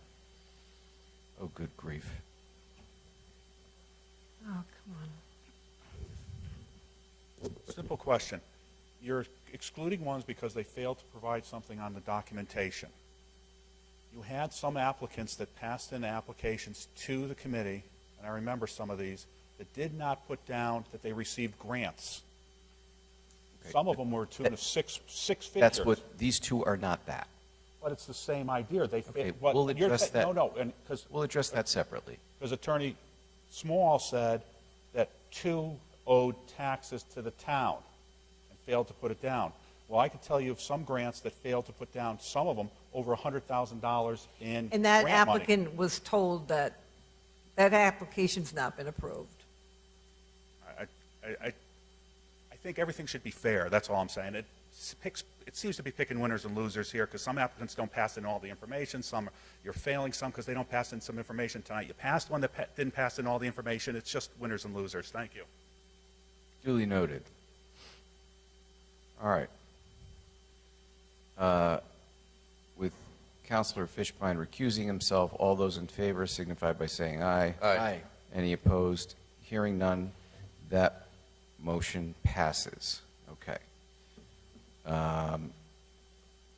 So then, what does that leave that we need to address between May 5th and June 8th? Because I don't think, on the last two items on June 8th, I don't think we're in a position to address finally. You're, what? I don't think, for example, item 7 on June Right. 8th, we're Right. not in a position to address that. Correct. Those are still pending with the committee. Okay. So then you have the issue of incomplete for lack of information. We're going to deal with Barron's? So that one, and actually, in light of what Mr. Gross said, there is a, and I did discuss this with you way back when. So there is an applicant who stated their PPP money, and it was half of what they got. Said 90, and they got 180. So nothing's happened with that application. Okay. Now, I did reach out to them, and they did say, they did confirm that that was correct, that they Can we treat that separately from Ken Post? Right, I'm just trying to think of, right, so that, you have that one, this one, and then just the general category of incomplete. So Barron's Kempo is the application where the applicant Correct. failed to disclose a delinquent tax debt, but we have every reason to believe that that was a good faith error because as soon as she found out, she paid the tax bill. Correct. Okay. And so would we need to send that back to the committee for review since the committee has not, or did they approve it? No, I think they approved it, Okay. and then in our review, we found that. So then the question becomes, as the committee had reviewed it and she's corrected the mistake, Correct. good faith error in the application, would the council approve that one? So move. Okay, so there's a motion on Barron's Kempo. Is there a second? Second. Moved and seconded. Discussion on the motion. Anything from the public? All those in favor signify by saying aye. Aye. Any opposed? Hearing none, that motion passes. All right, so the salon is the one that represented, so this was brought to me by members of the committee, that they had looked at the federal funding and they had received about 180,000 and only 90,000. So they got two checks, basically, and they only put down 90.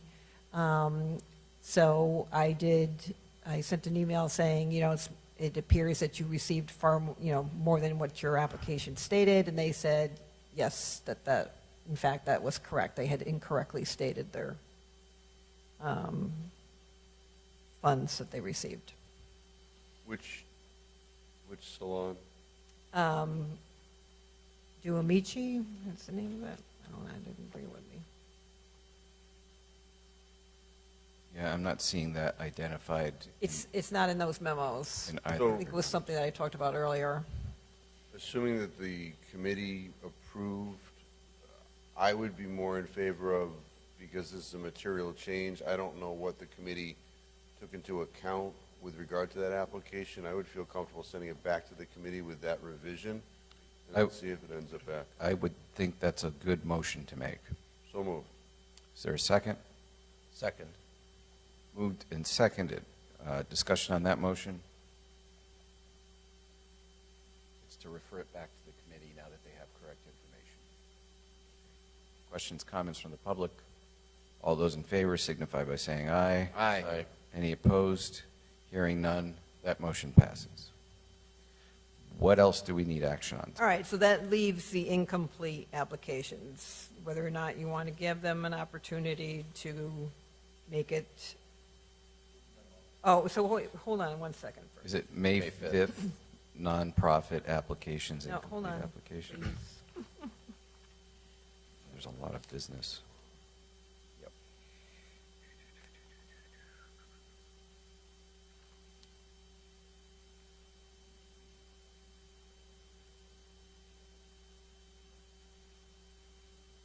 All right, you voted on ineligible nonprofits, right? Yep. Okay. All right. So and I don't have any information as to how much of an incomplete it was the daycare. I don't know, I don't recall the circumstance. All I know is that it was I think it was very incomplete, so I honestly would have to look at that one again. Which daycare? The Wallingford Community Daycare. So in my May 5th memo, under nonprofit applications incomplete, Oh, now I see it. it would be under B. B3. So, I didn't relook at this one, so I don't know, sometimes when I put incomplete, they were like really incomplete, like 3/4 of it was gone. I don't recall the circumstances of this. And there's been no inquiry at all from them. I don't know if they started something and left it unfinished. I'd have to double check that one. Do we know if we have, or someone on our behalf has reached out to all of these applicants on incomplete applications to let them know what is incomplete and giving them an opportunity to cure? Because I know, like, the YMCA originally their application was incomplete. And then I saw through the portal that our consultant reached out to them in particular, and then they did supplant, but with other incompletes, I didn't see that paper trail. So I just Well, wanna but make- they did reach out, so. I would have hoped that the portal would have reflected their due diligence. So I just want to make sure that everybody's being treated. All right, so that would be that if it's an incomplete application, I view there's two components to being incomplete. They're incomplete from a lack of they didn't give all the documentation. They did give some, they did not give all of them. And then there's an incomplete category where they didn't provide sufficient information to determine whether or not what they specifically were asking for was eligible. So you can ask for a simple clarification of that. That would also fall into the incomplete category. So we can do it for both, or you can just do it for one. I'm on the business application one. A, the 13 businesses, then they're out. Like, we don't even know what they are. For B and C, then I would feel more comfortable if they all got one final letter. B send no financials whatsoever. All right, then kick out B. Thank you. And then send a final to the C group saying you have 30 days. I'd give them less than that, and I Sure. mean, my personal, you can do what you want, but I'd give them less than I just that, threw a and rank what I will do, and I'll converse with the consultant, is we'll make sure that we're very specific about what we're asking is the deficiency. Right. And give them, from the time we send the letter or the email, because, they all gave us a contact email. I'm not chasing people who don't respond to an email that they provided as their contact, which has been a problem. And you can decide whatever amount of time you want, but I don't think it should be 30 days. But so from the time, and I'll say it in the email, you have until X days to provide Whatever this people are information. comfortable with. And 10 days, 10 business days. and we're You're 10, screwed. 10 calendar days 14? I like 2 weeks. and a half. On the business I say days. 2 weeks for Group C, and then tell B they're done. I mean, it's not like they haven't had months to prepare for the application, they had I- months to, intervene in the meantime. They don't know. Yeah, they don't know. What? They don't know that the application is incomplete, right? I mean, this is in some of these instances, it's the first time we're reaching out to them saying, we haven't acted on your thing because we're waiting for something from you. I mean, so. Well, I wouldn't say that they didn't necessarily know at some point, but have they gotten anything in the past several months? That's absolutely correct. No, they're not. Nobody's gotten final- anything from me saying, "Give me extra documents you haven't provided." No, I've not done that. 2 weeks. Thanks for being close. You have 2 weeks. 2 weeks from when I tell them what's deficient. Yep. Okay. Yes. Category C, yeah. Right. They provided no documentation whatsoever.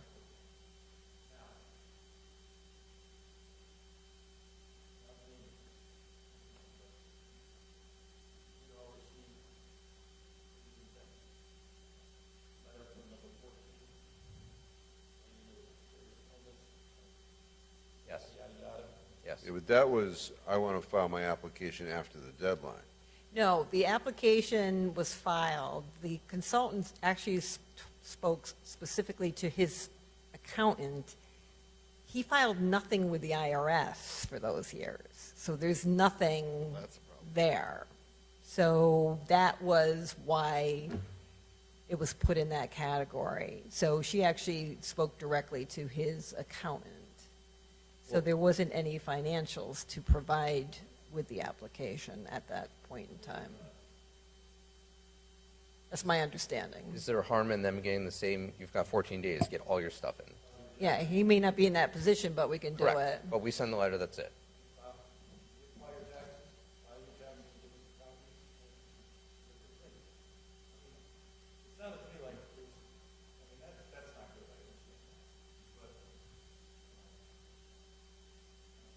So that would be, well, what about a profit and loss instead, done by the CPA? I mean, he does have an accountant.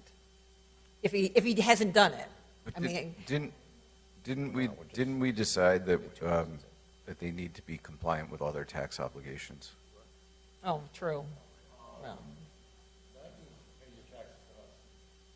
No, it's to everybody. no, it's to everybody. We ask for any, Everything. yeah. Everybody. I mean, we could reach out to the accountant and say, is it concluded? Have you, but that would have been, Well, that would disqualify them on those grounds, but this way they get a Right. letter saying, you got 2 weeks in case whatever be done. So we're going to move B and C. B14 into C, or are we doing that for all of B and C? I say all B and C, keep it fair, right? no, oh, jeez. Okay, Well, that's what I thought he was saying. I really do not think you should do B.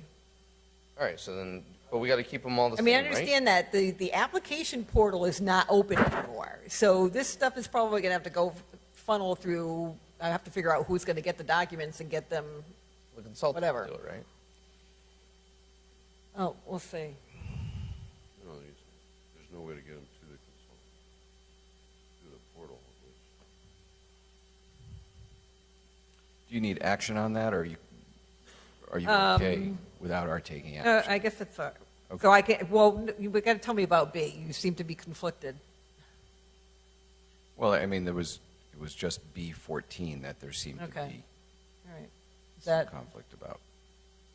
But how do we know that other, I mean, not that I'm, but we want to be fair. How do we Right. know that, I mean, when you say there's no documentation, none whatsoever, For other than the anything. application form. so that is the same basic thing with regard to, everybody else that's in B. So is it fair to take out B14 and treat them differently? Not in my mind. So it's either all or none. Yeah, I don't think he's going to make it anyway. You're suggesting, though, that someone that submitted no documents is on the level playing field with someone that submitted impartial? No, in this category, all of these submitted no documents. But there is a move to take one of those individuals that submitted no documents and treat them differently. Keep in mind that on B, you see that I actually put additional reasons in parentheses next to some of those, too.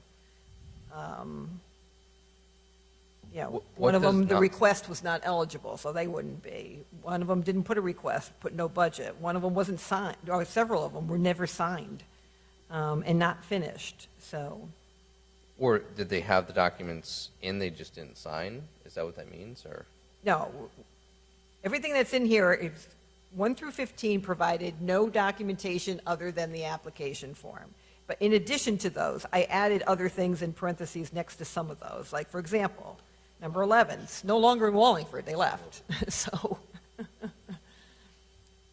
Well, I mean, perhaps then we could parse out B, because it doesn't even matter if we get the backup for number 11, they aren't getting a grant, because they don't, even if they do supply the information, right? But B14, if they did, then perhaps they're in the mix. But somebody that we've already said, or you've already said, isn't eligible, it doesn't matter whether we get the documents. Counselor Allenson has been waiting patiently. I wouldn't say patiently. I was trying to be kind. I wouldn't either. I just want to say, we got hundreds of applications that did submit all of their documents. We're not singling anybody out when we say group B didn't provide the requirements. Everybody had the same amount of time. Somehow, despite all of the work and hardship that all of these other businesses and nonprofits experienced, they somehow still managed to turn in a complete application. So we can't just pick and choose because we got an email. The people, because what if we just didn't get an email from the rest of these people, So I am wholeheartedly not for picking and choosing. You either take all of B and C and offer them the opportunity unless they're not eligible, or you do none of B and C is still at the 14-day. My vote would be for none of B, and C has 14 days to provide documents if they can. Second. Make it simple. Thank you. Second. All right, so Counselor Allenson's vote turned into her motion. So moved. And Counselor Fishbein seconded. Discussion on the motion. Counselor Zandri. I will be voting in support of this, but not for item C10. I'm going to abstain from that item. Really? Why? Why? Why do you think? Oh, goodness, people. Can I just see the list? I have no idea who's on this list. Sorry, my uncle. That's it. Can't do it.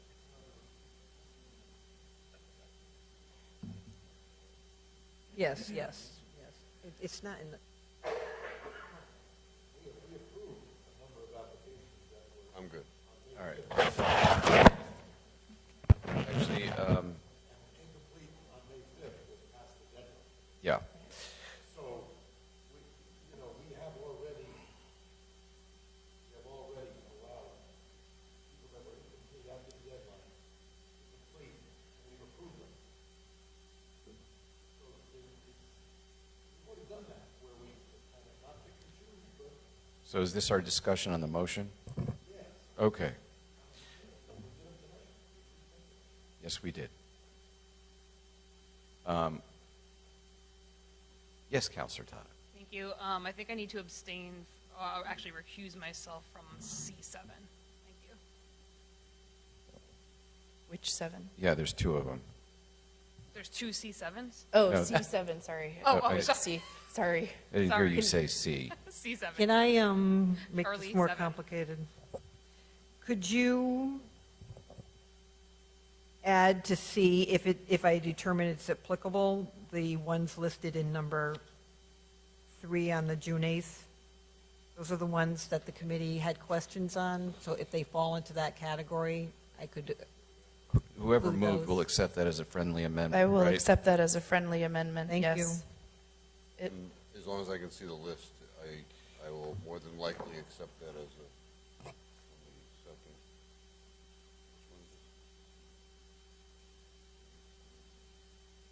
Yes, I'll second the friendly amendment. Thank you. All right.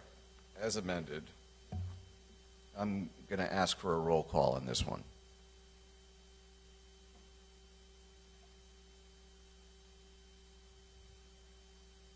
Allenson, yes. Carmody, Yes. Fishbein, Yes. Laffin, Yes. Marone, Yes. Tata, Yes. Testa, Zandri, Yes. Cervoni. I'm going to abstain, but the motion passes. All right. Anything else you need mopped up tonight? So all I'm going to say is that I've gone through all these things a couple of times, so I think that I've covered everything, but I'm going to reserve the right to have missed something that I bring back to you because I'll be going through it one more time or maybe 2 more times to make sure that it's complete. But so I'll send some of this back to the committee and get the other ones done, and I'll bring it back after it's done, after it's Your done. request for forgiveness in advance is granted. Thank you, thank It you. was like, don't shoot the messenger or something like that. Yeah, something like that. Yeah. Okay, there being no further business on the agenda, I will entertain a motion to adjourn. No. Second. No. First. So moved. All right, moved, seconded. All those in favor signify by saying aye. Aye. Any opposed? Hearing none, I declare the meeting adjourned.